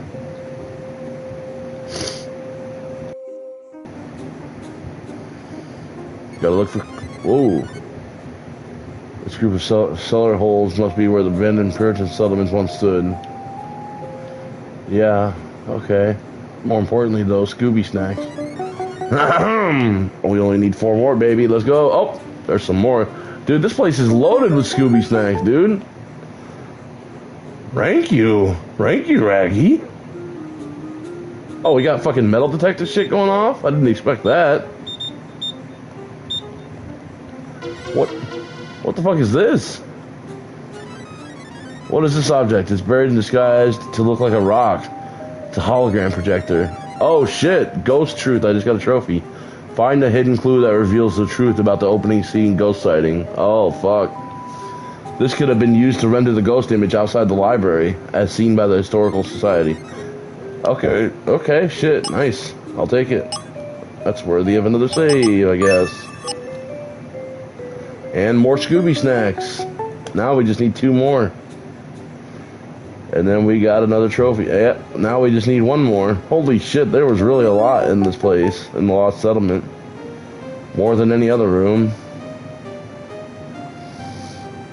The last one's probably going to be in the underwater place or the chapel. I bet there's no more out here. Hey, you. I tried to talk to you earlier. Okay. Oh. Wish I had the power to just vanish. Maybe that's what she saw in her video, because we've seen them like multiple times now, and each time they see us, they do that. Oh, look at that. Doggy bags, 40 out of 40. I believe that's a trophy when we beat the game. But we haven't beat the game yet, so no trophy yet. It's only when we beat the game. Yeah, there's 41. So, okay, so the first game also did this. The first game, I found 31 out of 30. This game, I have 41 out of 40. So I guess they give you a few extra in case you don't... So you don't have to literally find them all, I guess. You can miss one or two and still be able to find 40 of them, I guess is what they were going for. Oh, hey, it's Hester. How did Hester get into the Lost Settlement? Could Hester have strangled her owner? You're right, Cleo. This suggestion is totally ridiculous. Dog suspect. I just got another trophy. Encounter Hester in the Lost Settlement. What the fuck? Why would you suspect that out of nowhere?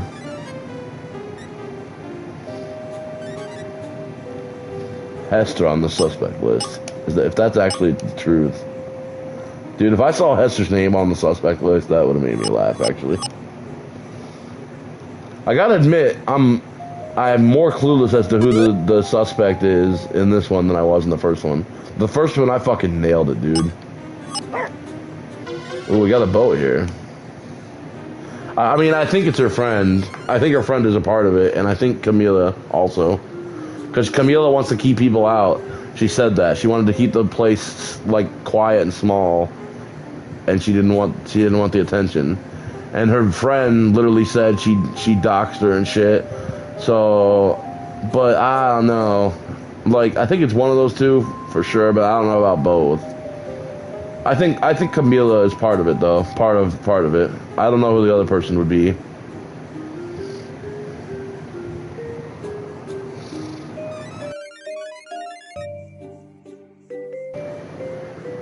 When I spoke to Mr. Cutler, he said he was unable to work because the fish here show signs of sickness. So what's his fishing boat doing here in the Lost Settlement? That is interesting. Hold on a second.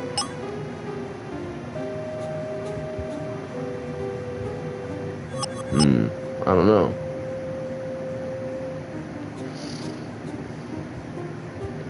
Well, let's go into the chapel. And then we'll go into the final place of the whole game, I guess. Which is place number 26. Underwater cave. The chapel's on the top right of the Lost Settlement. So let's go up here.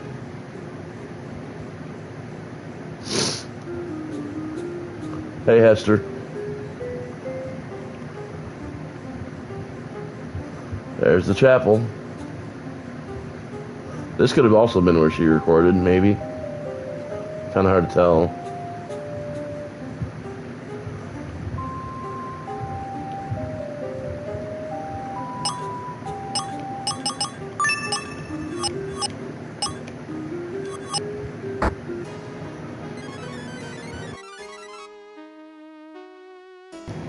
It's amazing that Elias Abel's chapel is still standing, considering that the building is from colonial times. Alright, maybe I should turn back the light on. Fuck it. Wow, there's Scooby snacks right in the very center. 42 out of 40, dude. Holy shit. Got the hookup, bro. And, of course, we got the one and only clue in the corner. What is it going to be? This old parchment has a message from colonial times inscribed on it.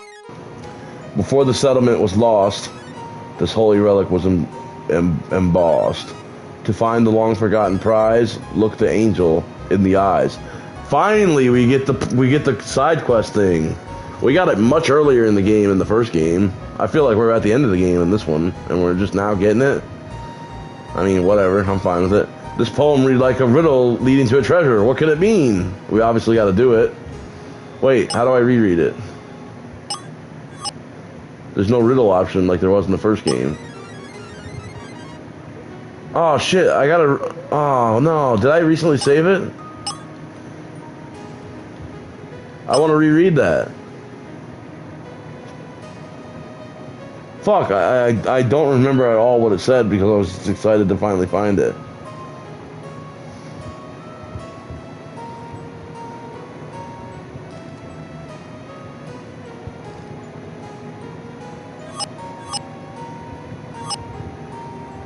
Well, that's lame. I'll just reload. Couldn't have been that long ago that I saved. Oh, it was right outside. Good. Fantastic. Let's see what it said again.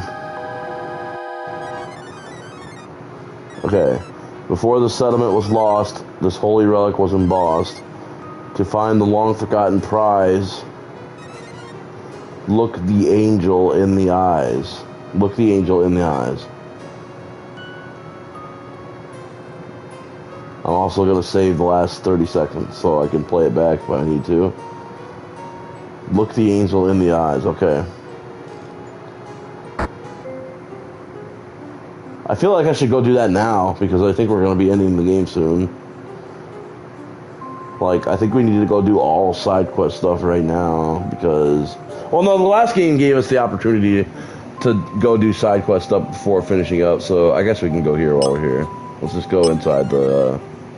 what's it called? The underwater cave, which is at the bottom right of this place. I'll also make a save point, so just in case. Just in case for some reason I can't do side quest stuff. That way I don't permanently miss out on my chance to get the trophy.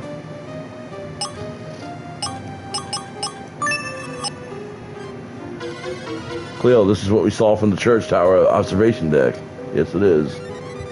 But with one extremely important difference. It was high tide then, and it's low tide now. I bet high tide conceals the mouth of this underwater cave, which is the only accessible at low tide. Yes, that is probably true. Oh, we're stuck? Now you're my prisoners. You'll never reveal my secret. That rock fell off on the mouth of the cave. We're stuck inside. You're right, Cleo. We've got 15 minutes to find all the clues and escape before high tide comes in. We better hurry. Oh, it's giving us the option to save, huh? Okay, sure. 15 minutes, huh? 15 minutes? Well, this place isn't that big.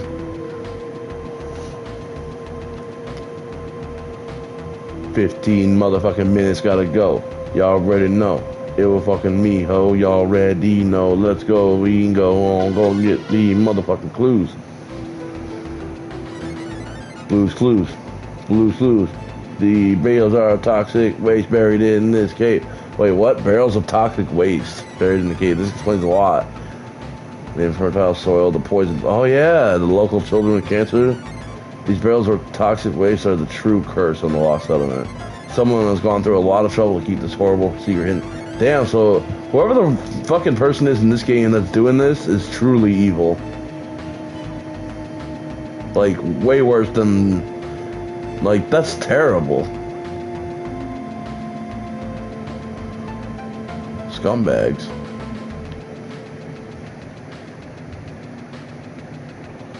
Hey, give me snacks. Yay.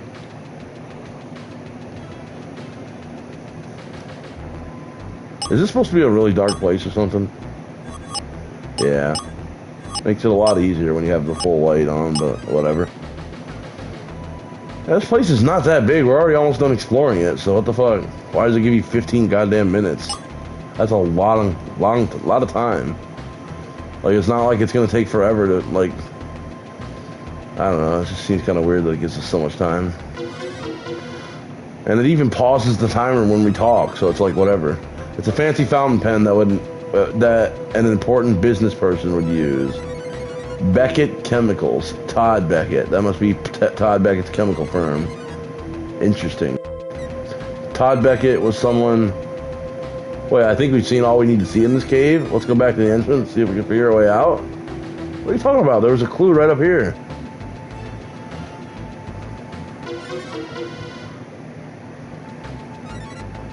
Hey, it's a dog toy.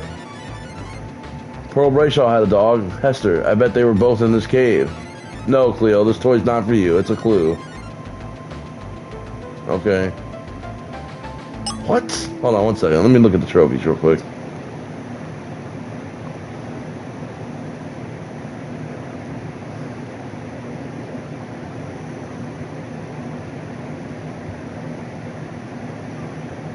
Capture the culprit by catching them in the act is one of the trophies I'm missing. And then the other three all pertain to the endings. Find 40 doggy bags and get the ending reward. So we're going to get that for sure, no matter what now. Complete the side quest to find the communion cup and get the ending reward. It talked about looking the angels in the eyes, and I remember seeing that statue at the church. So we're going to go back there at some point. And then there's only one other trophy, bad ending. Get more than 50% of answers wrong, explaining the case. And then in quotation, in parentheses, it says on hard mode. Which is why I chose hard mode earlier, just in case it didn't give me another chance to choose hard mode. So we actually have to do it wrong later on. Which, you know, that'll be easy to do. Pretty easy to do stuff wrong. Hester, what is it? Hello? Detective Guy? Cleo, is that you? Yes, we're trapped behind this rock that fell in the cave. Help is on the way. Wow, great. I'm surprised they gave me 15 minutes for that. Even 5 minutes would have been like, holy shit. Yes, I have your toy. Will you stop jumping up and down, please? This dog just saved your lives. You two are very lucky. Hester kept barking at me until I followed her to the spot where you were trapped. We've got to bring Pearl's killer to justice for Hester. See you back later. Yes, we do. Oh, saving again, eh? Okay.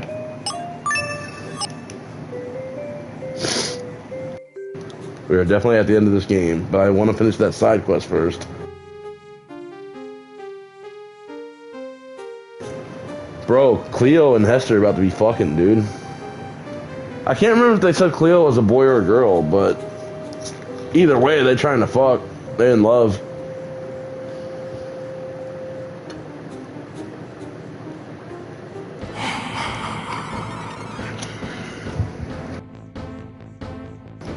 You two have meddled in my affairs for the last time. You shall suffer the eternal curse of the lost settlement. Oh yeah? I have a dog treat. I have Scooby snacks. What you want? Bro, I got fucking... I got shit. I have a fucking gun. I'll just shoot you, bitch. Surely you brought a gun with you, right? Detective Leon S. Kennedy? I actually don't know what I'm doing. I'm just kind of wandering around, waiting for it to show up. Now we found that important clues and lost them are good enough. There still might be more clues to find, or other secrets other in Cape Crescent. Yes, there are. Bye-bye. But what does it mean, catch the culprit in the act, though? Like, maybe I was supposed to find the culprit there. Or the ghost. Because it's obviously going to be like a Scooby-Doo villain in a mask type scenario. I'm really starting to think it's the father, because I don't think we ever saw the father and the ghost together at the same time. We did see the ghost in the church, but not in the same room as the father. But the only other obvious one, kind of, is the lighthouse stuff. All the lighthouse stuff, which is where the old lady doctor lives, is crossed off at night. But we saw her in the graveyard, though. But I didn't see her and I don't know. I feel like it's one of those two now. I don't know, though. I don't know, man. I don't want to go back on my original answer, though, because then I'll really feel dumb. So maybe I should just stick with my gut that I said. Fucking Camille. I think Camille's had something to do with it, at least. Like it might be like the first game where there were two people that were involved, and she's one of them.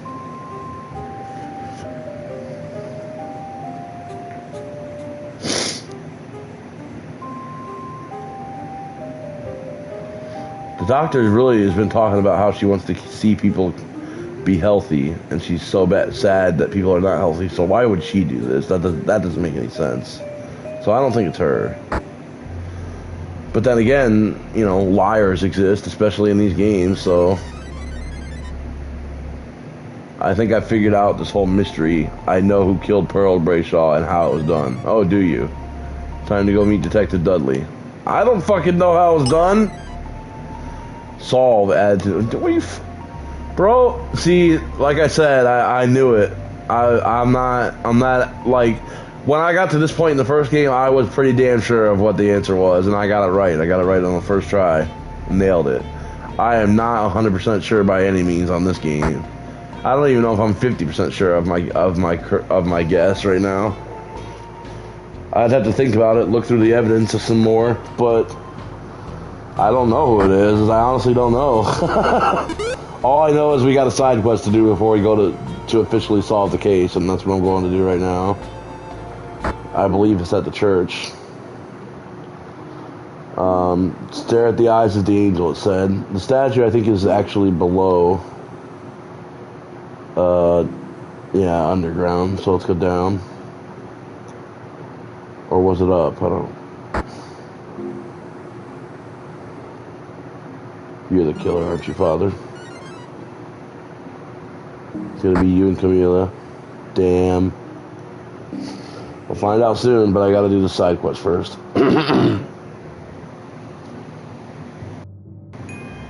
Hell, I guess it's lucky that I don't know the answers because there's literally a trophy for getting 50% of them wrong, so.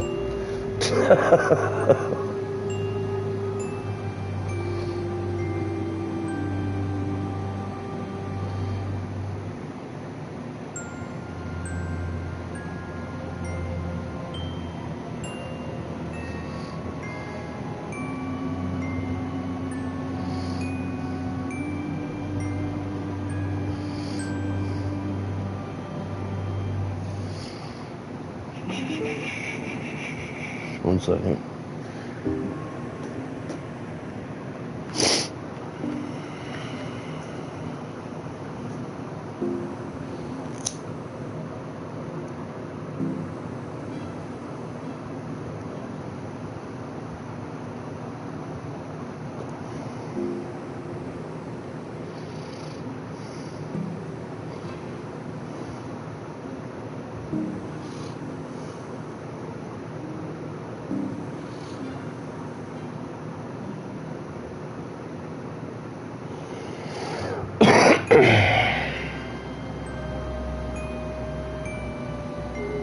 You know, I also said that,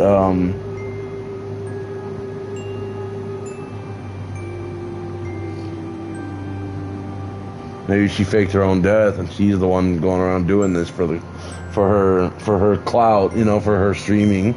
The game is called Murderers the Game Over and it has the subtitle of Streaming Death, but I don't know. That would be kind of lame if there was actually no murder this whole time.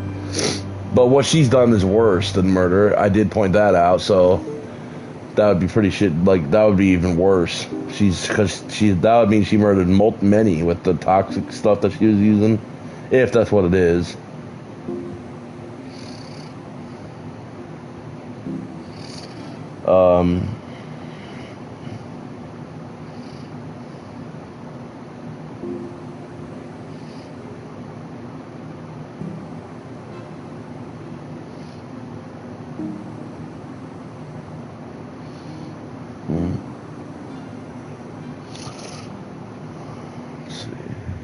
This has got to be the statue, right? Oh, save menu just came up, so sure. You're right, Cleo. This must be the angel that the old parchment.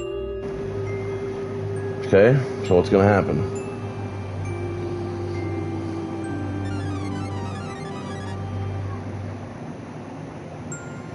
Stand in the center of the cross made of grass, and the terror of the 7 ghosts shall pass.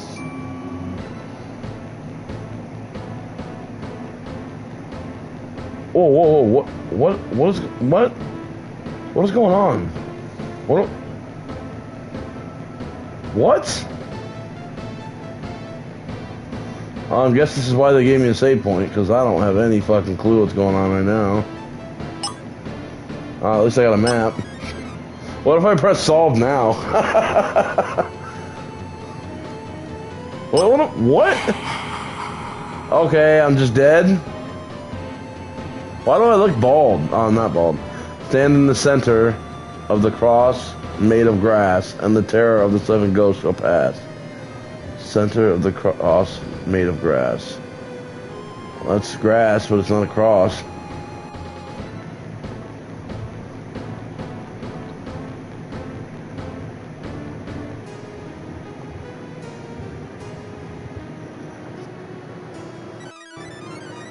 The communion cup is the reward for valor, and will bring someone hope in their darkest hour. Wow, this is a real communion cup from colonial times. It's almost 400 years old. You're right, Cleo. I know who could use this. But first, we still got to finish solving this mystery. Okay. Well, we got it. So let me look at the trophy now. So that wasn't nearly as long as the side quest in the first game. In the first game, there were like 7 or 8 different steps we had to do for the side quest. In this one, it was just those 2. Finding the statue and then doing that.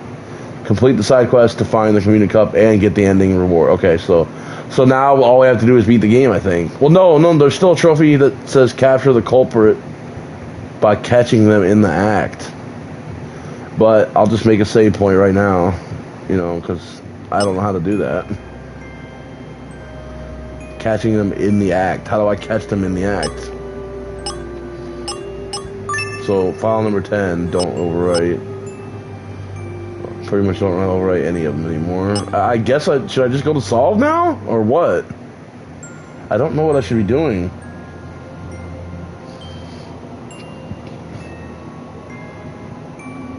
Oh, man, I don't know.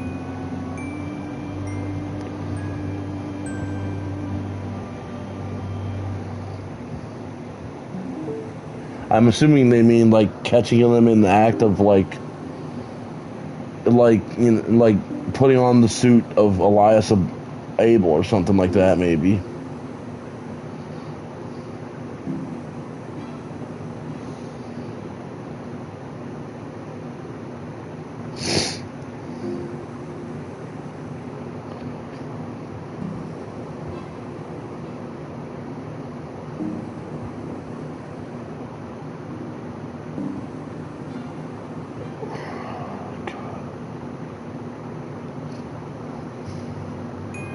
I gotta blow my nose.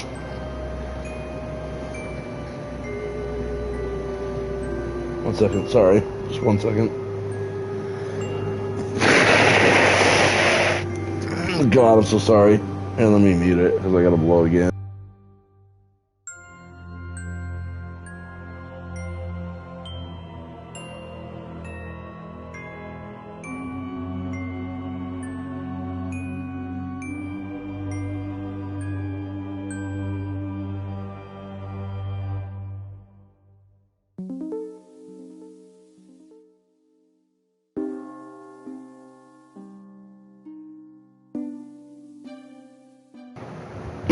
Alright, sorry about that. Alright, oh man, I'm getting chronic new dawn day 1, methinks. What is that? I feel like I've heard that name before. But then again, I don't know.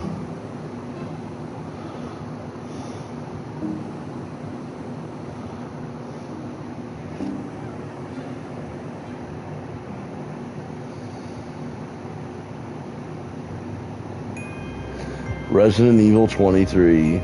Well, we got Leon. Is this supposed to be Leon, Ada, and I don't even know who the fuck the third one's supposed to be.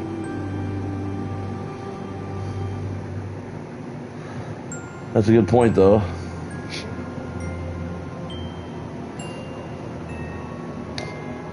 Oh, Chronos. You're talking about the game that I showed you?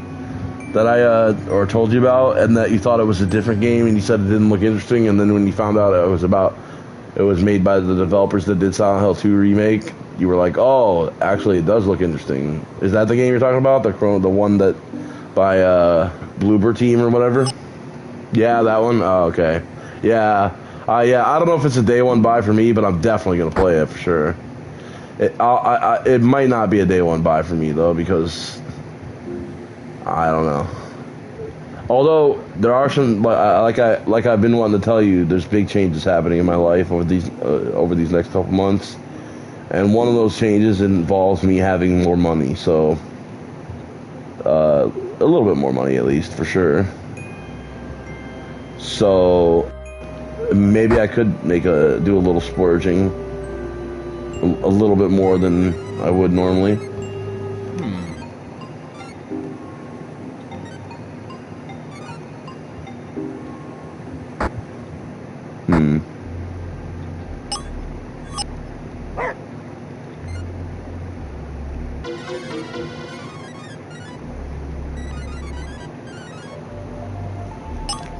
I'm just gonna press solve. All right, here we go.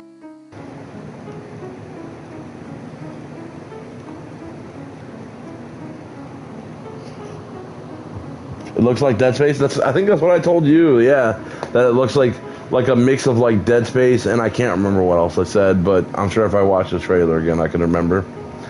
I don't think it's going to be as good as Dead Space though, or anything like that. But I think it looks like a decent game though. It looks like it has the potential to be good, but it also looks like it has the potential to be bad at the same time. Like it's kind of hard to tell without actually watching like extended gameplay or whatever. But oh my God, I say I'm never splurging again. I just don't. What? Now I'm getting the Switch 2, and honestly, I don't need one, but I need one. Yeah. All right, this is the end of the game right here, so I gotta focus now. Talk to Detective Dudley to begin solving the case. Here we go. All our hard work has led up to this point. The only trophy I still don't understand is I'm confused about capture the culprit by catching them in the act. 56% of people have that trophy. I don't have that trophy. And it's like one of the more easier trophies. 56% of people have that.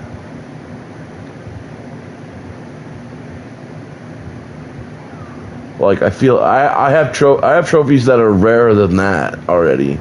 So it makes me feel like it's something I should already have, but I don't know, man. Maybe not. Fuck. I don't know. Whatever. I have a save point just made, so whatever. I'm still going to continue on. Maybe I just haven't got to that point yet. The mystery is solved? Yes, sir. Cleo and I are ready. Whatever. Proceed to the exploration. Are you sure? Yeah. You really think you're outsmarted me? Alright, I'll play along because I think you will fail. You're actually right about that. I think I will fail because it's a trophy. What would you like me to do? There's still a few small things I need to take care of. Then I'll be waiting in the meeting room at the library, where the Historical Society meeting was held. Please make sure all 8 suspects are present. We'll have everything ready just like you want, but it's your funeral. Well, Roy Parker's off the list.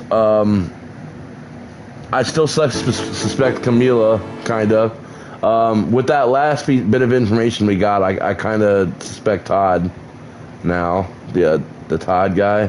What's his name? Todd Beckett. I kind of suspect him now. Up before the ending, he wasn't really high on my list, but he kind of got shot up a little bit towards the ending there. Todd Beckett, because of the fishing thing and stuff. They have Hester here too. That's cool. I'm pretty sure the doctor's innocent. Roy Parker's innocent. Gordon Cutler, I think, is probably innocent. I don't know. I really just don't know, man. Jill Harding, oh, Jesus. I had my suspicions with Tanya at one point, but I just don't know, man. All right, sorry, I should be reading this. Is there really a ghostly curse on our village, detective? Of course there is. That's nonsense. I still don't believe it. Thank you all for coming. I assure you that we were doing everything we can. What do you expect all of us to do? There's one more missing clue we're still trying to track down. I called you here to enlist your help. What clue? Pearl's camera. Huh? Just before her death, Pearl had recently bought an expensive new camera. We're searching for the old camera that she replaced. The victim had a second camera? That's right. Pearl took her old camera with her when she left the house last night. I also remember the camera she used on her stream before she moved here. Yes, where is it now? So you think one is in our flock is hiding it? Are you going to arrest all of us? I know where it is. Oh shit. Hold up, you do? Yes, I found it on the street and I recognized it, the camera from Eve Girl Pearl's show, so I took it and hid it. You hid it, where? I brought it to the Gallows Point and I put it near the statue of Elias Abel. I wanted to keep it safe. So maybe she's the culprit, and maybe if I would have gone back to that point, I could have caught her in the act. Maybe that's what it means. I don't know, Kenjira, what do you think? Who do you think it is, Kenjira? It's too dark to start hunting for it now. We'll have to wait until morning. I've had a really long day. All of you, stay in your homes until morning. It's dangerous to wander about at night alone. We'll conduct a thorough search of the area tomorrow. Okay. In the dead of night. Gallows Point. Oh, there they are. Elias Abel. I've got to hurry and find the blasted camera before sunrise. Okay, so who the fuck could this be? Must be around here somewhere. So they just said that to lure them out. How could I have been so foolish as to overlook her second camera? Damn. It's gonna be Todd. It's gonna be fucking Todd. Or Camila. I don't see anything here. Where the devil is it? We've got him. Okay, if it's a him, then it's Todd. I'm going with Todd. Damn, it could be the priest, though. Fuck, man, I don't know. Now, hit him with the lighthouse beacon. Ready. Oh, shit. They fucking fooled his ass. Damn. Freeze, we've got you surrounded. Yeah, what you gonna do now, ghost bitch? Curses! Good work, everyone. Oh, okay, I got the trophy. Nice. Capture the culprit by catching them in the act. Well, then I'm confident I got the platinum, because the other trophies I definitely got. Save? Sure. Choose your difficulty level for answering questions about the case. Hard difficulty punishes you for wrong answers. Okay, so I'm gonna do hard mode, but I'm still gonna try to get them all right. And if I do get them all right, and I don't get the trophy, I'll just reload. You know what I mean? But if I do get them wrong and I get punished for it, I'll get the trophy, and then I'll just redo it on easy or something. You know what I mean? Because there's literally a trophy for choosing hard mode and missing 50% of the questions, getting them wrong. So, it's the first time I'm ever doing it, so I want to try to get it right. So, yes, I'm sure of hard mode. All right, so here we go. Well, detective, you got me taken aback. Who knew the reports of those ghost sightings were real? You still have me in the dark, though. Who is this costume clown? Why did they kill Pearl Brayshaw? How was it done? What about that hideous thing everybody saw during the Historical Society meeting? Yes, I believe you and Cleo still owe me an I don't have all the answers, that's for sure, but I think I know. Hold on, let's see what he says. It was surprisingly simple once Cleo found all the right clues. Enlighten me. Pearl Brayshaw was killed because she discovered the murderer's deep dark secret. Okay, so she found the cave with the toxic down there. It's fucking Todd, dude. It's fucking Todd. That's my final answer now. I've been saying it's Camila for so long, but I think it's Todd Beckett. But how can it be Todd Beckett though? Maybe it's not. I don't know. I'm just gonna shut up now. The murderer's deep dark secret. Absolutely anything was necessary to... Or maybe it's both. Maybe they're working together, like I said. The secret lay in the heart of the area known as the Lost Settlement. You mean that spooky, sealed-off colonial ghost town with the curse on it? Pearl Brayshaw murder carefully guarded the secret through the constant observation. They did their best to convince the already superstitious residents of Cape Crescent that it didn't exist. The observation deck on the top point of the church is the highest point in Cape Crescent. From here, oh my god, they misspelled culprit. The culprit used this instrument to spy on the Lost Settlement and keep watching their secret. A fucking telescope, dude. So I got that one right. Duh. This way, the criminal could keep a watchful eye on the Lost Settlement from afar.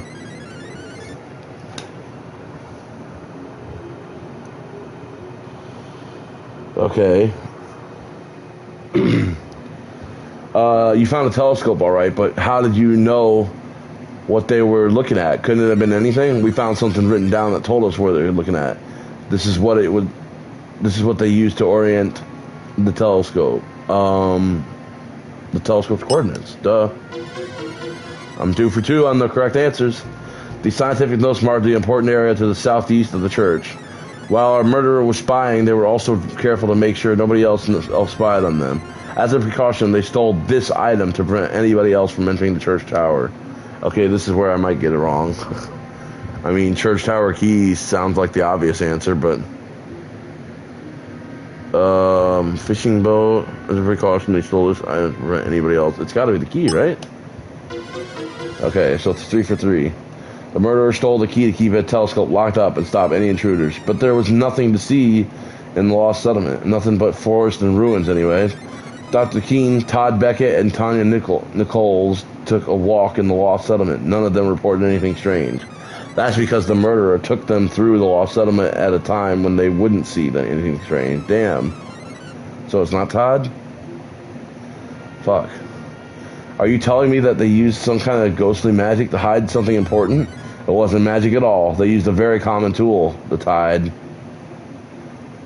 But it might be the driftwood.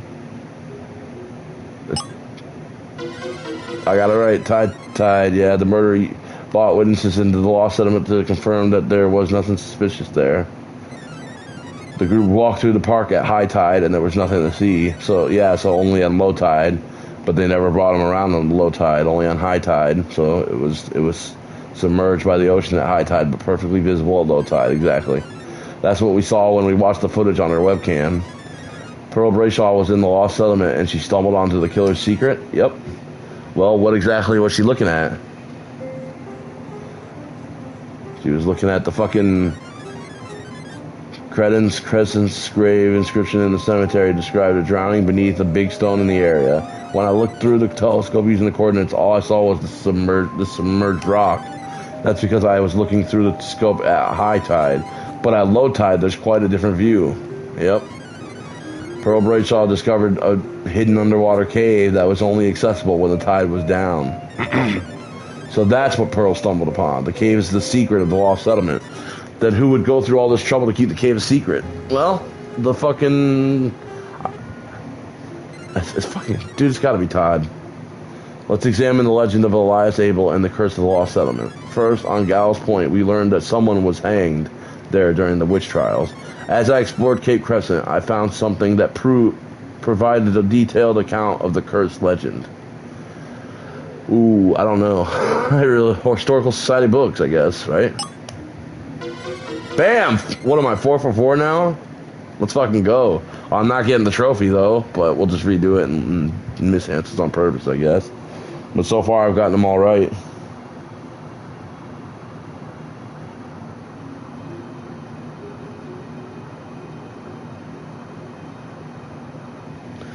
From reading the Historical Society books in the library, we learned the full story of Elias Abel. Before his death at the hands of the witch trials, he cursed the new settlement that was to be built on his land. The new village died out quickly, and the spooky history of the lost settlement was born. But what exactly were the characteristics of this supernatural curse? Supernatural. Every time they say it, we gotta use this emote. Supernatural curse. What did the curse do? I've read the books as well as you have. This new settlement died out due to disease, famine, and fear. Those phenomena are also possible to explain by natural causes. How's that? The rocky soil found in the area of the lost settlement was hard to farm and grow crops, which leads to a food shortage.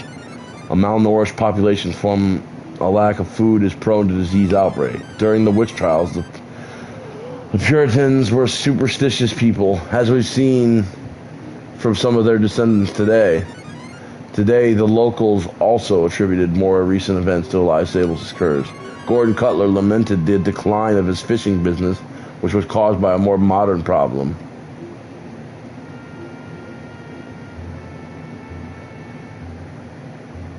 Poison fish? 5 for 5. The poison fish in the bed, or 6 for 6 maybe. I can't remember how many it's been now. So we're definitely not getting the trophy. I gotta redo it and miss these questions on purpose. The poisoned fish in the bay cost Gordon Cutler his livelihood as his family fishing business struggled. He attributed this misfortune to Elias Abel's curse on the land. Dr. Ines Keene retired from her medical practice because of a recent local tragedy, cancer cases. That was a super obvious one. Dr. Keene lost her confidence after the deaths of the... So it's not them. I'm definitely going with... It's Todd. It's Todd. It's Todd. It's definitely Todd. If it's not Todd, then it's... Oh my god, man. I don't know. I don't know. I'm just going to stop. It's got to be either Todd or what's her name? Or both of them, maybe. After seeing the ghost of Elias Abel appear during the meeting at the library, she wondered if this was also due to the curse. The suffering even shook the faith of Father Michael Wheeler, priest of the Church of Good Voyage. Were those problems caused by a curse of the witch trials, or could they be another rational explanation? So you're saying that Pearl discovered the real causes? That's what was in the cave? When Cleo and I entered the underwater cave, we found the proof that Pearl Brayshaw had been there too. The dog toy. The dog toy. Yeah, but he said there was nothing else of interest in there. So what if I didn't grab that? Weird. What do you think, Kenjira? The dog toy. Cleo and I found it while exploring the cave. A telltale sign that Pearl and her dog Hester had been in that cave too. They'd found it. They'd found what? You keep saying there's this big secret in the cave that explains everything. Yes, exactly. So what's the secret? If Kate Creston's problem today weren't caused by ghostly hocus pocus, then what's the reason? Toxic waste barrels. Toxic waste barrels. The hidden cave was full of biohazardous toxic waste barrels poisoning the community. Oh my goodness. That explains everything. The poisoned fish, the cancer cases, and why it was so important to keep the secret. Now you're catching on. So then the murderer killed Pearl Brayshaw because she found the toxic waste barrels. Yes, sir.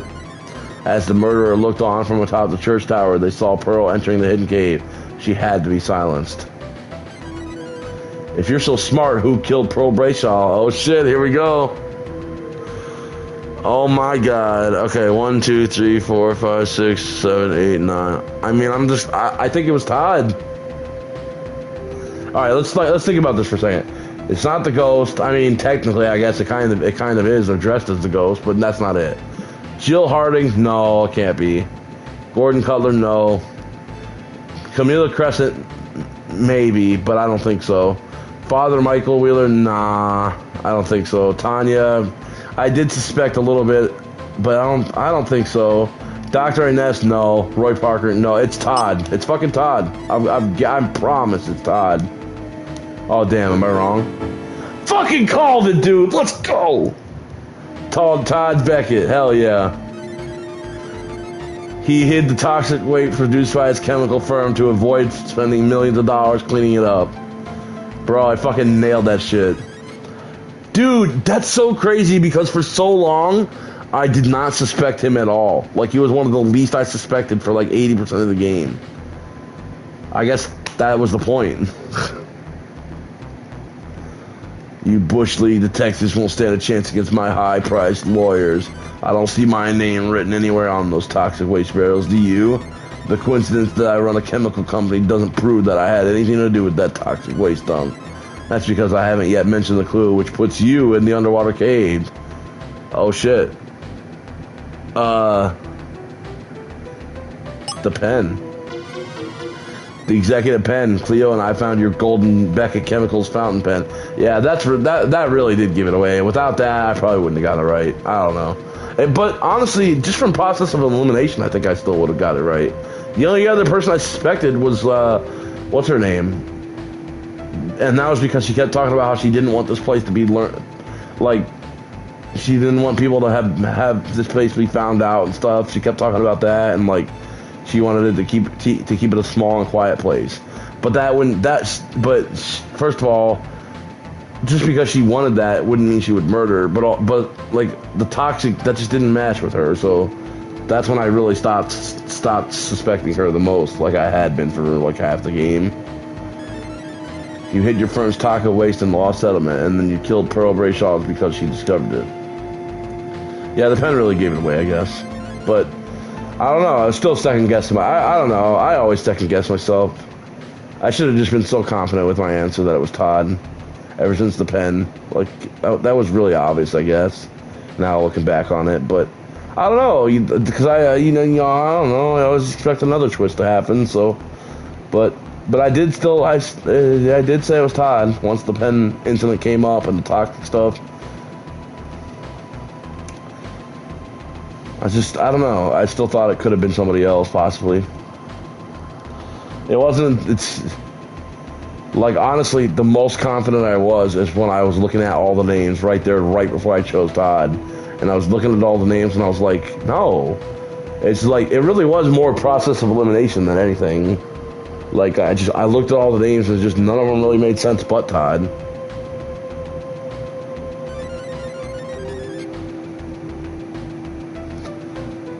Her roommate told me that after they argued about missing rent, Pearl left the cottage again. Jill told Pearl's boyfriend, Roy Parker, about it.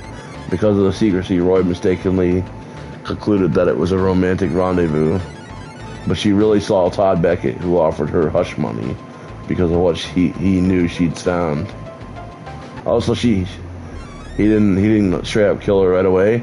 Glad you could make it, e-girl Pearl. What do you think that was we saw through the library window? Was that scary enough for social media? I really have no idea, Mr. Beckett. You know, I've seen your videos, and you're quite marvelous on camera. Oh, thank you. Beckett Chemicals is looking for a public face for our online video promotions. I believe you've got just what it takes. We can even sponsor your stream. Then you could finally afford to get some decent equipment. No more pesky troubles with the camera running out of juice. What do you say? I'm not sure. Pearl, I know you think you saw something in the lost settlement. You've been under an awful lot of pressure. Can you really be sure of what you saw? Especially with all your financial troubles, those bills keep piling up. What I'm saying is I could make all that go away. All you have to do is stick to gaming and leave investigations for real reporters. No, I can't. I'm sorry, Mr. Beckett. I owe my fans the truth. Damn, and that's what got her killed. Good. It's morally the right thing to do. Oh, but Pearl, I really think you made the wrong decision. Damn, murdered her for that. Because she was gonna do the right thing. Fuck you, you sucked. Todd sucked. There were some clues that suggested Pearl had met someone about the prospect of financial gains. In her diary, Pearl wrote something about a lucrative but questionable business opportunity. Fortunately, it looks like I found a way to make some money quickly, but I'm not sure if it's the right thing to do. I remember that, yeah? I always want my fans to be a positive role model. How would those kids out there feel if they knew how I did this? I'm not sure what to do. So she was questioning it, but she ultimately made the right choice, I would say, but she should have just lied to, like... She made the right choice, but in that scenario, when you're out in the middle of nowhere with the guy that's saying that to you, offering that to you, you give him what he wants, and then get the fuck out of there, and then do the right thing. You know what I mean? But she did do the right thing, the morally right thing, obviously. At the Cape Crescent Historical Society, the security camera captured the conversation when the ghost appeared.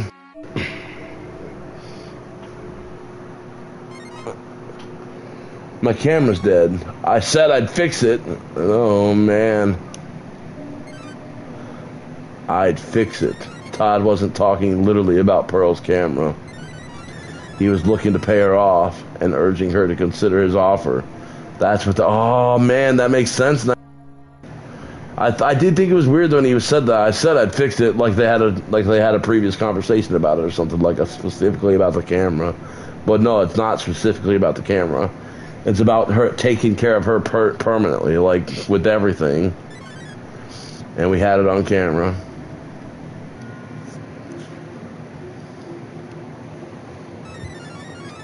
What exactly was that thing they all saw outside the library window? Is the ghost of Elias Abel really terrorizing Cape Crescent? Real. Hoax. The ghost appeared at the library was an elaborate hoax set up by Todd Beckett. He did it to draw attention away from the real reason he killed Pearl Brayshaw and to scare everyone in Cape Crescent away from the lost settlement. Yeah, well, that's pretty obvious at this point. When exploring the lost settlement, Cleo and I found what was used to create the image of the ghost. That? Oh, damn, I haven't gotten one wrong yet. I guess there's... I don't know. I mean, I barely got any of them wrong in the first game, but I did get a couple. I got the very first question wrong because I couldn't remember, because it was a question all the way back from the beginning of the game. I couldn't remember. But then I started getting on a roll a little bit. But I got the most important questions right in the first one, and in this one. The hologram projector, Todd used this device to shine a realistic three-dimensional image on the ghost. This was the apparatus used to display the ghost image on the water, seen from the library window. Wait, what? Oh,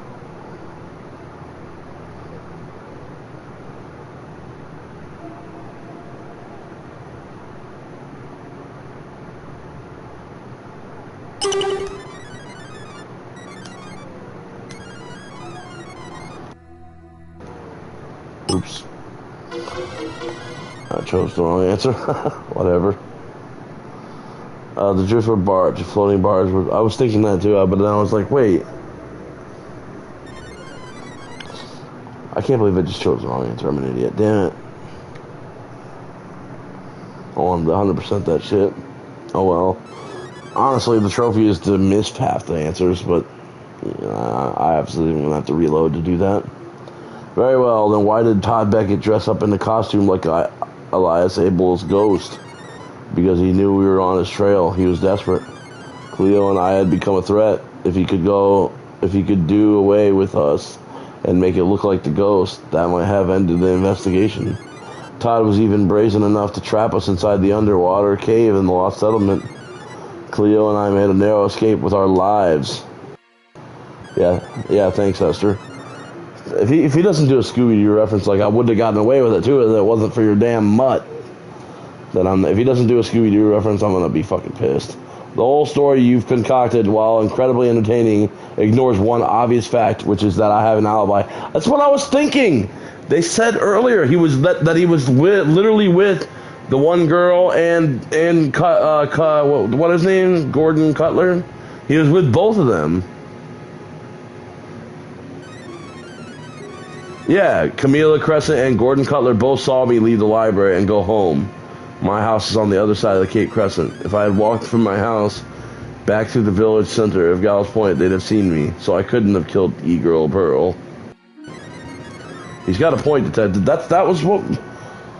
I really want to see... I don't understand that part about it, because that was what was kind of like... I'm trying to think. What could he have done to... I don't even know, man. Whatever. Let's see what he says. That's because he didn't walk. It's impossible. Are you daft? It's not possible. It's blindly... Oh, the oar. The boat. Yeah. He took a boat, yeah. I can't believe I didn't think of that. I forgot about it until right when he said he didn't walk. It hit my mind. Damn. That makes total sense, dude. Oh, man. I love how they put every little thing you find comes together in this shit. It really does.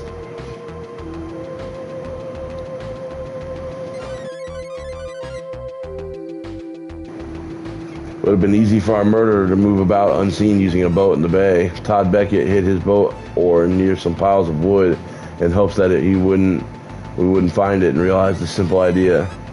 He'd have no trouble getting around our police roadblocks by sea. Todd Beckett intended to frame the naive and superstitious Gordon Cutler if his plan to blame this curse hit a snag. By planting this item, if the police had ruled out superstition, then suspicion would have fallen on Gordon Cutler. Oh, the fucking...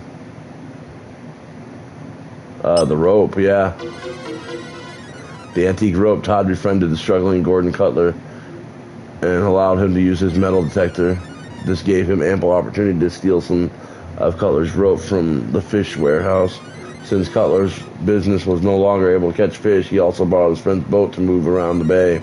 That way, Gordon Cutler was set up to take the fall for him. Yeah, dude, I think I said, anyways, back when we found that rope in his house, that I was like somebody framing him. It's not Cutler.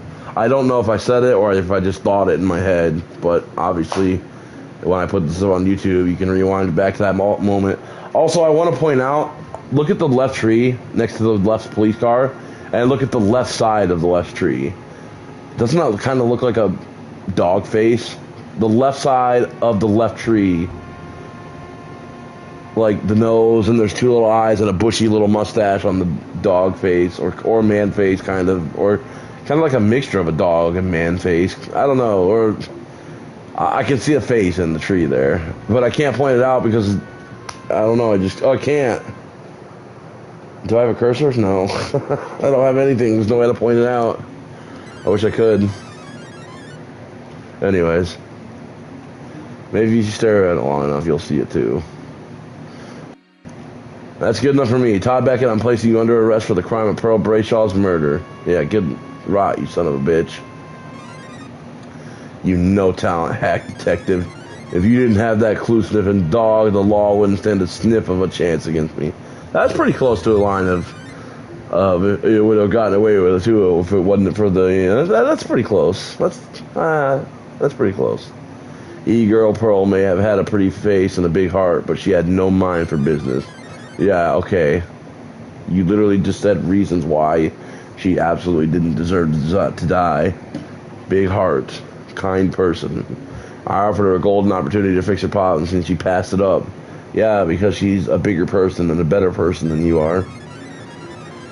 If she'd only looked out for her own self-interest instead of trying to help every sad fool looking out for a handout.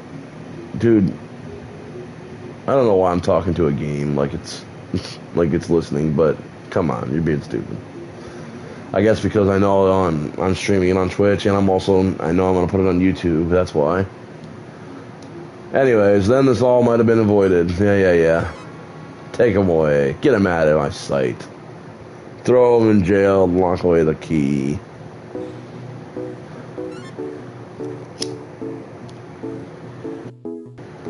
Epilogue, baby. The next day. Hell yeah. Hester and Cleo. That Cleo is one heck of a clue-sniffing dog. You're very lucky to have her. So it is a girl. I thought so. There's one thing that still bothers me about this case. Where was Pearl Brayshaw's second camera? The one you saw, the one you mentioned at the library. I don't think there really was a second camera, was there? Our corporal was really concerned about the incriminating footage from the second camera, but I never saw any of it. Oh, really? Well, that must be because, yeah, it doesn't exist. It was a trick. Aren't all those right answers? That's because there was no second camera. It didn't exist. I made the whole thing up. Yeah, but the thing is, he didn't bring it up though. Somebody else did. I did it to draw our ghost out and open so we could catch him. Yeah, but didn't the girl mention it though? Okay, see, yeah. Before we assembled the suspects at the library, I spoke privately with Roy, Tanya, and Jill. Dr. Keene was in on it too. I instructed them to corroborate my story about the second camera to make sure it would be extra convincing. I picked up on that before it even, because like it was very obvious they set him up for the trap. But I thought they were gonna say he just talked to the one girl who said it. I didn't realize that he was in on it with 4 of them. You know, detective guy, I really owe you an apology for the shabby way I treated you on this case. The truth is that I know I'm not that great of a detective compared to you. I shouldn't have been so hostile. You earned my respect. If we work together again, I promise.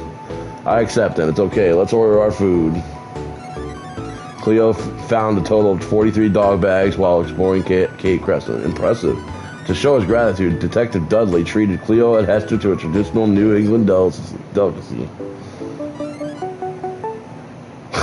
Boston cream donut. Oh, God. For a dog, man? Alright, fine. Outstanding treat for 2 fantastic dogs. Doggies Bags Ending Trophy. Hey, do we think Hester knew who killed Pearl Brayshaw the whole time?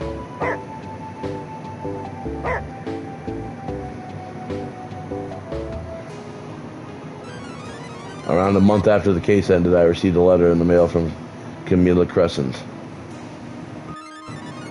Detective Guy and Cleo, thank you so much for your help solving the affair of E-Girl Pearl's murder.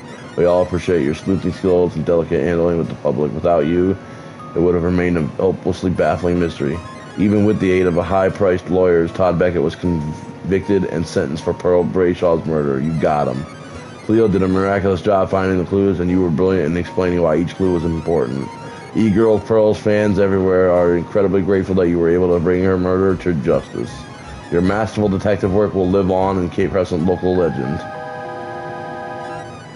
You'll also be happy to hear that Tanya Nichols' brother made it through his battle with cancer.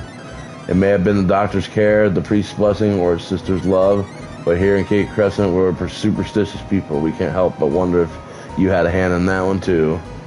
Communion Cup ending, boom. And honestly, the only reason why I don't have the Platinum Trophy yet is because I did too good on the ending. The final trophy is to miss half the answers on hard mode. I got almost all of them right, so I just have to redo that part again and miss half of them on purpose. But I didn't want my first playthrough of it to, like, I wanted to legit try it to do it, like, and I got them almost all right. I think I missed 2 out of like the 15 or so. So it was definitely way more than, or way less than 50%, so that's why I'm not getting the Platinum yet. But I'll just reload the file and miss all of them on purpose. Or miss half of them on purpose, and then finish it off again real quick to get the Platinum. And look, Cleo, they all signed the back. Hester too. I don't know why they didn't make it, you gotta get like 75% right on, like, why make it to where you have to do bad to get the trophy? That's stupid. But whatever. Now I finally have some time to relax and play video games. Hell yeah. Except there's a third game that I'm playing tomorrow. And looks like Detective Guy, Cleo, we need your help. Hey, it's Officer Adams from the first game. There's been, let me guess, a murder. Oh shit, setting up for the third and final game, bro. Let's go.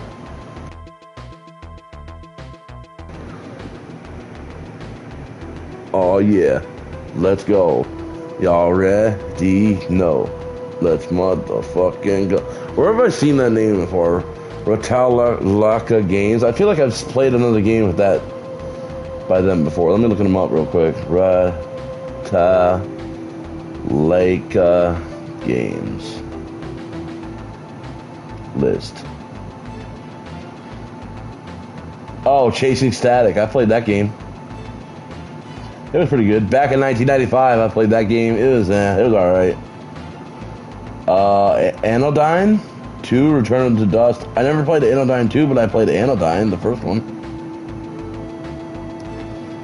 I didn't finish it, though.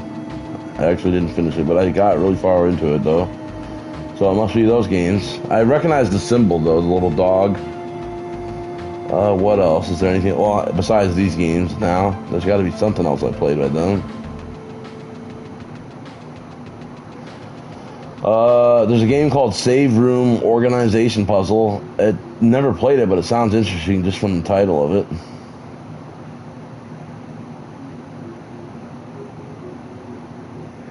Alright, so now I gotta continue the last save, except I gotta get half the answers wrong. And then I get my final trophy and Platinum. Choose your difficulty level. Hard. It's gotta be on hard. Yes.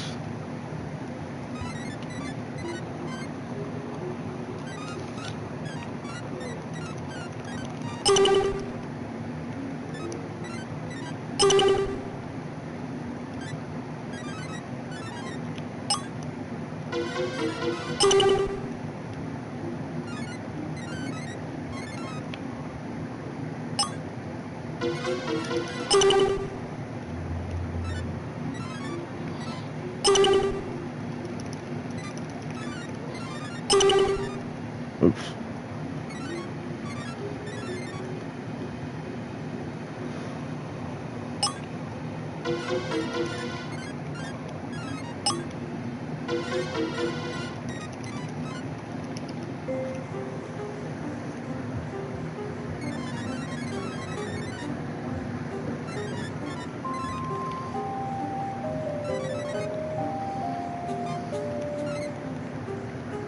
So we have to get 50% of the questions wrong.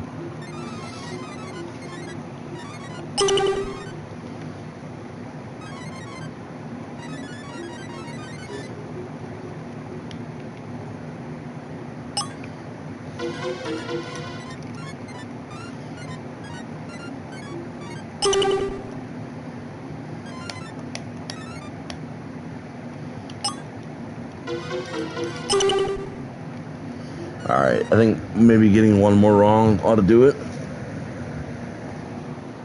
Two more, maybe. I don't know. I really want to make sure that I don't know. We're trying cancer.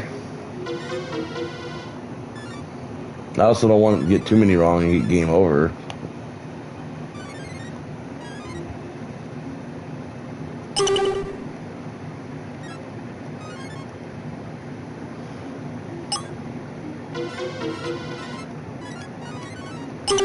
Oops. Alright, that's the last one I'm getting wrong. That has to be 50% by now.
This is platinum number 254, by the way. So when I do the third game tomorrow, that'll be platinum 255. So I'm getting platinum 255 on June 3rd. Probably sometime in the afternoon or evening. Assuming it's just as easy as these first two anyway. I have no idea if it is or not. No idea. I'm just assuming.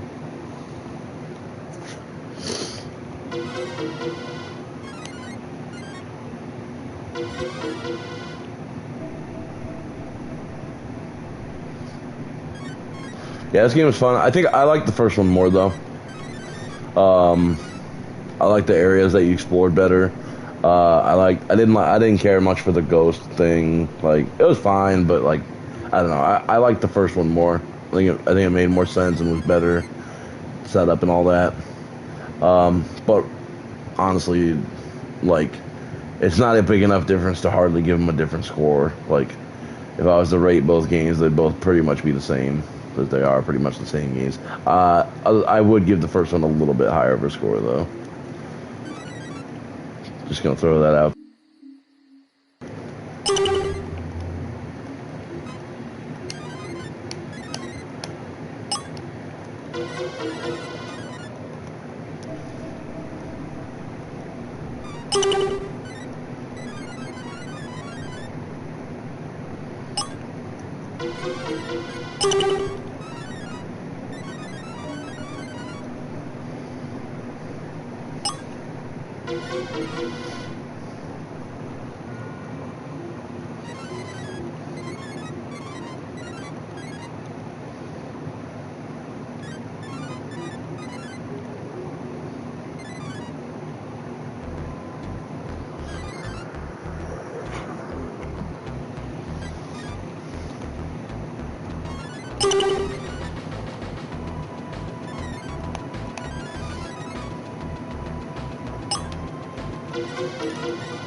Okay, we definitely got more than half of those wrong. So come on, like we got most of them wrong.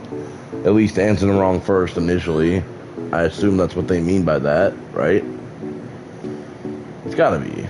I better get my fucking trophy. Otherwise, I'll have to do it again and just keep picking the wrong answers for, like every time or something. I don't know. I don't know what else it could mean.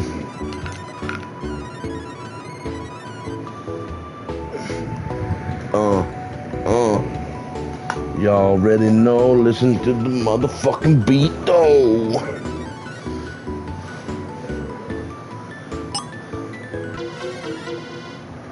So all three of those answers are right, I guess. Like, it's all the same.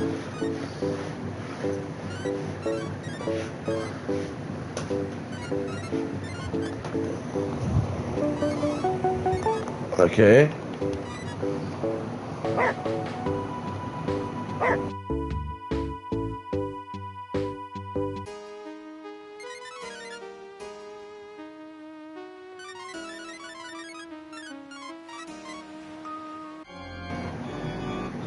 Wait, bad ending Wait, what? Oh, I didn't get to read it. Oh, we got game over. That's hilarious. I got the platinum though. Okay, I didn't get to see what this said, so I'm gonna save the recent gameplay. Any folks who was watching on YouTube can just slow it down. What did it say?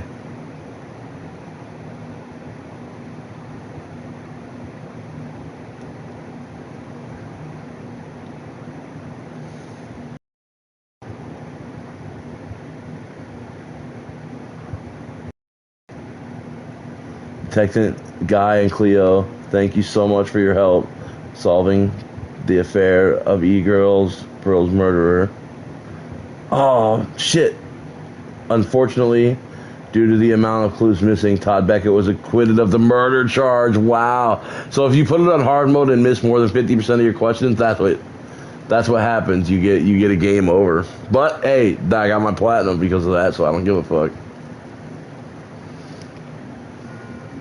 That is 2 platinum trophies from a game series called Murder is the Game Over within 10 hours of each other. And I would do the third one right now, but it's fucking 3:30 in the morning, so. But yeah, that's the end of this game. Another platinum trophy, 2 in one night.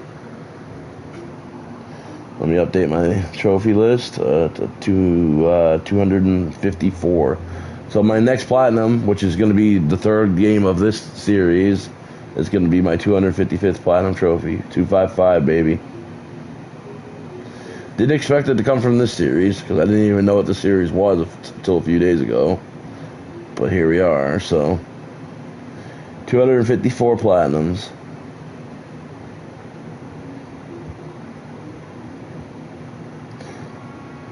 Alrighty.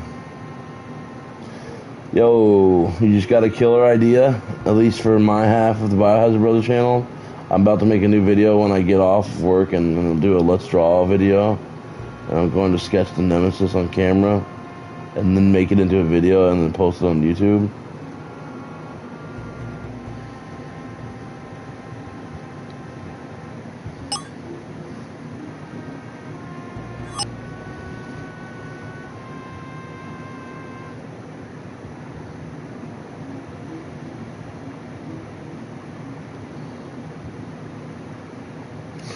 Draw Nemesis, huh?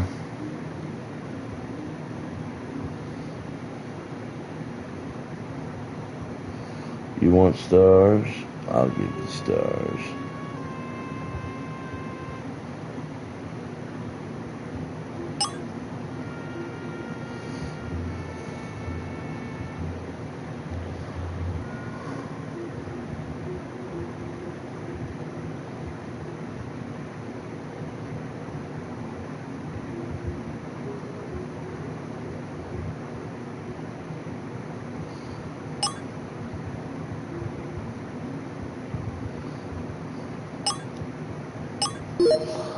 Well, if you think it's a good idea, go ahead. I mean, it's not a really big deal to me. That's not,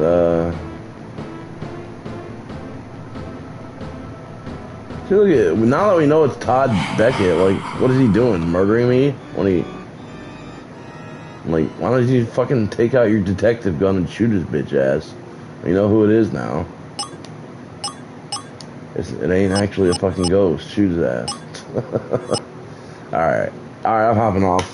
2 platinums in one night. I'll get another one tomorrow because I'm gonna be playing the third of this game tomorrow. I don't know what the third one's called. It's called Murderer's Game Over something else. That's the main title. Streaming Death is the subtitle, so it's gonna have a different subtitle for the third game. I don't know what it's called. Here, I'll check real quick. First one was called Murderer's Game Over. Second one's called Murderer's Game Over Streaming Death. And the third one is called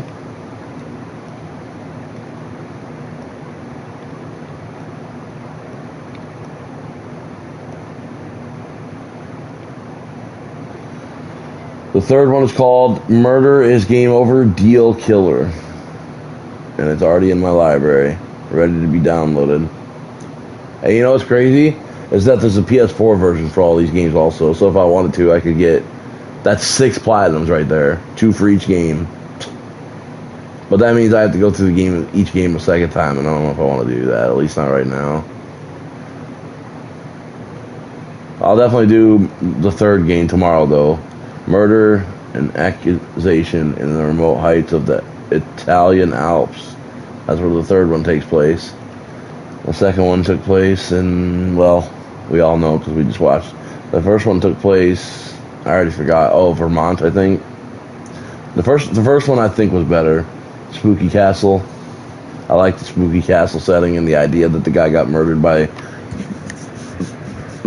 being crushed by the statue, gargoyle statue. That was intriguing. The second one had the ghost, and that was a little lame, but whatever. I hope the third one is more like the first game than the second, but in the end, they were both pretty identical anyway, so whatever. Not everyone can draw pictures, you know? Oh, I know. Most people can't, I feel like. Most people can't draw very well. Anyways, dude, I gotta hop off. I've been on for, I don't know, 11 hours. I did about an hour and 15 minutes or an hour and a half of Doom. Then I did 4.5 hours of the first game, and now I just did 5 hours and 24 minutes of this game. So, yeah, I was on for about 11 hours today. Crazy. Longest streaming day I've done in a long time. I'm definitely doing the third game in this series tomorrow. So tomorrow, well, later today, technically, June 3rd, will be the day I get my 255th Platinum Trophy. And it will be the third game in this series called Murderer's Game Over, Deal Killer, or whatever. Anyways, hope you have a good one, Kenjira. I'll talk to you later, man. Have a good night. Have a good night, everyone else who was here. I know a lot of people cycled in and out. There were people here much earlier talking. Much earlier. RL was here way earlier, before it was like when I was playing the first game and stuff. Everybody have a good night. Have a good one, Kenjira. Peace.